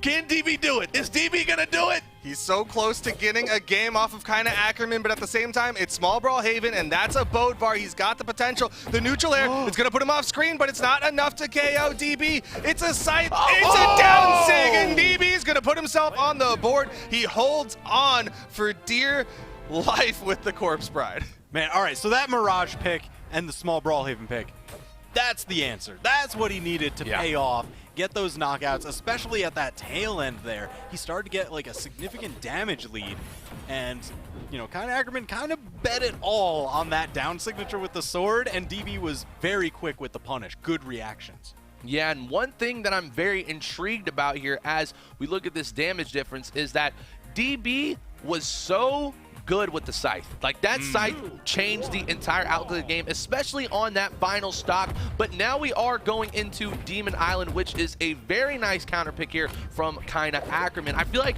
you know, Kinda wants as much space as humanly possible right now, Duke. Well, the funny thing is, Kinda actually left Demon Island and Small Brawlhaven on the board. It was DB's pick, and he opted for the Demon Island over the Small Brawlhaven again. He knows that at the end of the day, there was that possibility that the Bodvar was gonna get the hammer and get that quick KO. Meanwhile, on something like Demon Island, gives you a lot of runway for these strings of his Scythe that you were talking about as a fantastic damage building weapon. Yeah, I think DB might have caught on to something off stage, right? He's going to avoid those weapon tosses of Kinda Ackerman going straight down now. That's figured out. And if you can just figure out how to... Oh, no, but the down air is too consistent. Yeah, and that is just so unfortunate for DB right there, in a very good position. But again, you do not go off stage against Kinda Ackerman. He's shown throughout this entire tournament, and let alone this set multiple times, that he is so deadly when it comes to the edge. All right, so, you know, you hear us having like that sad tone whenever DB gets hit here or knocked out or something. That's because we just want the game number 5. Yeah. I mean, personally, Well, listen, for you, speak for yourself. All right. for my picks, I want Kinda Ackerman to win. That hasn't changed, but I want DB to do well here. And it seems like it's been working out so far, but Kinda Ackerman is just too good with the adjustments. It's not working a second time. I love a close game. I love a competitive game. And DB, that first stock, it was rough because he missed that secondary. He went for the full aggro and unfortunately got punished for it. This time, oh my gosh, he's taken that lead off of it and he's just building more. Wasn't able to get the weapon toss, but the side heavy will at least stop the 3 stock. Can DB get the Gimp rain? Yeah, I definitely think with the potential from DB's side, it is 100% still possible. But the key is here, you have to start mixing things up. Kinda knows exactly what DB's gonna do. And look at that, the wake up and line of the side kick into the emote. Did you count it before it hatched? Absolutely. DB cracking that shell back onto stage. And now we've got the edge guard potential. So close. Taunt to get bodied potential here, but DB is going to take a lot to body, and no, he won't do it. Kinda Ackerman going to finish it out over DB and earn his spot in the top 4. Yeah, not only did we get a taunt there, but a nice roar from the Bear to really capitalize on that Bodvar. But looking back at this matchup, Kinda Ackerman is not dropping any combos here. I mean, look at this, just recoveries, even every single time. You're seeing Kinda Ackerman play so calm, cool, and collect, but also very, very calculated and confident. Yeah, it was really that consistency, and you can see that coming out in the 54% accuracy for light attacks. You know, we usually are like seeing, oh man, if you get like 40%, that's really good, especially when your opponent's hitting like 20%. But man, 54%, and then even, you know, some of the signatures, sure, not all of them were there and landed, but the down signature was always such a threat that even if you're not getting the hit off of it, you're getting the mental damage. It's the conditioning. You make them think about it that can force them into other dodge options later on down the road. I mean, you talk about thinking, but I don't think DB had a moment to think or even breathe, especially with the way that last game was going. Kinda Ackerman, he just hit the gas pedal after getting that first stock with the dare, and you can see a lot of it, that swordplay, keeping that momentum going, keeping that pressure on, looking like Swada in EU with the way that he was just going. Yeah, so on the bright spot of this matchup, your brackets are still looking good. You guys are on the prediction. Mine would have looked better if DB won. That's all I'm saying. No, man, it's all about Kinda. I know Sparky's probably on a Twitter firestorm right now. Going crazy. Oh, yeah, you thought you were going to doubt? Take that, Duke. Well, either way, I still got some predictions still going on in the upper side of things, and we still have one more opportunity. Now it's my prediction. Is Fiend gonna make it into the top 4, or will Use get the upset, which would be a big one, over Fiend? I'm just saying, to get here, it had to be through upsets. So it just seems, you know, if past history is the best predictor of future plans, more upsets.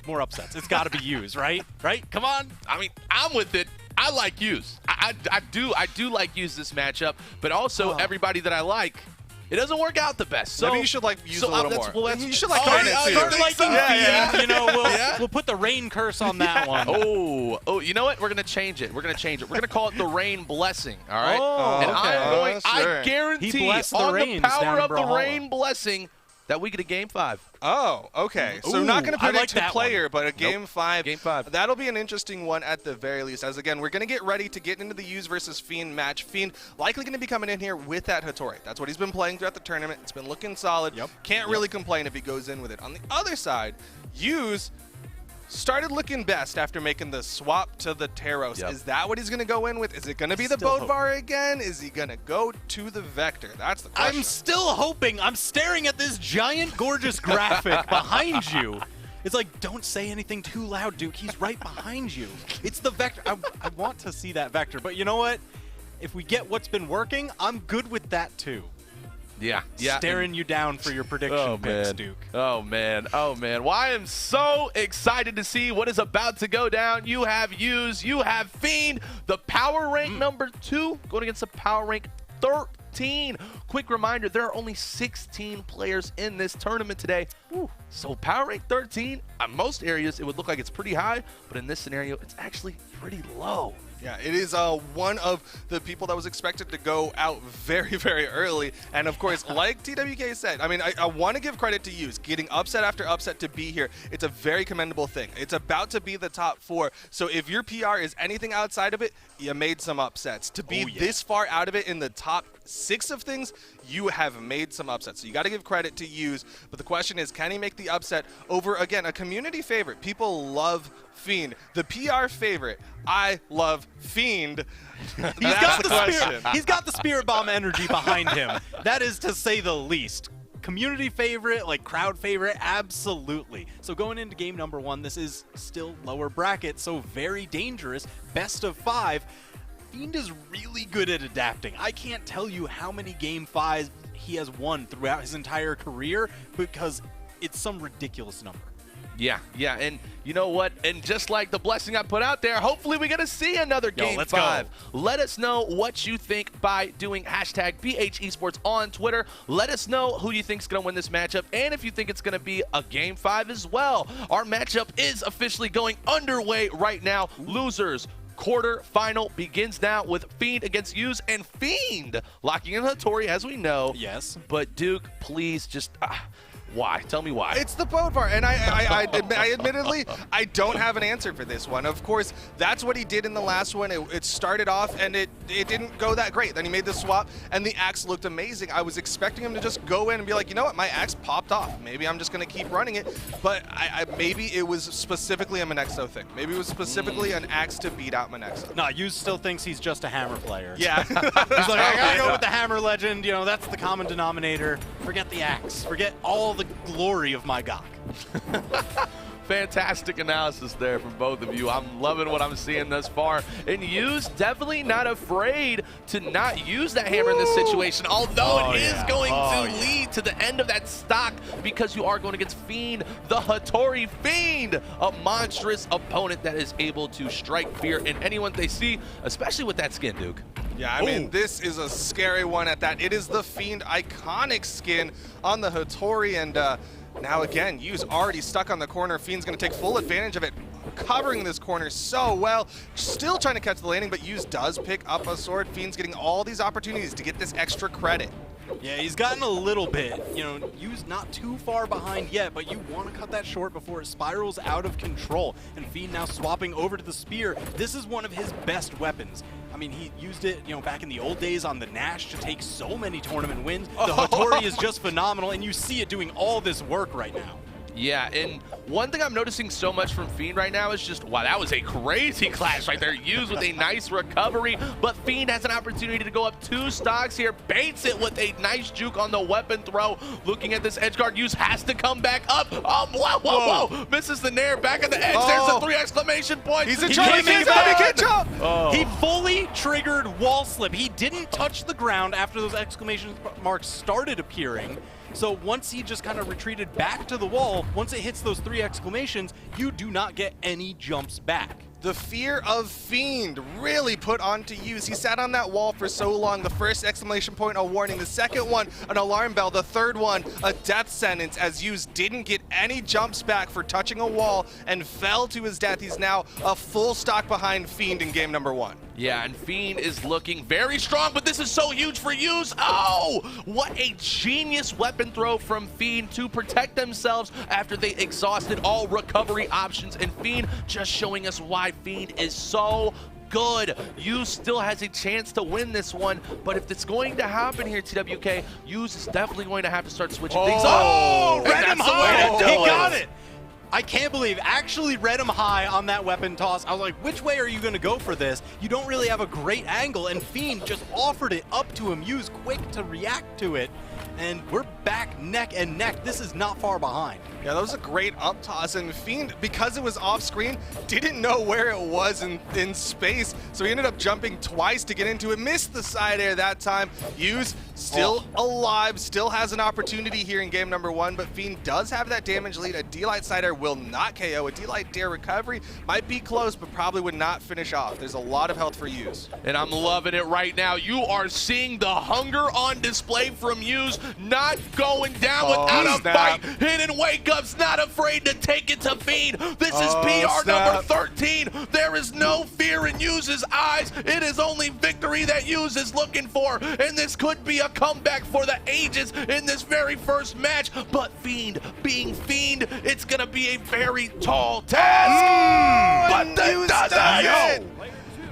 So that's a game 1 victory. I'm gonna be honest, when Fiend was hanging around that corner unarmed, I was worried for Yuz. Fiend's unarmed has been ridiculous. Every time that he has not opted to go for a weapon, he wins. He gets like 6 unanswered hits unarmed and just chases you down constantly. As soon as Fiend picked up the weapon, I did think in my mind, all right, Yuz has this. All right. Yuz just reversed 3-stocked Fiend. Like, yes, it was amazing that he won that one because every single moment Fiend looked like he was in the lead. And the reason is because Yuz reversed 3-stocked Fiend. Wow. Wow. And, you know, Yuz still staying with that Bodvar, so a legend that we weren't as confident in pretty much for all the last set that we saw Yuz in and the first 2 stocks of that match. But clearly Yuz is also saying they're not much of a hammer player anymore either, as they started to really pop off with that sword there. TWK, you know, Yuz is looking pretty good. Listen, it's upset after upset after upset. How do you start an upset in game 1 of a set? Well, just put yourself back down 3-1 in stock. Make the reverse 3-up.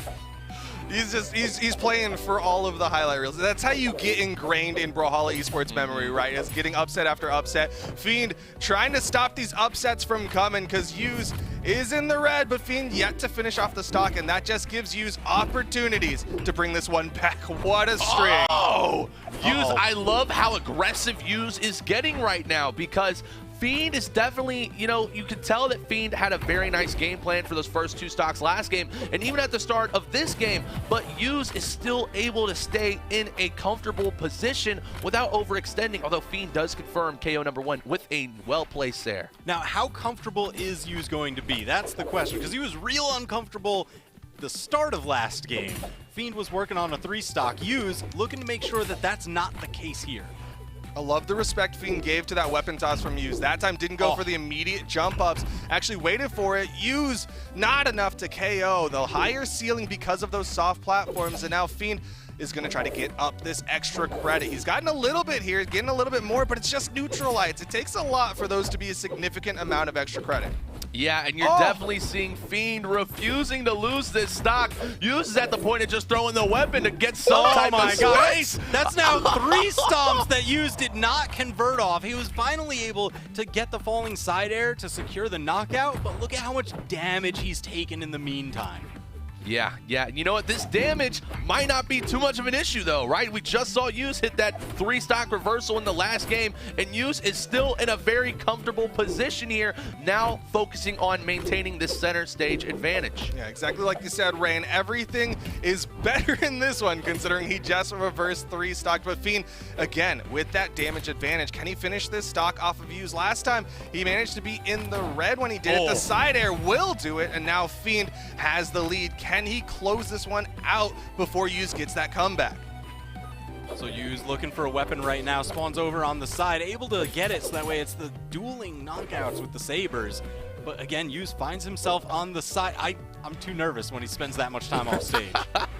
Yeah, I totally feel that because, you know, Fiend has been so good at that edge guard this entire time. And as we're seeing blow after blow, trade after trade here just come out from the sword and the other sword from Fiend and Yuz. But what Fiend has done so well here is just rotate. Continue to rotate left side and right side of map, but every time always keeping Yuz out of the middle because that's where Yuz has been able to build up so much damage. Oh, and the weapon toss strings, just something Fiend is so known for, it being able to extend his threats with those weapon tosses, but Yuz from below, utilizing those soft platforms to deny those tosses down. Fiend gets another side air, but still, Yuz is finding hits. D-Light side air.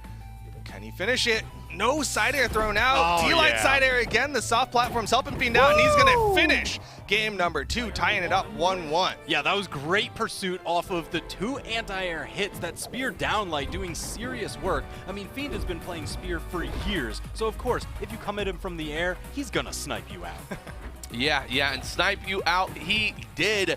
Fiend now sends it to 1-1, and the look at that damage there. It just almost caught me there. 204 damage advantage for Fiend, and definitely did not look like that 3-stock reversal. Duke, I know you're seeing what I'm seeing.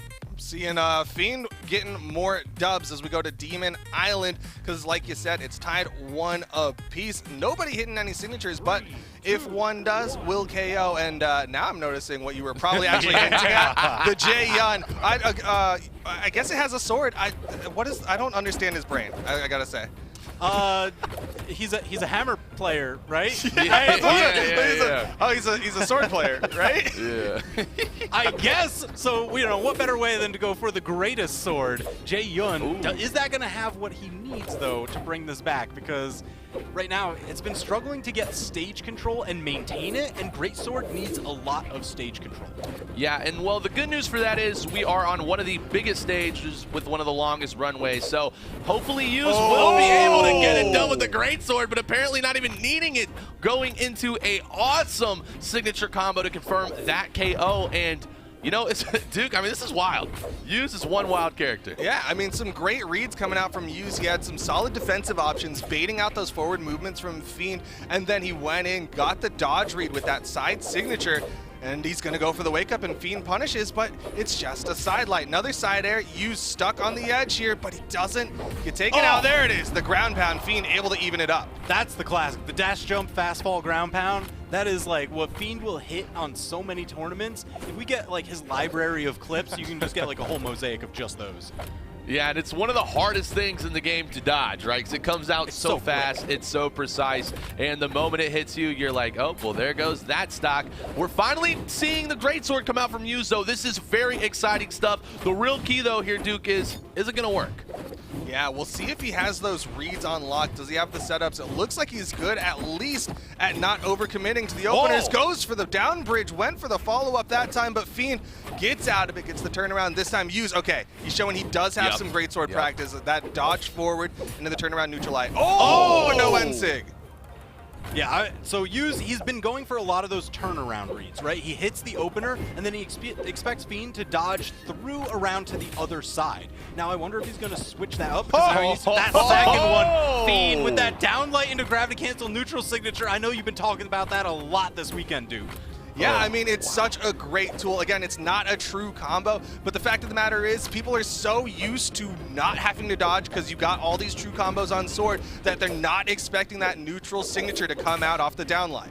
Yeah, I love that Fiend is really starting to mix things up here, because that's what's ultimately now giving Fiend the opportunity. Mix up indeed. Is that how you edge guard? I've never even seen that. That's how you edge guard? That was wild. He's just going to go cut off that corner time and again. He was finally able to punish it for a little bit, but Fiend is really starting to run away with this one. Yeah. It is looking a little bit drastic for Yuz in this situation here. Wait a minute! Jae-Yu's popping off. This is what I want to see.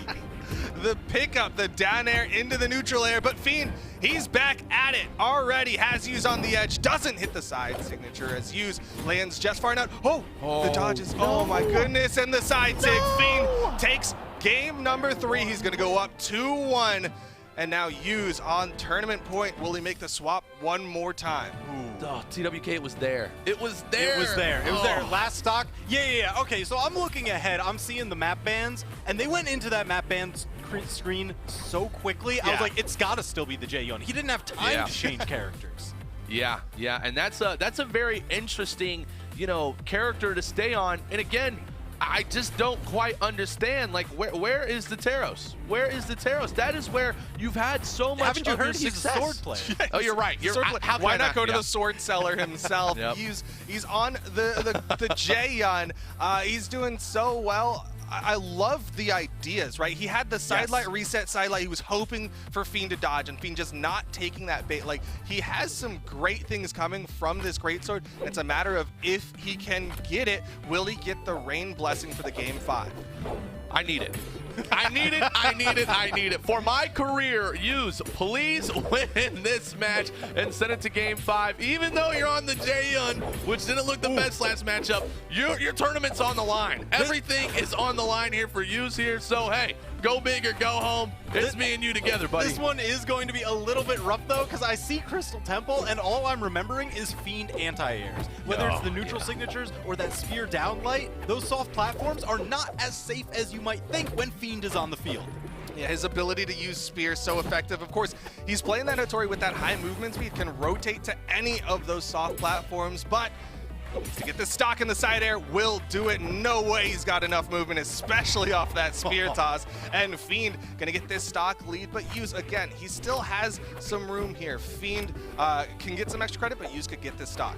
You know, Fiend is just such an interesting player because, you know, a lot of players love to play in the middle, right? And then to hit a lot of backdashes to open up a lot of combos. But Fiend is one that loves to play on the other 30% or 40% of the map where it forces you off the edge. Because, like you've also said, TWK, Fiend's anti-air is arguably some of the best in the entire game. And each and every time that you try to recover, if you don't hit that immediate gauge, you're going to get punished every time. But Use, with a nice recovery there, getting the stock, and now making it 2-2. Yeah, he also got some great sword chains. He got a full 3-piece hit, so if he can actually continue that, you see he's resetting at the right moments. He just hasn't been able to get like any of the reset follow-ups yet. And Fiend, he's starting to get caught, right? Like, he's going for the same defensive option, so Use, if he can start to pick up on that, could start to get more off of those openers. But Fiend, again, he's going to try to push this little advantage that he's got, make sure he gets those hits. Oh, dash jumping off the soft platform for that extra height boost to get there quick. But Use, he's throwing out a lot. He's actually, like, he's throwing out the bridge on whiff just to see if Fiend will come in to punish. And it was so close. I mean, every time you see that initial end light come out, you're looking for the follow-up. But again, we talked about it. Fiend's anti-air is in such a good position here to confirm this KO, and Use is like, all right, I'm straight chilling. There's no way I'm falling for anything. Wonderful calculated play to hit the nair there, but oh man, Fiend was able to hit a nice air, and that is going to confirm stock number 2. And Use is on the tournament stock now. Yeah, Fiend's corner dominance is just so incredibly strong. You gotta just maintain stage control and seal the deal. There it is, a full 3-piece chain. Yes. Tying up the stocks. Yes. We're on track for the game Unbiased. 5, Rain. Completely unbiased. No, unbiased, yes, unbiased. With the 3-piece. I love that he went straight for it, right? Fiend has been doing such a good job of not going for a defensive option. So what's the best punish? All right, I'll just hit you for not going for a defensive option. Use pulls the trigger on the 3-piece, and now we're on final stocks even. This could go either direction. Can we get that game 5? Yes, we are so close to the game 5. No. The Rain blessing is at stake. Use's tournament life is at stake. Use is pulling every single rabbit out of the hat, all the tricks out from the sleeve, and apparently it is working for all of you to see. TWK, Use can do it. Or will Fiend be the Dream Crusher? Right now, Fiend is putting that extra speed to Use. I mean, he is dancing around Use right now. There's the signature. Not yet enough. Use has one more chance. No! Fiend with the 3-1 victory, cutting the Use dream short. The Rain blessing denied. Oh, it was so close. It was so close. Yeah, you gotta go to church a little longer for that blessing to get full activation. Fiend able to close it out in 3-1, really just pushing that movement speed, dancing around Use, doing a really good job with it. But at the end of the day, just the edge guards from Fiend a little too strong, and Fiend is gonna close it out 3-1 to go into the top 4 against Kaina Ackerman. Fiend is such a fiend, man. Fiend is such a fiend. Apropos. Yeah, right. Just dominating, you know, throughout that matchup. But Use had a fantastic tournament run. Quick reminder again, you know, Use's PR number 13 had a lot of upsets that a lot of us are going to be remembering pretty much for, you know, ever, I'd say. Yeah. You know, this is one of those matches that we definitely saw a lot of creativity come out from Use in this scenario. Unfortunately, it just wasn't enough to bring home the dub. So Fiend is your winner in the losers quarterfinal in a 3-1 win in a best-of-5, moving on into the next round. Ultimately, TWK, what all right. Tell me why the Jaehyun? I still don't understand. Yeah, he's a sword player, right? You're right. You know?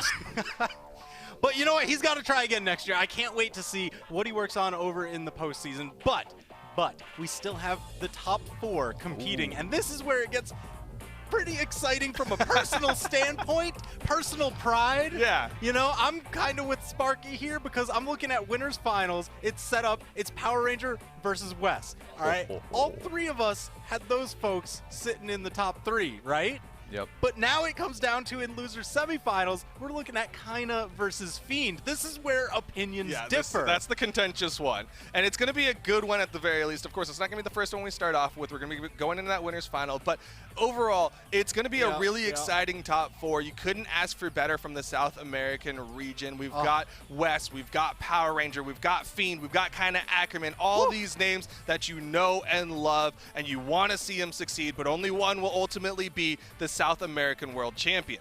Man, so I gotta go get myself like a drink and a snack. I gotta cool off a little bit so that way I can watch this and then, you know, hopefully gloat in the green room over, you know, mine and Sparky's inevitable victory over you. So, oh man, I think without that, we're getting some fresh casters on here. I know Steven and Foda, they're chomping at the bit. Okay. Well, they have to take a little bit of time, so we get to talk a little bit more about how excited this one is going to be. Rain Raps, of course, you've heard TWK and I talk so much about how excited we are about the fact that, I mean, it's crazy in a lot of ways because West coming in against Power Ranger, most of the times we're going to be like, yeah, that's a West W, but at the same time, Power Ranger's looking good. He took down Kaina Ackerman to get here. West on the other side, sure, he took down Fiend, but West, it was a little bit of a struggle from some of his matches. I want to hear from you about something that's going on with this top 4. So something that I'm, very intrigued by is I feel like this is the first tournament in quite some time that we're getting the PR 1, 2, 3, and 4 in the top 4. So shout out to the seeding. You're on it. You're absolutely on it. And ultimately, I mean, both of these matches are going to be absolutely insane, and I am so excited to see it. But unfortunately for myself, that excitement is going to be put on hold, and you're going to be getting fantastic casters coming right up with Foda and Steven. Duke, I love you. TWK, I love you. It's been an absolute pleasure with both of you here today. And for everyone watching at home, we appreciate you. Go get a snack. Go use the restroom. Make sure you hydrate because water is important. And we will see you after this break.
Hello, everyone, and welcome back to South America BCX. It's the World Championship, and Steven, we are in top 4. Yes. You know what that means? There's No. 4 players left. Oh, okay. Yeah. I do know that. That you makes did sense. know, but it was such an ambiguous question that you had no idea how to answer it, right? So the 4 players that are left, Power Ranger and Yes. Wes, winners finals, Kaina and Fiend in the lower bracket. And that means that one of the matchups that I was hoping to see as a rematch later on in the day might happen in the lower finals if Fiend's able to take out Kaina.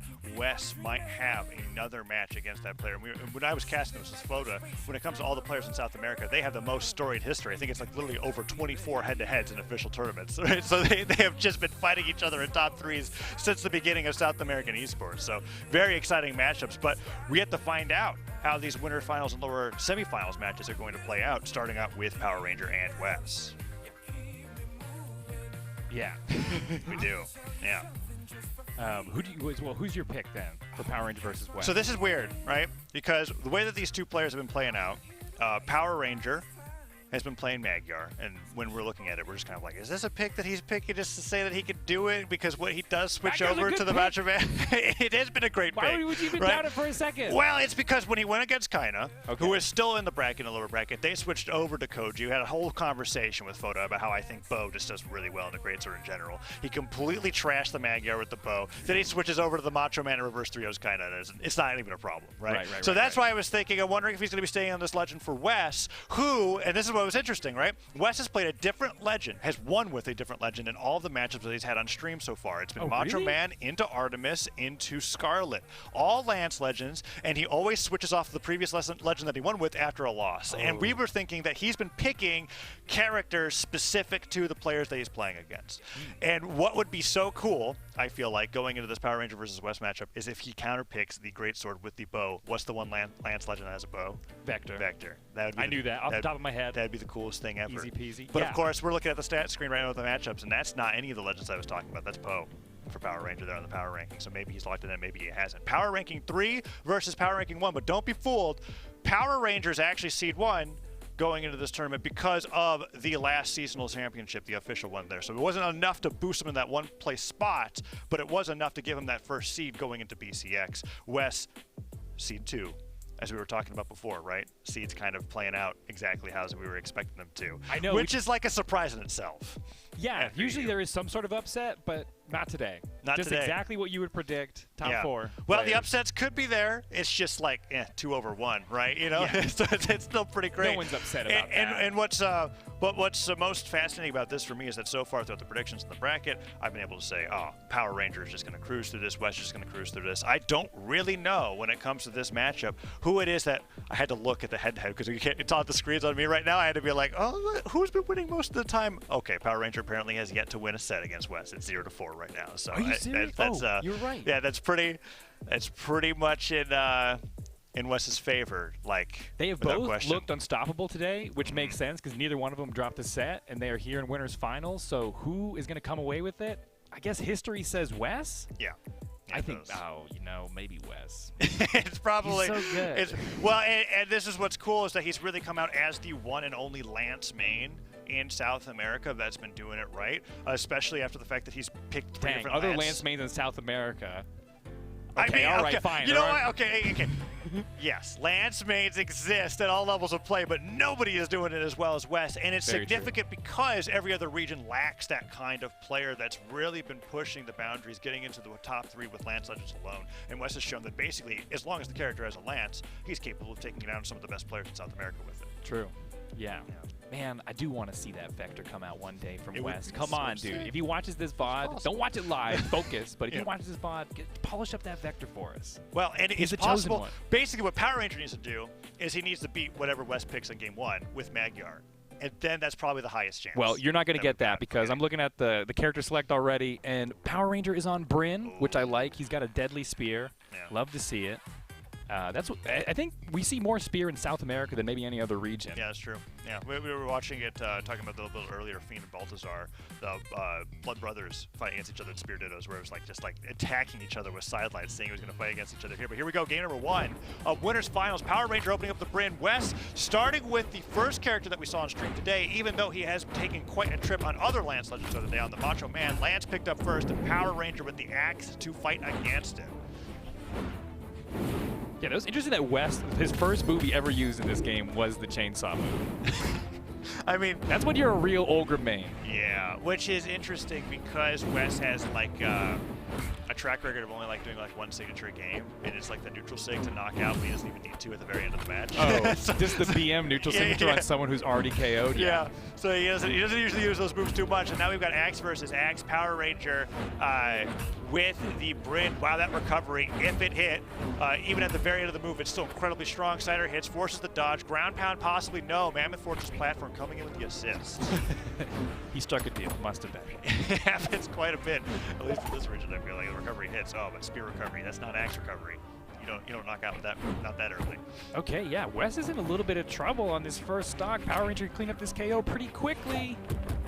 No, okay, unarmed, works his way back in. Good read there, gets the weapon drop. Lance has Power Ranger off stage. Can he close it out here? What recovery? Lands. One more big hit. Could go either way. Oh, why did I feel like that particular Lance side air hit like harder than before? What is it with these recoveries? They can't take him off the top. Finally, Wes just says enough is enough. Hits the down sig, knocks him off the top left side of the stage, but as you were talking about before Wes made that comeback on that stop, Power Ranger just has to hit one good side air. No. Okay, there's recovery will do it too. Yeah, I was worried because when you see Axe Sidelight knock back that far, you start to get a little worried for the Axe player because it's like, okay, you've done that much damage, but why haven't you taken the stock yet? Yeah, KO efficiency is something we need, and Wes is picking it up on this second stock. He's already got Power Ranger in the red now.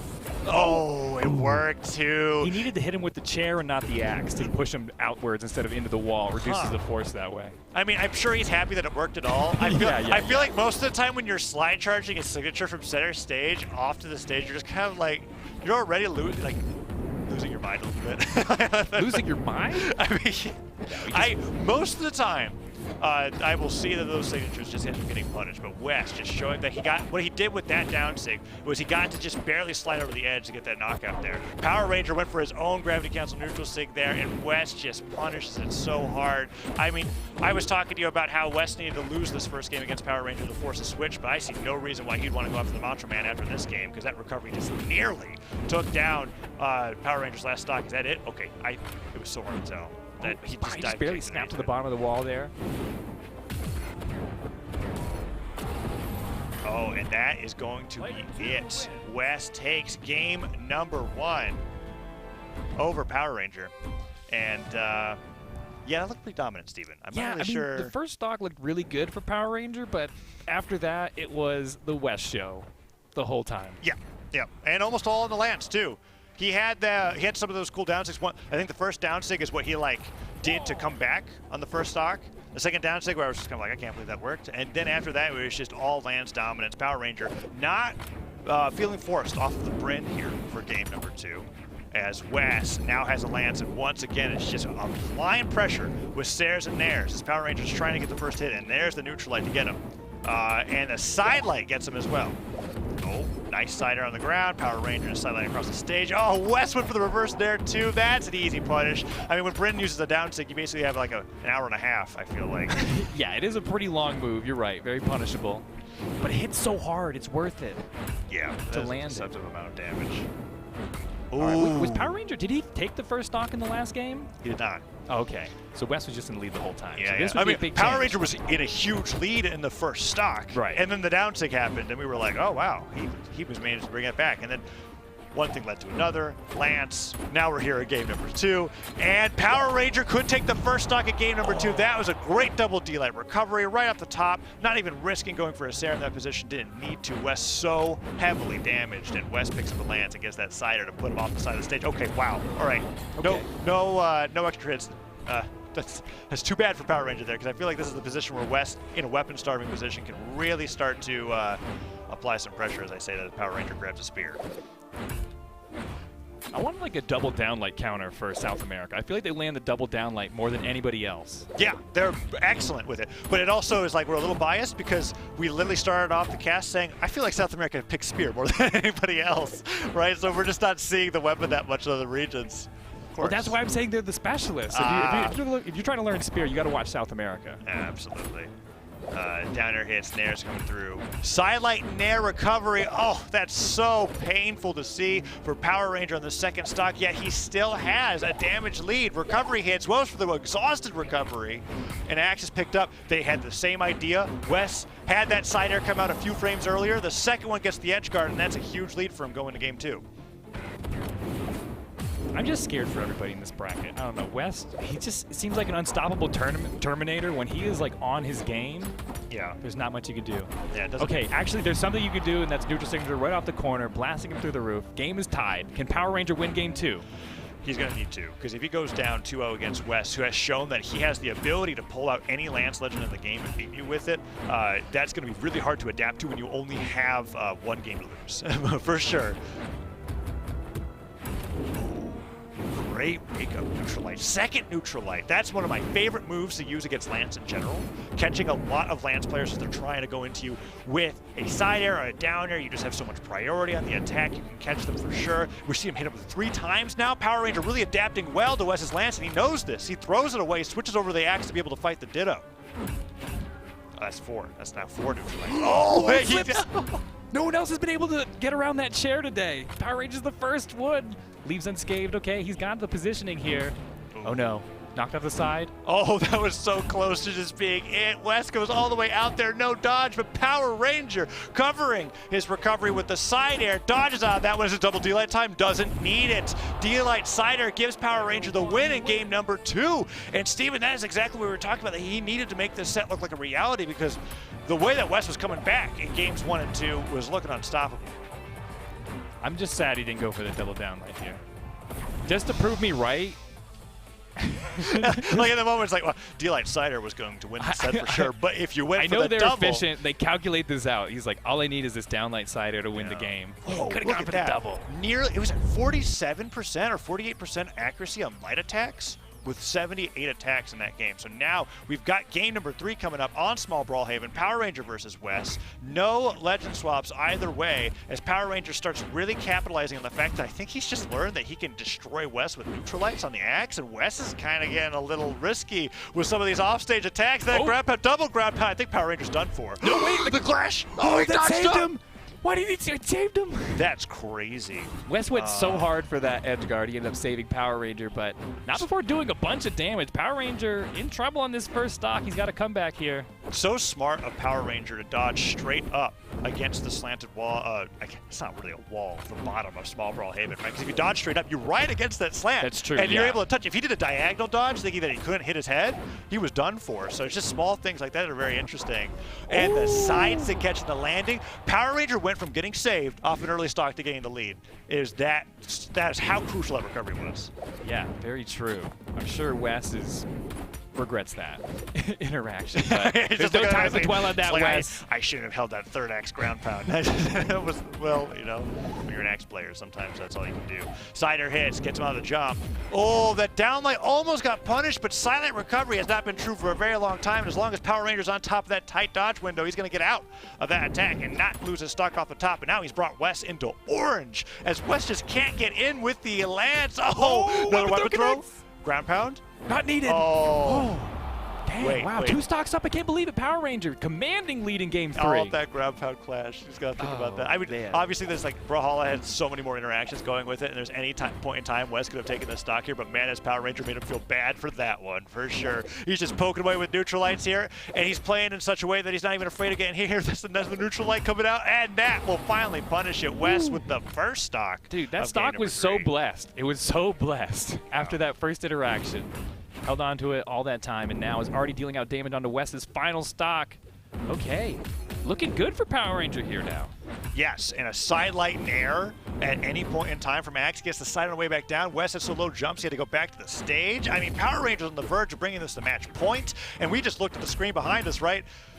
He has yet to take Wes, like he has yet to win a set against Wes in official tournament play, and to do that in winners finals of the South American BCS World Championship, it's not as cool as Swada versus Simple, but it's pretty darn cool, right? Like that one was 0 to 10, 0 to 5. It's still a crazy record, and Power Ranger takes that with a 2 stock. Yeah, certainly Wes has been the boogeyman for almost every player in this region, but Power Ranger has yet to overcome this hurdle, and it looks pretty good for him now in winners finals.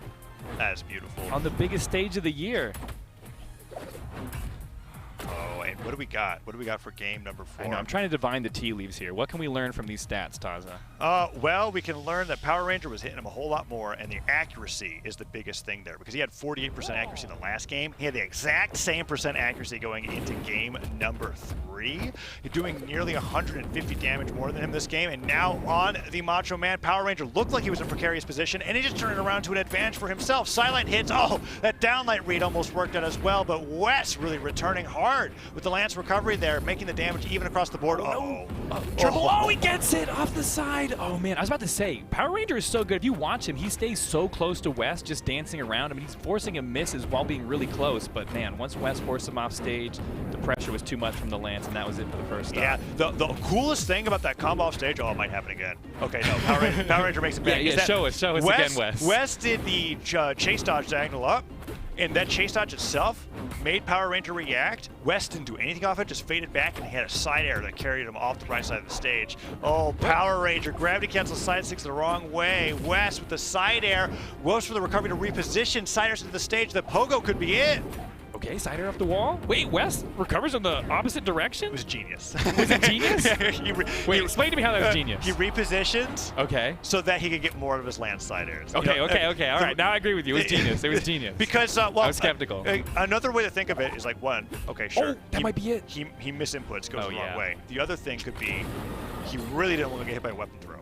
And that's a great point. And the Lance recovery to the left could have been that is a privilege that Lance has, that you can not spend that much time in the air with the side air and the recovery to really change up your movement options like that. But now Power Ranger onto his final stock. It's like a completely different game. It's like ping-ponging back and forth from game to game. Who's taking the lead? And it doesn't look like Power Ranger is going to be taking that lead back this game, as Wes almost gets the recovery. The exhaustive recovery, the weapon throw. He just didn't want to quit that combo. Side air hits. Power Ranger's probably going like, all right. That what are you going to do? Work that time. Axe grab punch literally bigger than the wall on Demon Island. Like, what are you going to do? That's why I love Demon Island, you know? Yeah. Get a real potent edge guard in there. Look at this. Here's a chase dodge up. Goes all the way back. Doesn't even fast fall. He chase dodges up, and he's just like, ha, gotcha. Drifts back. Side airs a weapon throw off the right there. Power Ranger can't even make it back. Those Wes edgeguard moments where he's staring at you and he's not moving as you fall down.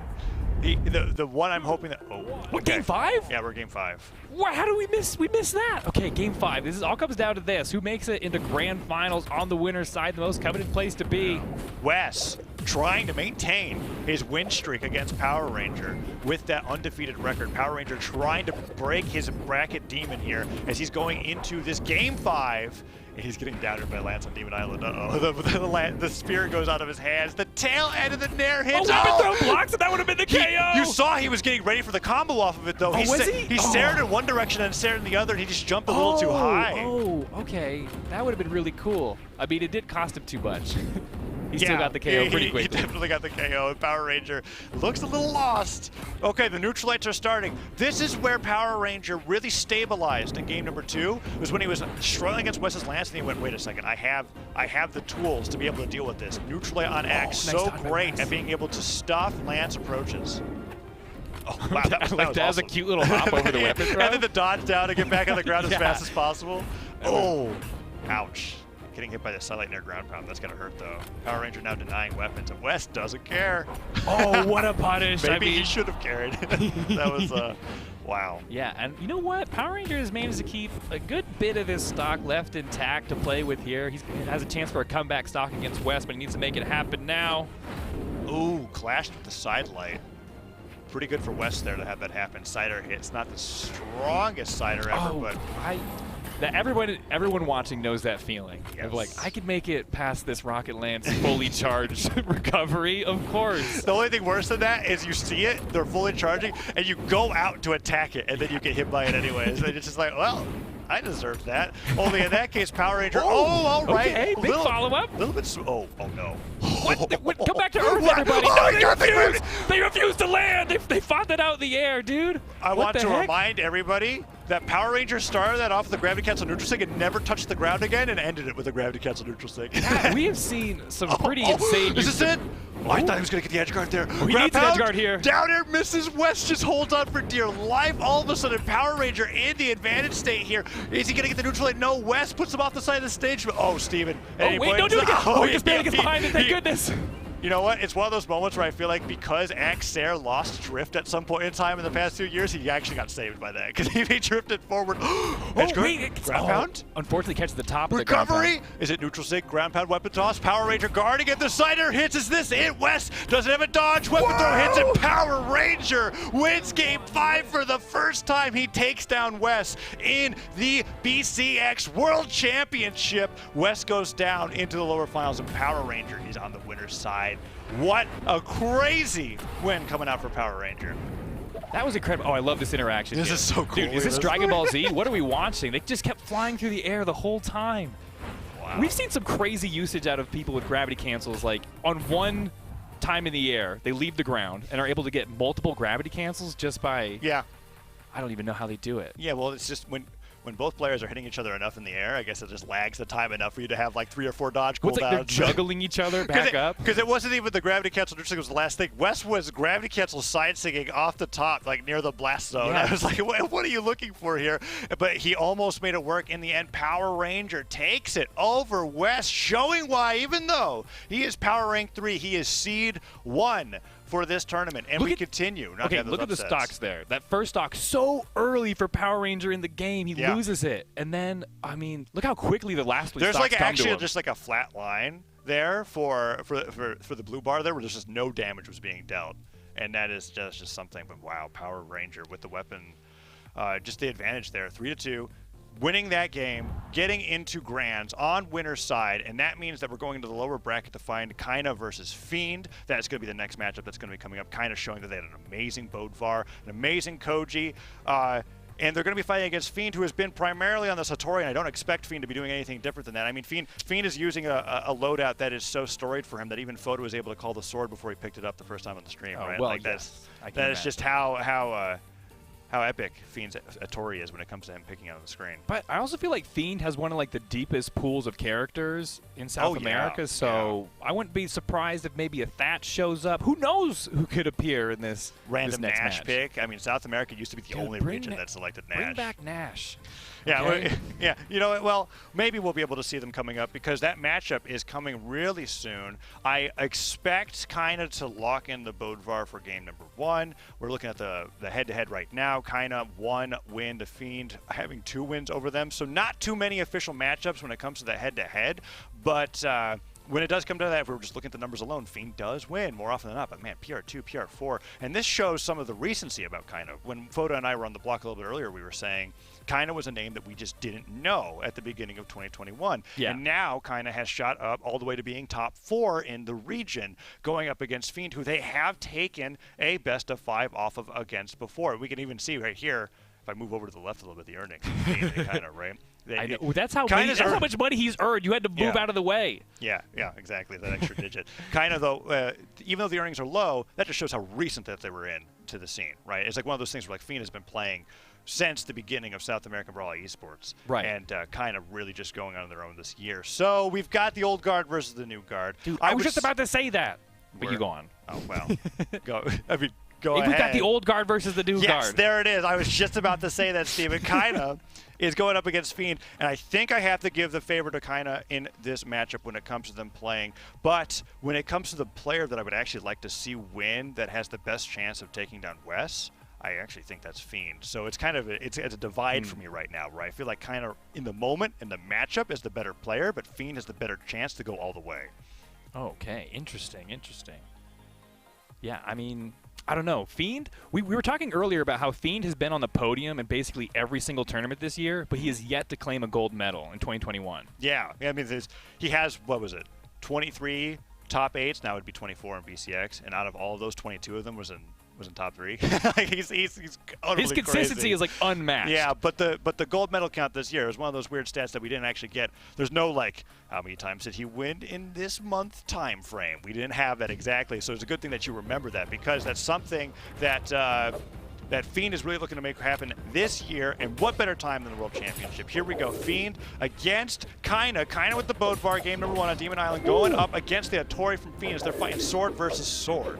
I love Kaina's sword. He is just so swift with those combos. Yeah, Kaina also really mixes in some attacks that a lot of other sword players just haven't gotten used to doing. And he'll do it unarmed too. D-Light ground pound coming out from there after doing the same thing with the sword. Several side airs coming through as well. And Fiend, that was so close to being... He just barely stopped sweating at the perfect frame to dodge through that down line, because that would have been the end of his stock, but he still gets to hold on to it here. All right, now armed up with his hammer. Bounced off the stage, saved for now, but one more stomps there, and Kaina's got it. I don't even think he needs to do anything else. Even a neutral light will do it. Yeah, dude, I love the drip on Kaina. He's doing the new hammer from the core anniversary skin with Bodvar. And mixing it with Ritzy Bodvar. Yeah, he's got. And that was something that Photo looked at too. He's like, wow, that loadout, that's just good. Oh, side sig comes through. Good, yeah. Takes out the stock. Okay. Fiend doing well on that, and now with the sword in hand, is trying to fight against Kaina. How does Kaina do it? Making unarmed look so fierce. Kind of seems like he's excited to have a chance to show off his unarmed prowess. You know, like when there's not a weapon around, he's like, no problem, I'm still going in. Oh, I think Fiend meant to pick that back up, but you know what, maybe not after hitting all those unarmed recoveries. Nair doesn't drift into Kaina's stomp, but that dash jump side air and the weapon throw will force Fiend to go low. Wow, Kaina really went out there with that down line, and Fiend, look, you saw Fiend literally like he moved forward like 3 times, one at a time, getting in the right position to try to get the D-Light punish. He didn't hit it, but he's looking for it on those landings. Oh, 100th weapon throw too. What the? He's so tenacious with these side airs. Let's go. What is this, 2017? Unarmed Sarah's been nerfed 3 times since then. Oh, okay, there. Fiend takes him down. And as great as the unarmed connections are, there's a reason why you don't tend to stay unarmed in Brawlhalla. You just don't knock out that fast with that same weapon, but lack thereof. And Fiend with the spear tosses that down. I'm surprised he's still active. There's the deal that recovers and keeping up the stock 1-1. Okay, so far, a very close game 1. Who is going to come away with it and decide some momentum for this set? Fiend picks up the spear. Sidelights once, nairs the second time. We're still waiting for that D-Light count to go up. Now we got to see another double down light before this tournament's over. Yeah, well, if we're going to see it's going to be from Fiend. Oh, no, that was a rather delayed down light, punished once, but side light puts him off the stage. Oh, that grab hill was so good, but kind of no. Oh, is it going to be reversed? Okay, both players make it back. They're just preoccupied with getting back to the stage. Kind of doesn't want to do anything too risky because look at how much damage he has. Fiend with the down air, side sig, just barely outspaced. D-Light nair, but Pogo weapon throw. Fiendish flurry from Fiend coming out and doing so much damage, but yet to claim the stock from Kaina. Oh, neutralized him. Yeah, what? Oh, bounces off the stage. Thank goodness. That would have been a devastating position for Fiend to have to recover from. But now it's an even game, heated battle, both in red, and that's gonna do it. Yes, game 1 goes to Fiend. Talk about betting it all on a neutral sig. What? Like I watched him. Fiend's like still dancing back and forth before he decides what move to hit him with at the very end. There, Kaina was doing such a great job bringing it back with there. We see in that replay, he goes to the neutral sig. Guess what? Fiend didn't dash jump into it, so he hits him with the side stick on the way back down, and kind of damaged enough for Fiend to take game 1. Man, they used almost the exact same number of light attacks, 79 to 78, and kind of just barely edging out in percentage, but somehow Fiend coming away with the game? It's because of those signatures. 4 more signatures, and the accuracy was still just as high. You're right. That was the difference. When it comes to a game that close, both last stock red, that's literally all that matters. Fiend can get his knockout moves in, right? And Kaina could not. And while Kaina did get a really nice down, look at this weapon star from Kaina, though. Oh, yeah. Fiend is trying to fight his way to this first sword drop, finally gets it, picks it up, but not before taking a huge amount of damage from Kaina, and Kaina continues to chase down unarmed, and it's going on still, already in red. Fiend is about to be plucked from the earth if he doesn't find some way to turn this around. I love the panic Fiend downlights.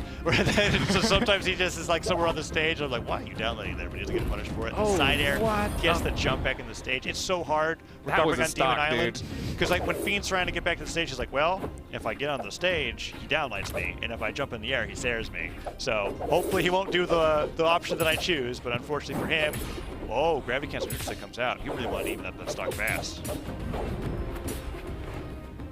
Kinda has one of the flashiest swords I've seen in a while. I don't know what is going on, but he really lit up Fiend that first stock, and he's still laying on the damage. A lot of gravity cancel sidelights from the distance, too. I like what I'm seeing from him. Fiend, oh, that's like... Big trouble. Oh, he yeah, really... get that out of here. Oh, no. Still in trouble. Fiend makes it back. Okay, has to recover high. Tries to go low, gets slapped down. Oh, yeah, but luckily for Fiend, he got bounced against the stage. But, I mean, when you have a damage lead and a whole stock lead, oh, man. Fiend really trying to go off stage with that after that. Sidelight hits, side air, misses, scoop, gets him, and it doesn't even matter that he's slightly underneath the stage. That's enough force to take him off the top. Kinda is 3 stocks to 1 in orange, Steven. I know. That's, oh, when you got the weapon throw hit, that's just mental damage you can't recover from. It's over from there on out. Weapon throw connects. It might be. That might have decided it. Okay, Fiend has one last stock to make something happen in game 2, but kinda has been ruled. Oh, see, I love he voided that side signature. Fiend used that to get 2 of the KOs in the last game, and oh, again, it's like useless now. Kind of knows the range. He's backstepping away from it. He knows the time Fiend wants to pull it out, and oh. He's even optimizing his never mind, just kidding. punishes. Yeah, the sides it hits, but a D-Light ground pound unarmed is the most damage you're going to be taking from an unarmed player when they're hitting that D-Light. And kind of, all right, this is kind of how you lost last game. Let's stop with the unarmed stuff. Just pick up the hammer, because when the stairs come out, I'm like, uh-oh. He's got a comfortable position here to get a little silly, get a little flashy, do something for the stream, make a clip. Oh, how comfortable though. Okay, pretty darn comfortable. That's pretty comfortable. When you can just come screaming in with the haymaker to finish it. Oof. Okay. Off of the sideline too, kicked and punched off the right side of the stage, kind of doubling the damage of his opponent in game number 2 in the lower semifinals. Brings it to a tie match. Fiend could have had his hands off the keyboard for the first stock of that last game. I mean, that was all just a highlight reel for Kinda. Mm-hmm. Yeah, Kina's been doing fantastic on that one. And in this position, I feel like that's going to far more encourage Fiend to really mix up the map pool than he is the legend pick based off the performance last game. And we're going from Demon Island onto Apocalypse, so Fiend's going to have a little bit more combo creativity to play with that platform on the top side of the stage. A lot more potential for spear downlights to connect, just because Kina might just hang out up there. We have no idea what's going to happen, so let's find out. As Fiend's got the spear going up against Kina's sword, which has been performing so darn well today. Sidelight not going to quite catch him as Kinda was hanging out in the air. D-Light side, that's 2 sidelights in a row now. That's been punished for Fiend, and Kinda goes all the way back, trying to catch the landing. There's a nair. Pogo hits. Fiend's been doing that weapon throw after the down air, hoping that the bounce off the stage hits, and Kinda's been letting the weapon hit him and then punish Fiend anyway. That's been happening several times. That's an interesting counter. Just let it happen. Okay, Yeah. and Kinda takes the first stock yet again. Game 3 is looking good for Kinda. Oh boy. All the Fiend fans out there, you have to be giving him his energy right now. Yeah, certainly. It's kind of, oh man, when Kinda's on the sword. Oh, wait, dude, okay. He went for it. That was, that's rough that he missed that, because if he got that, that could have just been the game for sure. Pogos are coming out from Fiend as well. Oh, Kinda really risked. I wonder if he had enough drift to touch the wall. I was thinking the same thing. If he just focused on holding right and hitting the wall, could he do it? But the alternative being, if he hits him, well, he gets he a gets chase dodge. Yeah, but without Fiend's really capitalizing off of that, Kinda had a huge lead, and now he's been D-Light sided off the left side of the stage like 3 times now. There's the next one coming out. All right, another D-Light sider. Why not? Fiend just barely misses that one. Okay. Fiend. Immaculate corner guard by Fiend with this sword. Kinda can't even dream about getting back to the stage and tossed off the bottom. What, dude? Whoa. This looked all but over in the first half, but now in the second half, it's a whole new game. 5 D-Light stairs to the ground pound. I mean, that sword, sometimes I feel like... You're one of the best people at counting I've ever met. Oh, thank you. How do you count so fast? I'll tell you how. Every time for the mic check at the beginning of the day, we count to 10, and I bring that into my cast. Oh my gosh, dude. It's all about the reps. Count to 10 many times throughout the day, you'll get good. Sometimes we do it soft to loud, whatever, right? And here we are, Kinda in the orange against Fiend. It's like a polar opposite situation from the last game that we just watched with these 2 players. As it just took like that one situation where I feel like when we were like spending 30 seconds thinking about, oh man, if he just drifted the wall, he would have lived there. I feel like Kinda's thinking the same thing, only it's affecting his play right now because Fiend has just been destroying him with these siders back on the stage. If it was a side second, wait, why didn't he? Oh man, Kinda was going for a flashy finish there, but can't claim the stock quite yet. Fiend's about to end this game. Oh, cider hits, and that's it. Fiend with a 2 stock in game number 3, meaning Fiend's bringing it to match point. Even though I don't feel like I'm like, oh, for sure, Fiend's going to take this. It was just one of those things where momentum was stolen and kind of could never get it back. That ground pound there was so brutal. That was off of the back of a series of sword combos. 512 damage to 362. Looking at the light attack count for Fiend, 74, 49% accuracy, kind of nice at 36%. So. One brawl. Yeah, I mean, in game 2, we saw kind of had one of the best opening stocks I've ever seen in my entire life. He was like so explosively using that sword, dealing so much damage. Oh, yeah. Needs a big lead. Oh, and that's nice. Missing the sidelight there and turning into a neutral light. Okay, kind of. Even when he's winning. There's the double D-light cider that you're looking for, and the weapon toss to force the dodge. He doesn't get the cider on the dive kick back down, but Fiend has just realized that if he uses sword down light, he can never miss, apparently. He's been hitting that so much that dive kick barely saves, and ever since threw that weapon away, he was unarmed that entire stock until picking up that hammer. That was nuts. All right, still a race to see who can claim the first stock here in game 4. Kind of off of the side of the stage now. Fiend was he was just like his shadow for a moment, tracing his way back to the stage. Oh, that dodge. I was wondering if Kai was going to go, okay, he literally just dash jumps out there and he lands, getting the stomp into the side air. It's one of those things that looks really simple that I always appreciate when I see it though, because it's not as easy as it seems. Going for the dash jump fast fall and then not buffering a down air, but waiting until you land onto the ground so that you can get the D-light into the side air. Such a great maneuver coming out from Kaina. Fiend evens things up pretty quickly, but Kaina has a slight lead. It's so interesting to me.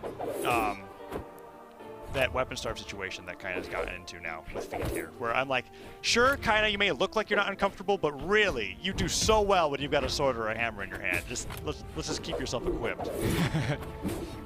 Yeah, definitely wants to keep this hammer, start doing some damage, but Fiend is not letting him touch the ground. He's not having any fun here in this game. Well, it's because when Kaina does touch the ground, he gets D-light snared, right? Like, the second he gets there, he just picks him up with the feet. And now, recovery hits Nair, punishes him for it. Kaina still trying to get to the ground. Cider just puts him off the side of the stage. Fiend's not going to go for a ground pound with the platform there, and Kaina could take the lead once again, but the Sair misses. Nice. If that didn't bounce off of Fiend, I'm not even sure if Kaina would have been able to pick up that weapon again. Nice. Russian Mafia, yes, in 2021. You can still do it if you believe. All right. Kaina, so good. Slight lead. And they've been securing the lead so far. Last time we saw this happen, Fiend got a real quick combo, took Kaina off the top. Can he do it again? Okay, that weapon toss is a great start. Unarmed, D-light and recovery. Needs a second one for that to work. D-light recovery on sword almost certainly will work. No D-light. No finish, though. All right, side air's not enough yet. Fiend knows he has to make this edge guard happen. Kaina, oh, what tricky. I can't believe he went high there. Was comfortable in the sweat. Just to make it up over top. Hold on to the stock. Oh, that's huge for Kaina. Fiend didn't get the recovery onto him. He was able to travel basically next to him and then punish him at the very end of the move. Side air hits, Kaina goes down. Fiend now in orange. Kaina could bring this to a game 5 so easily. Let's just see what he's able to do here. Fiend doing a great job with the weapon starve, but as we saw before, Kaina's still comfortable aggressing. There's one sider. Oh, and it gets punished. Neutral and a side light. Oh no, side light. Oh no. Oh, no. Wait. Makes it through? Reverses it? This could be it. Fiend has to go all the way to the side. Oh, the hammer pick up and then grab pound and Kaina just like that destroys Fiend for one mishap off the right side of the stage. What an amazing punish, knowing how few jumps Fiend had left. He had to dodge up. There's nothing else he could do. Russian Mafia into the hammer ground pound on the last stock means that Kaina brings it to a game 5 in the lower semifinals. Yeah, you can't ask for a much better Final Four than this. It's back-to-back game 5s. Am I predicting game 5s for the rest of the day? Yeah, that's my prediction. That's your prediction? All game 5s. You know, I actually think it's very possible, too. That happens all the time with Fiend and Wes. Now, if Kaina ends up going up against Wes, it might be a little shakier, right? Because Wes had such a great counter pick going up against him in that earlier matchup. I think, I'm thinking of the completely wrong thing. Wes and Kaina have not fought today. I have no idea how that's going to go. It's game 5s the rest of the day, Steven. Your prediction's right. But we'll see. And we're here in a game 5 right now, and this decides it. Who gets to go on in the tournament, who goes home in 4th place.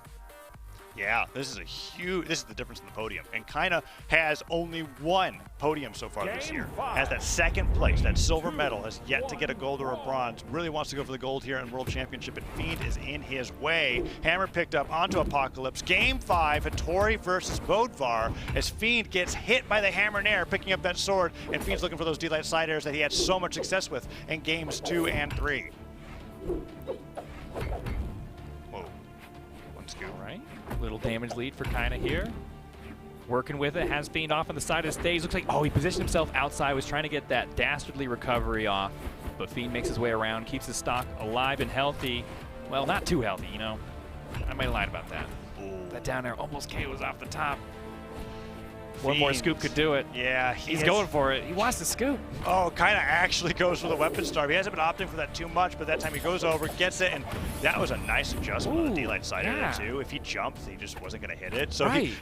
How'd he know? I mean, that was so predictive. That was really good. Yeah, getting the D-Light Sarah to take that stock in under a minute, and now Fiend hasn't gotten anything started in Game 5. I mean, a neutral light here and there, but Fiend's really got to get this stock out of here if he wants to have a chance to get in the top 3 here. This is BCX, and Kaina, with the superior swordplay, it looks like, is just taking this lead further and further. Yeah, this would be big for Kaina to be able to skunk Fiend from the podium for the first time all year, I think. Like, well, Fiend's only had 2 top 8s out of his 24, where he has not gotten it out of the podium, right? So that would be pretty huge. This is a rare feat, but Kaina's trying to pull it off. But Fiend's coming back on this second stock now. Has an opportunity. Oh, down sig whiffs, a perfect punish from Fiend, claims that first stock. Yeah, Fiend's been excellent on those signature punishes all throughout the day. Side sig gets him there. Fiend did take a lot of damage, but he's got the weapon advantage right now. Sword picked up, no dodge. Fiend gets the neutral light. Sidelight doesn't follow up. He's been going for a lot of these like diagonal weapon throws when he's airborne, and kind of just every time kind of gets hit by it and then just beats the crap out of him. Hits. Oh, Fiend has just barely enough to make it back to the wall. Oh, good weapon drop there. Claims it really quick. Gets the spear in hand. That was a good side air off of the platform.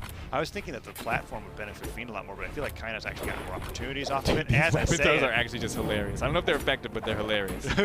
It's because they all hit and Kaina doesn't care. No, dude, what? That's such a cheap stock, dude. Not cheap as in like, you know, tactics, but cheap as in like it didn't cost him very much damage to take it. Yeah, exactly. Getting that so early on with that spear ground pound, it surprised both of us because I thought he had plenty of jumps. It wasn't until the sweat beats came out that we both realized it was too late, and Kaina now down to his last stock potentially of the entire tournament. Has to play with this to be able to win it all, and Fiend is 1 stock away from getting into top 3 at BCX.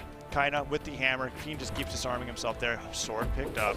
He's been doing the best so far with the sword against the hammer, and kind of being pushed up the left side of the stage. This is where it ends here. I feel like the D-Light side airs start happening. He gets one. Can he get another one? Yeah, Fiend's got the momentum. He keeps it rolling here. He knows he's 1 stock away from carrying on. Guard. Oh, drifted a little too far away. He didn't want to get hit by the hammer recovery, and the scoop gets him off the top. Okay, 1 stock to 1. It's not last stock red yet, Steven, but it's pretty darn close. Wait, it's close? The last stock red? I mean, he's got a hammer. He's got to hit like 3 nairs, right? Oh, good point. Taza brings up good points. He's good at counting. He knows 3 nairs will get you to red. Cider hits. Oh, that's it. That's still it. Oh, man. What a great set. Takes Game 5. Makes that lifetime count from 2-1 to 3-1 and gets in the top 3, continuing that streak of podiums. But can Fiend get the gold? As you were talking about this year, he has been struggling to get that first place, and now he gets that rematch against Wes, the game that went all the way to game number 4 after taking down Kaina there in 4th. And what a shame, Kaina doing so well in 2021. Really wanted to see him get on the podium here for BCX, but 4th place is nothing to scoff at, and I am absolutely certain that he's going to be a terrifying force going into 2022. Oh yeah, he moved up the ranks so quickly. This is not the last time we see Kaina. Expect big things from him in the future, but Fiend, I mean, he lives on the podium. He's a permanent resident of the podium, and you just can't evict him, and it's not going to happen today. Now, it's just a matter of how far Fiend can get into this bracket, because so far the matchup that he's going to come up next is one that he's already lost today. It's against Wes. Wes won against him 3-1, and Wes also looked pretty strong against Power Ranger, and Power Ranger in that Game 5 was just a bit stronger. It is a tough road for Fiend for sure, because anybody going through the lower bracket goes into the grand finals against Power Ranger, and Power Ranger hasn't lost a set yet. So they get a whole bracket reset to be able to win this tournament in a really comfortable position for them. Off of the win on Autumn Championships as well, Power Ranger definitely looking like the favorite here as Fiend and Wes are going to be going against each other. Steven, when it comes to this matchup in particular, who are you most excited to see get that matchup against Power Ranger in the grand finals? Let me think seriously, okay? Like a head scratcher. Give me a second. Don't rush me. All right. Think about other things to talk about right now. Actually, I can't. Fiend. Fiend. All right. You know what? I'm going to have to steal Photo's trick, and I have a heart pick and a brain pick. Okay. My heart says Fiend. because I love Fiend. I've loved watching him play all these years, and I want to see him get another first place and do it at BCX. That'd be so epic.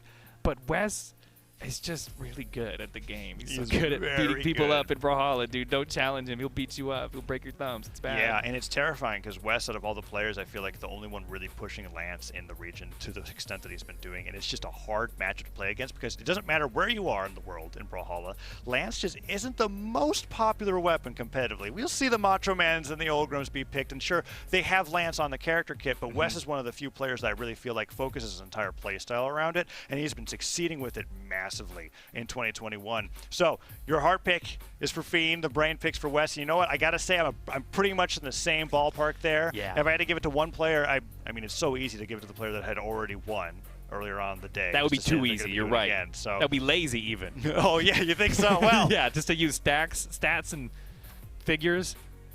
Hey, Duke loves doing that, okay? Every single one of his predictions, he just looks at, well, okay, who are seeds 1, 2, and 3? That's my top 3. Sparky, we got some stats and figures right here. How do we divine this? So they're close. It's interesting, and this is something that we were talking about a little bit earlier. When it comes to storied players in South America, Fiend and Wes are definitely some of the best players when it comes to getting those podiums. The head-to-head is not something that we can really look at in terms of recency bias. Fiend, yes, has the lifetime score of 16-7. I mean, these two players have been meeting each other in every single official tournament that's ever existed. But recently, Wes has been getting a lot of those wins, right? There may have been a time where that lifetime score was like 0-15. Right. You're exactly right. It's the recency is those are the 7 wins right there for Wes. It's kind of like a little brother syndrome, right? Where like the little brother, like the younger brother, just like got a lot bigger. He like ate all the Wheaties in the morning and just like got huge and then started beating him up. So I mean, yeah, I guess you know how that happens. It does. You see it every day. I don't see it every day. All right, Steven, well, but you know what? I believe you that it does happen every day. And you know what? It's happening kind of in this situation in South America in 2021 because Wes was in that position where every time that he met Fiend, he was losing those games. And now he's in a position where really he is the player to beat. Power Rangers showing that he's able to do it. But we'll have to see whether or not he can do it again and who's going to make it up to Power Ranger the fight in the first place because Fiend and Wes have to go against each other. The head-to-head in Fiend's favor in terms of history, but in terms of recency, it's in Wes's favor. We're going to see who wins this matchup, what legends they pick for this. That's interesting. We don't see it on the screen quite yet, but we're seeing Am I allowed to say it? Yeah, you're allowed to to spoilers? Oh, we got Fiend locking in with a Surrey. I want to see this. We know he's got the sword. I'd love to see his guitars. The Scarlets. Oh, that is a legend that he did pick earlier on in the tournament. I'm checking right now. This is what he beat Fiend with. So you were right. Your theory might be right. Yeah. I don't want to give you too much credit, but I think you're completely right. well, he's got a specific Lance legend for every matchup, and this is his Fiend legend. And what was interesting is that he brought out the Artemis for DB, and he did give Fiend like one Artemis game. It like went horribly, and then he played Scarlet, and then he 3-0'd him basically from that point on. So he's bringing it up with the Scarlet in game number 1. Oh no, that hurts. So how many hammer did I say it takes to get into red? Is he almost already You said there? 3. I said 3. I gave you too much credit on your counting. Well, you know, I mean, Fiend's getting to the red pretty quick right now, and we're like only like 15 seconds into the game. Fiend, on the other hand, on the Asuri for the first time that we've seen on stream, fighting against Wes. Oh, he went for that dastardly dunk, but came up a bit short, and now he's going to come up short of touching the wall, and he is out of his first stock now. Wes with an early lead.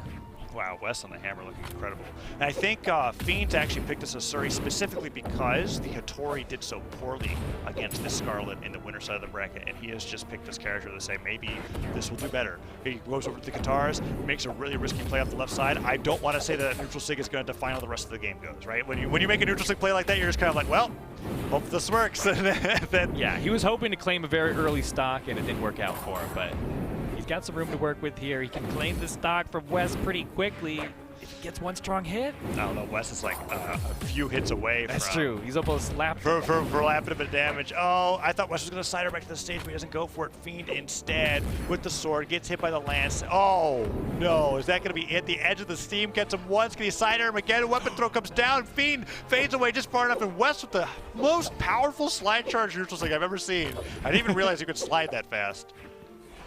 Oh man.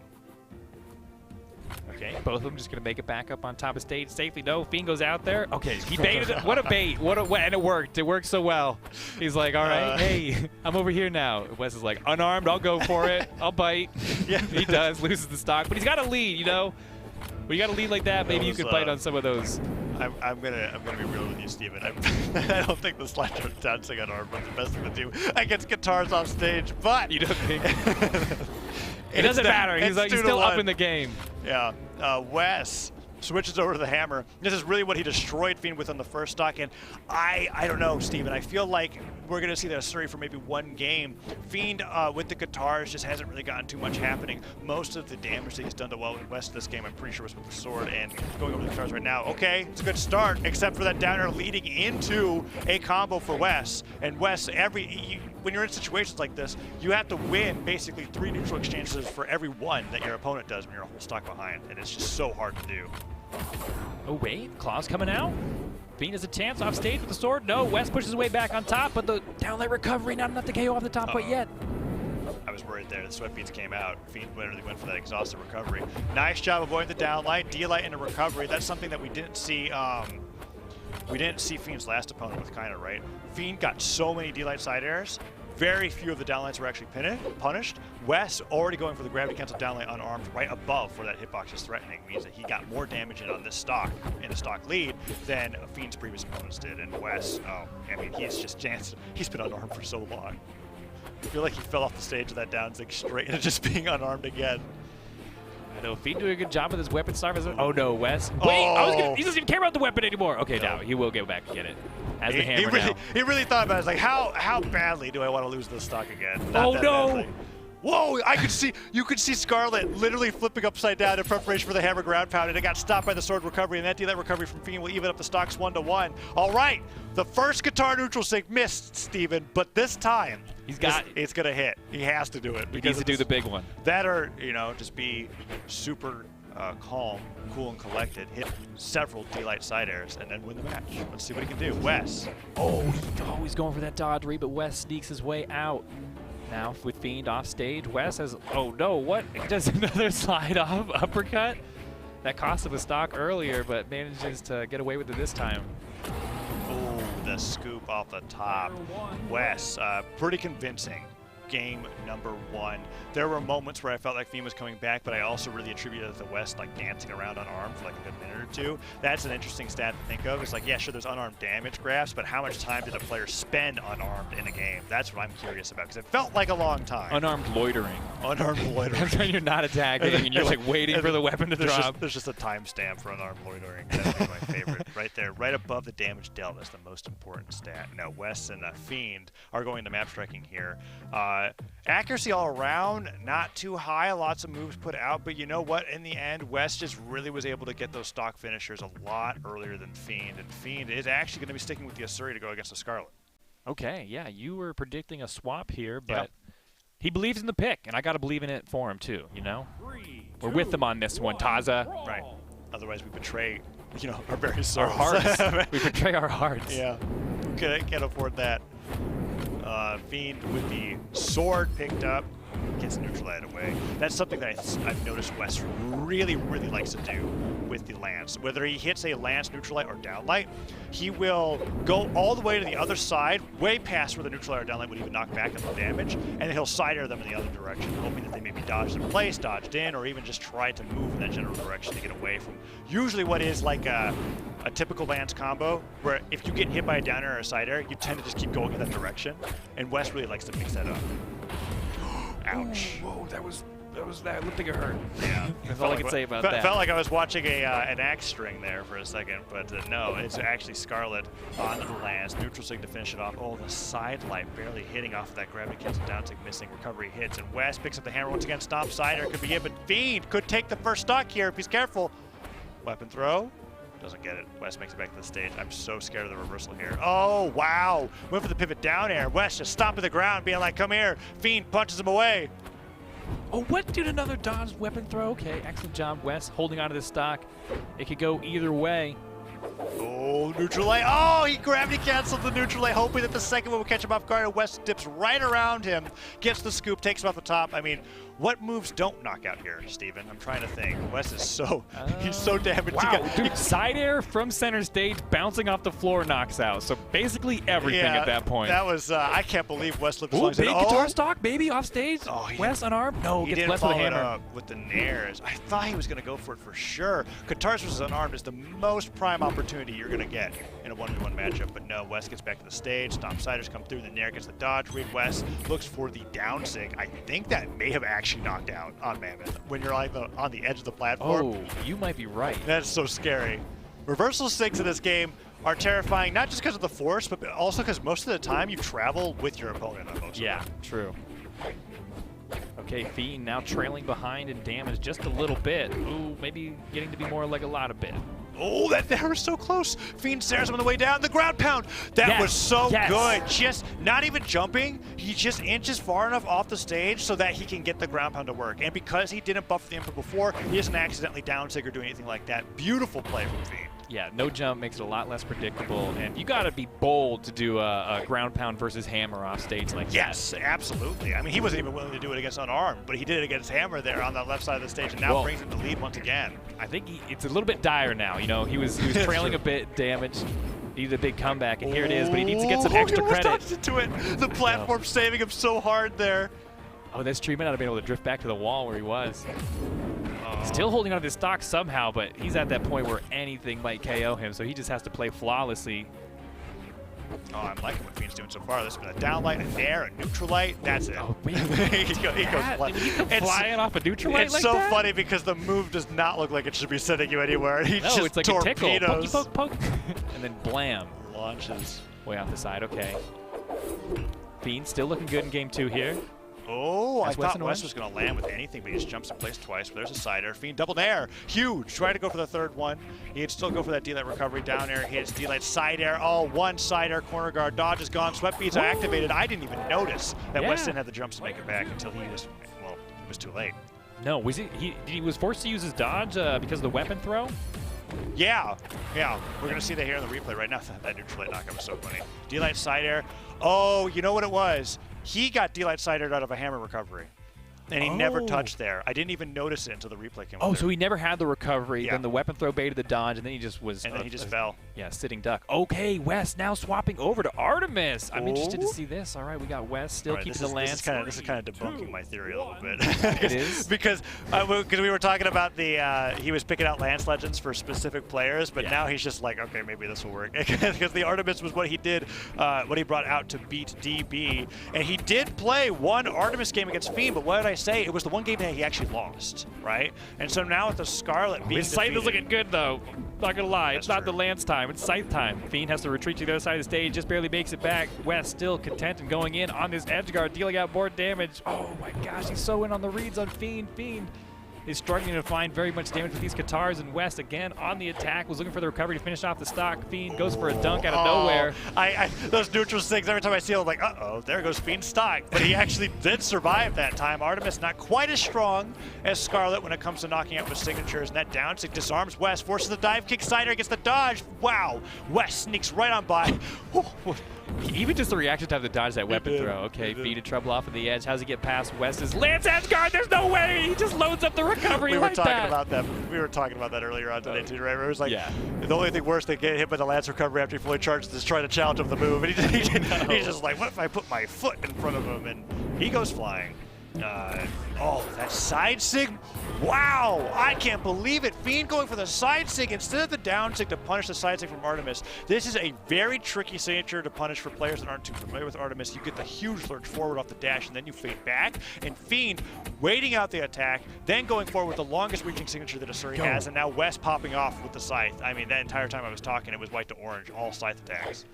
Yeah, Fiend's scythe is, West's scythe is really nice. Oh, what? That would have been awesome, dude. The side sig attempt from West was so deadly, but doesn't find its mark, and Fiend gets to hold on to the stock for just a bit longer, maybe more, if he can go uncontested. He's going a string of hits here. I never thought about how similar Artemis's side signature on Scythe is to Scythe side light in terms of like off of an offstage string. You can basically go for either one if you're hoping for a dodge read. Right. I see what you're saying there.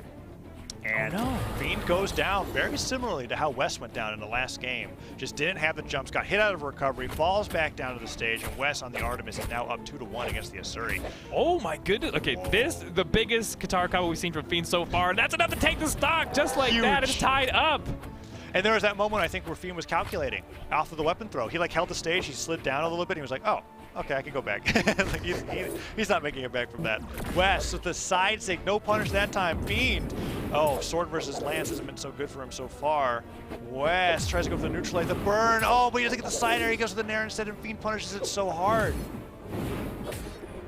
Yeah, I thought this game was all but over, but Fiend has really turned this around now. It's dead even on the final stocks.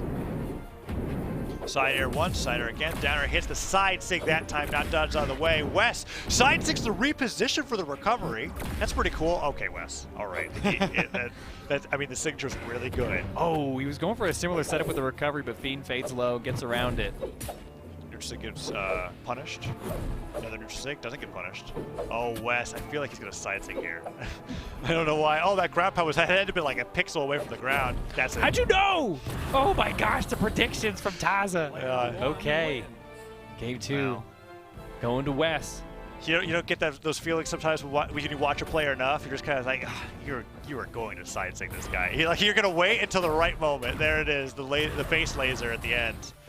I don't know.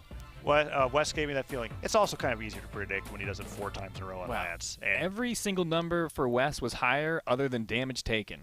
So that's a dub. That's how you win. Well, and signature accuracy and fly attack accuracy, actually. Wait, hold on. I had to think about what you just said. Yeah, me too. I kind of just said it. I wasn't even. Well, you know what's crazy is the signature count between Wes and Fiend, right? The 67%, so 2 out of the 3 signatures that Fiend used worked and led to knockouts. And Wes in the meantime was using the signatures to almost double up not only as knockout moves but as positional tools. There was one really cool moment where he did the Artemis side signature off the stage, and because it lingered him out there, he just immediately did a recovery in the opposite direction.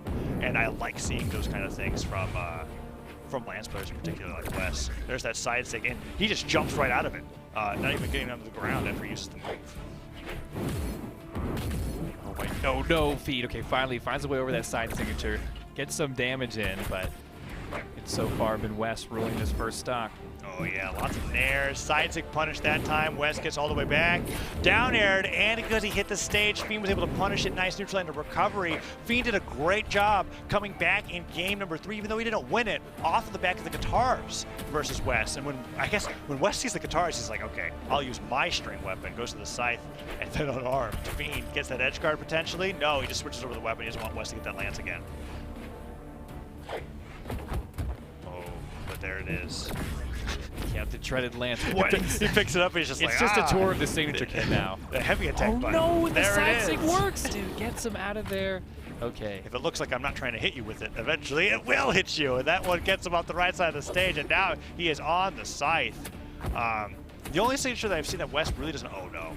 It goes out with the recovery. Wait, Wes, well, you know what? What do you say about that? He played himself with that one. He went so hard with the edge guard there that he literally had nothing to make it back. And Fiend was just kind of like, I mean, I guess. That is a good tactic against scythe players sometimes because they're so thirsty for a clip. Just let them get it. You're just combo me, man. It's fine. You let them go too ham, and they take themselves out. And it works out for Fiend, but he's still trailing behind in damage now. The neutral sig almost worked for Wes there. Fiend gets hit by the side sig again. It's just working out so well for Wes. Side airs right through, picks up the scythe, down air puts him on the left side of the stage. Neutral sig doesn't get it quite just yet. I feel like Artemis neutral sig is one of those sigs, like Koji side sig on Bo. He hits another side sig. But like where if you hold it a little bit longer, you might be able to throw people off just because the momentum in the air while you're charging is a little weird. Right, yeah. Okay, Wes, somehow, he literally threw away an entire stock, and it's still a whole stock ahead. Yeah, he's really destroying Fiend with this pick. And I was wondering if Fiend was going to switch back to the Hattori because Wes went back to the Artemis, because that's the one win that Fiend got against it, but that might be it. He ground pounds really low, grabs against neutral sig to touch the stage. Wes goes to the ground pound. Fiend with the guitars. He's got to get the stock here and now. Oh, Wes. Literally sweating above the stage, doesn't care. chase down recovery. So good. Fiend had nothing. Oh, that, you know what? That gets me 9 times out of 10 in ranked, I'll tell you right now. The sideline active input, kick him up, get the neutral sig, I'd never dodge it. Me neither. So I'm very impressed by that as well. But Fiend needs some more impressive plays if he wants to pull off a win here. He has to claim this stock from Wes really quickly. Ooh, Wes. Okay, that'll do it. Hopefully. No, what? I lied. Why would he with the why? All right. You know, if it had worked, that would have been Fiend's just staring at him like, what are you doing? Yeah, sort of an easy punish there for Fiend, but I got to give Wes some credit, you know, just for being crazy. Oh, wait, who's Fiend crazy now? with the string, gets 6 clean hits, recovery hits. Fiend could bring this back to a game 5. I was ready to write this off for Wes. Wes goes at the sides again. Fiend's like, I've seen that move enough now. He punishes it. The weapon toss comes up, Scythe picked up. This is the matchup. Oh, crisscrossing signatures. Strong hit on the side light, gets him off the side of the stage. Weapon toss goes down, doesn't get over the edge. He's waiting for the new weapon spawn, and it does work out in his favor. Fiend threw his guitars away, Steven. No, man, that was really heartbreaking at the end. Fiend did so much to bring it back, and yet Wes comes out on top. Man. What? Funniest play of the day. You know what? That was the best way to punish it, too. He sees the haymaker. He's like, what? He just down 6. But the side air hits, and Wes, while swaying, gives a shrug and goes, I don't know. What were you doing up there unarmed, man? Side air hits, and Wes takes it 3-1. That's twice that Wes 3-1 Fiend, showing that lifetime history really isn't too recent. That brings Wes from a 7 to an 8 on that set count, and it's probably just going to be going higher at this rate because Fiend goes down, and Wes gets his rematch against Power Ranger in the Grand Finals. Okay, you think we might see this Artemis appear again in Grand Final? I mean, his Scythe, because he's been doing so much work with the Lance all day on every character, but the Scythe was looking really good as well. I think we'll see it once, he'll lose, and then he'll go to Macho Man. Dude, what are you going to curse him like that? Yeah, well, I didn't say he's going to lose game 1. Oh, okay, but it's one of those things where I've definitely changed my opinion from he's got a legend for every character, and it's more of just kind of once he feels like he's not playing good on the character, he wants to switch to something else to keep it fresh or something. I don't know, because going to the Artemis against Fiend, where he had previously really struggled with the Artemis pick against him, was very surprising to me, but it just looked amazing against Fiend's Asuri. So I have no idea what to expect from his legend picks against Power Ranger. Whereas Power Ranger, I'm pretty sure I'll be sticking with the Bryn. I mean, he went all the way to game 5 with that, regardless of the losses that he had. Yes, yeah. That is true. He was a ride or die in that Bryn, and it worked out for him, but he needs to win one more set to take the title, and from none other than Wes, who has just been running this region for so long. Yeah, but Power Ranger with that recency, he's seed 1 for a reason, won the most recent official tournament, and he is 1 set away from winning BCX as well. And what a crazy way to end the season for Power Ranger than to go with 2 amazing wins at the end. I mean, when you look at the whole official season of Brawlhalla Esports, the best 2 tournaments to win are the most recent 2, right? That's just showing that he was the most prepared for BCX going into Autumns, and he's going to be the most prepared right now as he's going into this head-to-head Power Ranger versus Wes. I mean, it says 4-0 right there, but we know it's now 5-0 after that last set, right? Oh, so it just keeps going up higher and higher for Power Ranger. And Wes is yet to take a set off of Power Ranger. He got so close in the winners finals. He could get 2. He could get 2 here in Grands because he's going to need to if he wants to win the whole thing. I'm surprised to see that record. I actually didn't realize that when we were watching winners finals, that it's all the Power Ranger show when it comes to this matchup. Yeah. Oh, and look at this. Artemis is making an appearance here in Grand Finals. Yes. Oh, that's cool. All right. He's going to be bringing out the Artemis then for game number 1. We'll see how long he sticks to it because it could potentially be a very long ride if they keep going to game 5s, all these Grand Finals. I do realize now that we did actually not get game 5s in every single game. It was game 4 in lower finals. We were talking about that, remember? If you hadn't brought it up, people wouldn't have remembered. Yeah, so well. Way to go. I was wrong. Not best of 5s for every set.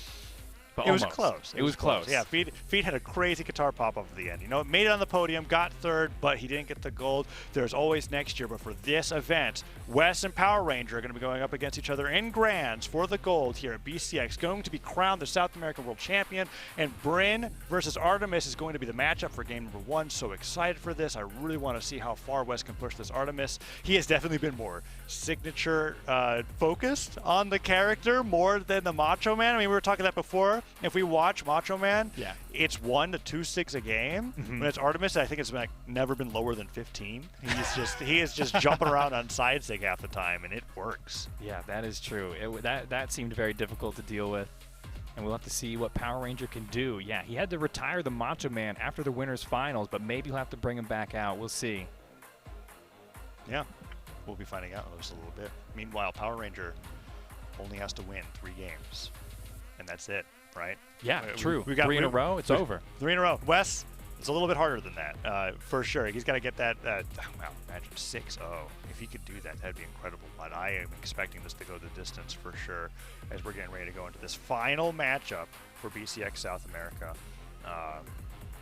Would be interesting if it were turned out like EU, where Swada was 0-10 against Simple in sets lifetime, right? And then his first 2 sets against Simple were in BCX. Let's see if West can do that here. It could almost be exactly the same in terms of the situation, right? Wins the first grand final set and gets the reset, gets those first 2 wins. That'd be so crazy as we're going to map striking. I'm seeing it Demon Island, Small Brawlhalla, Mammoth Fortress. Where are we going for game number 1? I have a feeling it's going to be Demon Island. Yeah. I was going to call that too before it even happened. You were actually saying it in my ear? I did. Before I said it. I have a special button where I can communicate just with him and my lips don't move. It's a ventriloquism trick. Well, no, it wasn't even that. I actually just literally heard you. All right, here we are. Grand Finals, Game 1, Power Ranger versus Wes. Demon Island for sure. And this has been so crazy for Wes. I feel like it's going to be even more crazy for him because he's got the Scythe. Now, just being able to grab players off that side with Nair and down air has been working out so well for him. And Power Ranger with the falling side airs, Neutralites have been hitting as well. And Power Ranger, okay, Wes, he's just really going up there towards the top of the stage and trying to punish him. As these Neutralites are hitting over and over again, the Lance is now picked up. Power Ranger has a small damage lead, making it even bigger with that Neutralite hit. And this is where Power Ranger really secured a lead against Wes, I feel like, in the previous games. Whenever Wes is on Lance, he's just kind of like Neutralite over and over again, just really taking advantage of that attack. But now Wes has got a new move in his arsenal this time. Yeah, the side sig, first one comes out and it lands. Oh, he's going off. Look, the first one misses, he gravity cancels the next one, but Power Ranger had a lot of success with that in the last set, and is continuing into grand finals. Neutral sig hits, the first of many, I suspect. I mean, but we had that clip where he neutral sigged and then just never touched the ground, then neutral sigged again, right? That was literally this set. Maybe this stock even. I love how they're content fighting in the air like that, just keeping it going back and forth. Power Ranger continues to build this lead onto Wes. Oh, nice shutdown with a weapon throw. I like that. Block that. That's like the best way to block a Lance recovery, actually. It's just a weapon throw to the face. Oh my gosh, 2 stocks with that signature, and that is a big lead for Power Ranger now in the first game here. Like you said, he has a lot shorter track to drive if he wants to get this victory. Do you think he's staying on the Artemis after this one? Let's find out. Yeah. No, I don't know. This looks like Power Rangers just kind of like, get this legend out of the way. I want to fight the Macho Man. That's how it feels. But let's see if Wes is able to have that explosive comeback. Because so far, Power Ranger has been destroying him on the spear alone. Whenever Wes is on the Lance, he just switches over the axe, neutralizes him 3 times. Wes goes over the Scythe, and the Power Ranger takes the stock with a neutral signature. So let's see if that happens again here, as it's 2-1. I mean, that ground pound was nice from Wes, but we had to look at the state of the game when considering those things. All right, you're correct there. He swaps off to the axe, maybe his favored weapon in this matchup against the Lance. Oh, look at him just holding the ground. Wes is like doing so much movement, and Power Ranger's just waiting for that first attack. Oh, the down air came out instead of the side air. Power Ranger goes to the nair. Dink over the sideline punish. The neutral stick hits, and okay, this is a huge comeback from Wes. Neutral stick hits. He's not at a point where an axe air will take him out on its own, and he's almost got the reverse 3 stock here going to game 1. That would be huge. Oh, you're right. This is reversing the 3 stock. I can't. He's closed the gap so much. I forgot how big the lead was in the beginning, but yeah, I literally asked like after the first stock, I was like, well, I think Wes is going to switch off of this. And I'm like, oh, maybe I said that too soon. And then I said no. You said remember, everybody, I said no. You said no, and Wes with the down air, double down air. Oh, what? Side sig doesn't get punished. It's unpunishable. Side sig, neutral sig hits. Wes, oh no, but the neutralites are Power Ranger. I mean, that move will knock out, and it doesn't have to wait until you're literally a barbecue sauce color on the damage there. Wes gets the side air through side sig. Oh, I mean, I think that would be devastating. That's it. You know what? It's not spear, but I still think it counts as a neutral sig knockout, right? I mean, like literally it does, but also 3 neutral sig knockouts for Power Ranger, 2 on spear, 1 on axe. Great play from him. Wes does switch. Fine. You're right. Fine, you're right. I'll admit it. Good call. We're seeing. We're gonna finish watching these replays. Yeah. You won't know. Macho Man's coming out. Okay, 3 for 3, 100% accuracy on the signatures, and each one netted them a KO. 1-3-3-1 for the count and the accuracy there on Wes's side. 13 signatures used, 31% accuracy.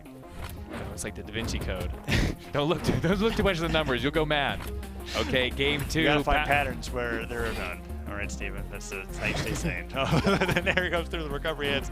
Wes on the Macho Man now. Okay. Oh, he's a believer in the X ground pound, and I got to believe with him, but that one didn't work out for him. Has another opportunity for an edge guard against Power Ranger. Catches the back end of that one. And X recovery just covers so many dodge options. The side air hits. Down air could come through. Is it okay. A little bit better. Okay. Oh, nice weapon throw downwards, and the down air to finish it off. Excellent work by Wes. That down air was amazing. I'm not sure if I'm remembering correctly, but it looked like he stalled in the air with a dodge long enough for the down air to hit. That's a replay thing for sure, but the way Wes punished with that down air to not get hit by the recovery, and B, also get the knockout and stuff the recovery was fantastic.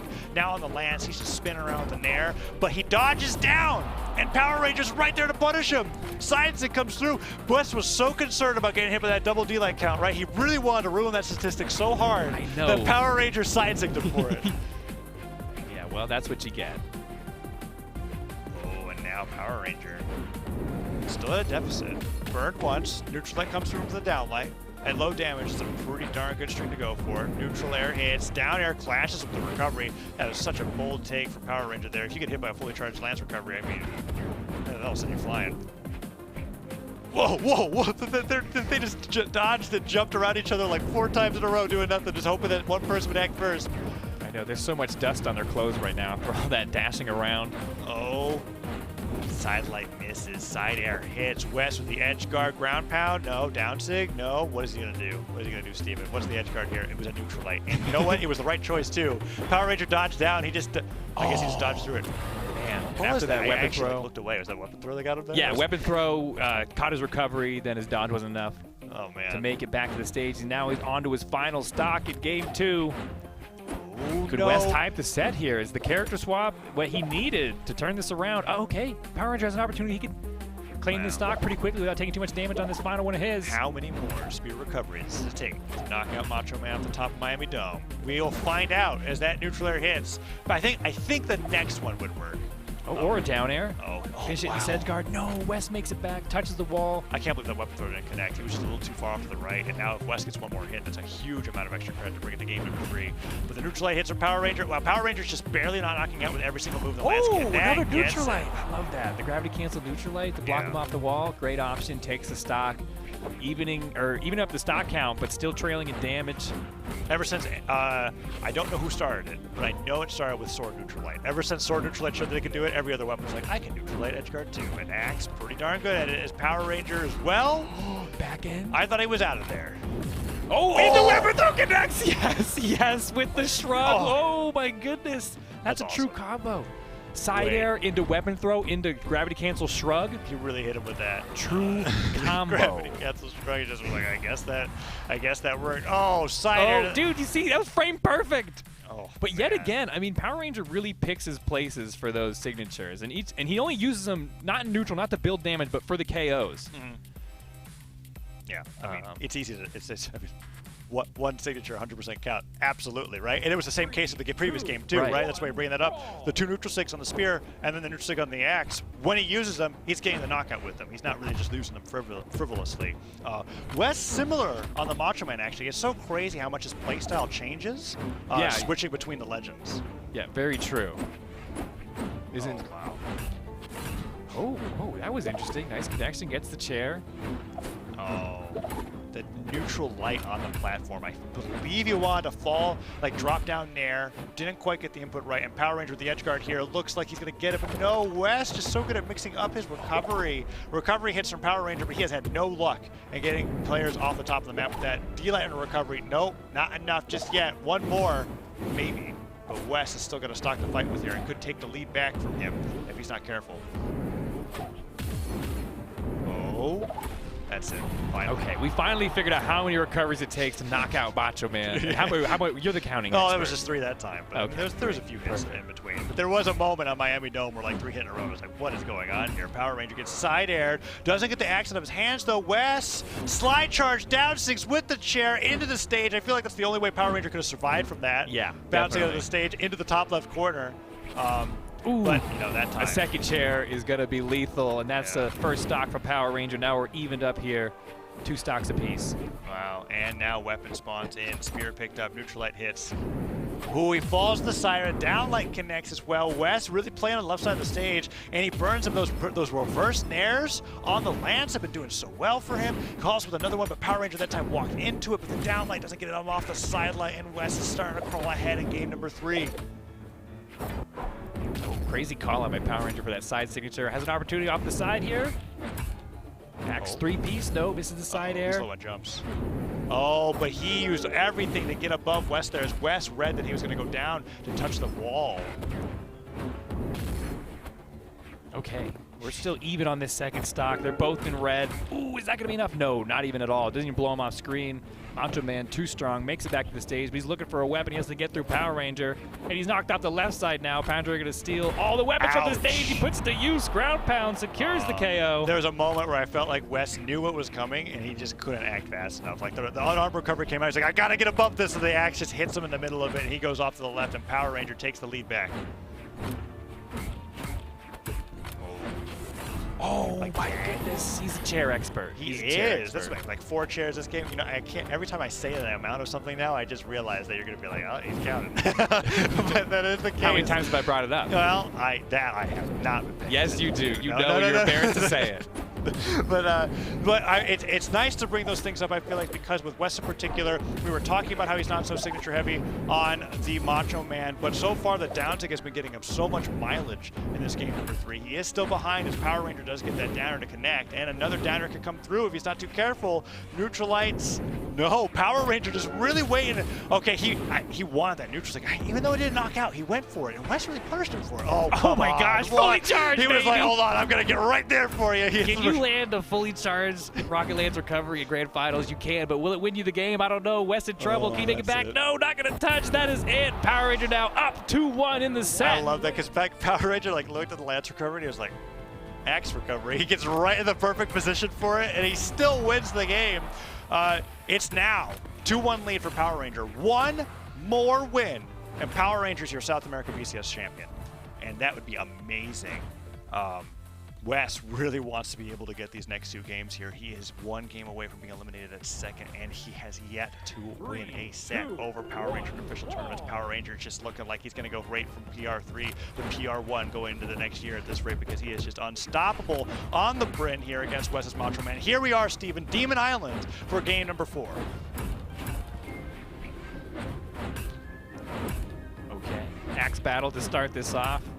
Little mirror match. I like Demon Island. These short walls, they've been going so ballistic off the stage. Very potent KOs can happen. Weapon throw goes right on the top of Power Ranger's head. Luckily, makes it back to the stage, punches his way back through, trying to find his way to weapon drop. One falls right on his head, picks up the spear. Oh, the pogo comes through. Oh, if he pivoted that was it for West. Yeah, but he didn't pivot it, and West gets the punish.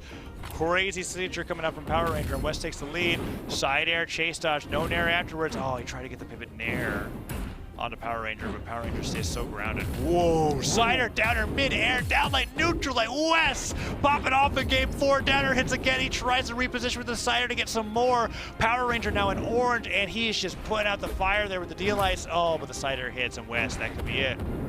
Oh no, wait, West, why? No, it's such an important You know, when I said that could be it, I never imagined. I never imagined he would just down there like that, and he's gone. And you're right, that's a very important stock. Yes, still has a lead, but that could have been a 3-stock to 1 lead if he didn't do that. I know, yeah, you're right. He is managing to hold this lead, but it would have been so much better with that extra stock. But he's got to make do with what he's got here, and he's got an opportunity, side air to close it out, and that takes a second stock from Power Ranger. Now this, okay, it's looking good for Game 5, for those Game 5 hopefuls out there. More esports content. Ooh, and for those bracket reset hopefuls out there too. If West takes this, and then the next game, it's a reset into another best of 5. Power Ranger gets him with that weapon throw point blank. Oh, that was, I thought it was neutral stick, but it wasn't. He went for the side stick instead, and maybe if it was the neutral stick, it would have worked, but Power Ranger gets him off the side of the stage. One more side air, neutralize something. West staying airborne. Weapon toss, down air, side air, slide charge, chair. Power Ranger scared for his mind, spiked off the bottom of the stage. West puts down the throne and says, this is going to be my future, because that game number 4 was devastating. Power Ranger dominated by West, and we're going to a game 5. Oh, man, that last interaction. Okay, oh, look at that! That's so good. It was like perfectly with the slant on the bottom of Demon Island 2. It's like there's just enough room for this spike to be epic. Well, what set up into that was he went for the slide charge down signature, and Power Ranger had no option but to fade low to get around it. That ate some of his other options to get back to the stage, and he was just food for that neutral signature from Wes. And here we are in Game 5, Grand Finals. South America doesn't get better than this. Oh, West, down air once, ground pound misses, side light hits, but Power Ranger just can't get the down lights to connect. Of course, I said something about it. There it is, down light into the neutral stick sider. Power Ranger, that sider could be. He's got so much off of it. Oh. It could be the stock. No, West with the turnaround, but wait, Power Ranger's not done yet. He's back up on top. He's netted so much damage on this first stock from West. Disarms him. Weapon throw? Okay, good guess for the outside lane, I guess. West with the gravity canceled down light on arm for movement. That was what that was. He was just like, I gotta get slightly closer to the stage. Oh, did he really do that? And I mean, it avoided a weapon throw. I feel like a dodge would have been the same result though. But anyways, he gets hit off the right side of the stage. Power Ranger takes the lead. 2 stocks left for West. And if he loses these 2, there's no bracket reset. That'd be it. Power Ranger will win the entire thing. Puts up the chair a little far away from where his opponent is, but this time, this slide charge chair, that'll do it. Oh, no, okay. it misses, but... Oh no, Power Ranger, these down airs keeps landing. I'm so sorry that I said anything. Never mind. I'm not sorry. West got it back. And he evens it up 2-2. Oh. All right, man, this set has been so close. Exciting to see the competitors this close in skill. Always makes for great competition. But who finds the advantage when needed most? Went for the Power Ranger actually put up the exhaustive recovery there. West gets the punish. It's such a 50-50 there, right? Playing that rock, paper, scissors with the Lance. He's like, okay, well, if he jumps, the Sair works. If he doesn't, the down air works. And at that time, West doesn't get the side air, and Power Ranger gets the recovery on the way back to the stage. West down airs his way back down. Power Ranger returns with his own, and that weapon toss goes so high that Power Ranger's now in a weapon starve situation. I can't believe he's doing that. He dashes forward. Oh, that's it. Okay, 1 stock left for Wes, and the 1 stock that he did take almost like, this could have been game if he didn't get that reversal on the other side of the stage. Here we go. Power Ranger starting strong. 1 D-Light, 2 D-Lights, and now he's going to put out that sider to really tack on the hurt to Wes. Yeah, Wes sees the light at the end of the tunnel. He's got a clear path to, Power Ranger. He's got a clear path to victory. 1 more stock to get through. Oh, Wes knocks him off stage. Weapon spawn. Oh, Power Ranger steals it. Nair continues. Wes just keeps fighting unarmed. Weapon spawn punished. Downer hits, the chair misses. Power Ranger gets his hit in. Sider gets it. All right, last stock situation. Wes in the deepest color of orange I've ever seen, and Power Ranger yet to get hurt. But Wes has the weapon to starve, and Power Ranger ekes him over to the red. Wes is like 1 solid Bryn signature away from going down. What's it going to be, Steven? I don't know. This would be a show of force for Wes to come back. He basically has to not get hit. He can survive that 1 recovery, maybe not even another, perhaps, but he has to play clean. Oh, the chair was bold. It would have been good. Is this it? He's gonna bet it all on a ground pound. Oh no. Oh, the neutral light comes through. I feel like that next time Power Ranger goes off stage, he's slide charge down singing, and it's either gonna work or he's gonna lose. I'm so scared. Oh, he's just daring random. Okay, downer hits. Second downer hits. The sider misses. Oh. Okay, Wes has fought back to be in a position where he can actually win this game and reset the bracket. On stage, he's back to the wall, but that's it! That is it, and Power Ranger is your South America BCX champion, getting the neutral light to knock Wes off the right side of the stage and winning the entire event without losing a set. Oh, that's right. The clean sweep for our champion Power Ranger. Look at him, so good in that chair. My heart for Wes. It was so close. He was making the comeback possible. That would have been his first set win over Power Ranger in a grand finals, no less. Again, so close, Steven. Wes was making it happen. And that last edge guard, Power Ranger was just able to secure it. But congrats to Power Ranger. What an impressive run. Going from that win in Autumns and bringing it all the way into BCX. Absolutely well-deserved. Man, that was exciting. I mean, to go all the way to Game 5, that's exactly what we wanted to see out of our competitors. We got the best possible performance, and excellent work to everybody in the tournament today. That was really fun to watch. But here we are, just left with our lone champion, Power Ranger. Whew.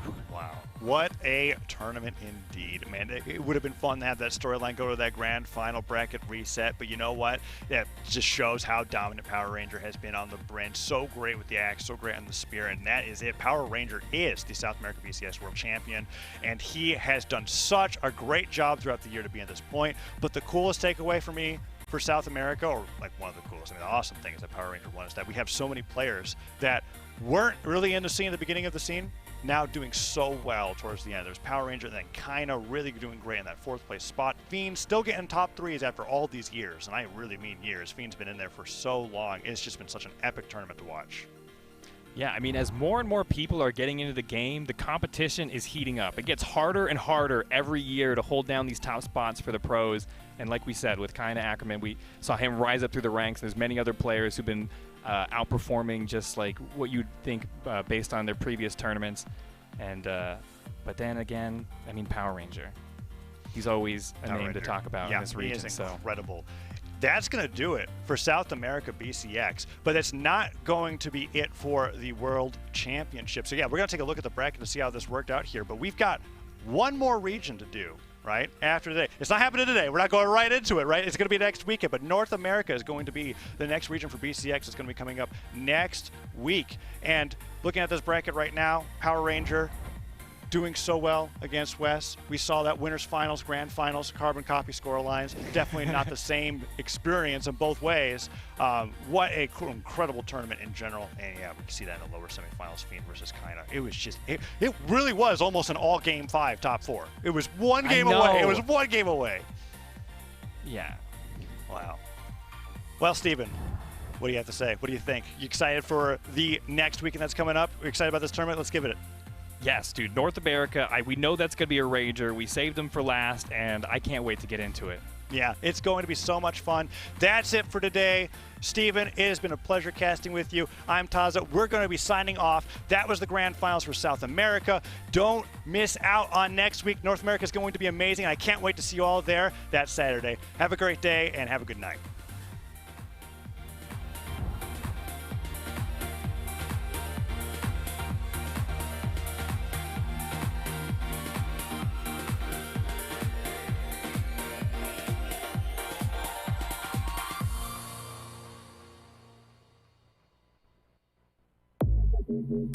Yeah, stay side.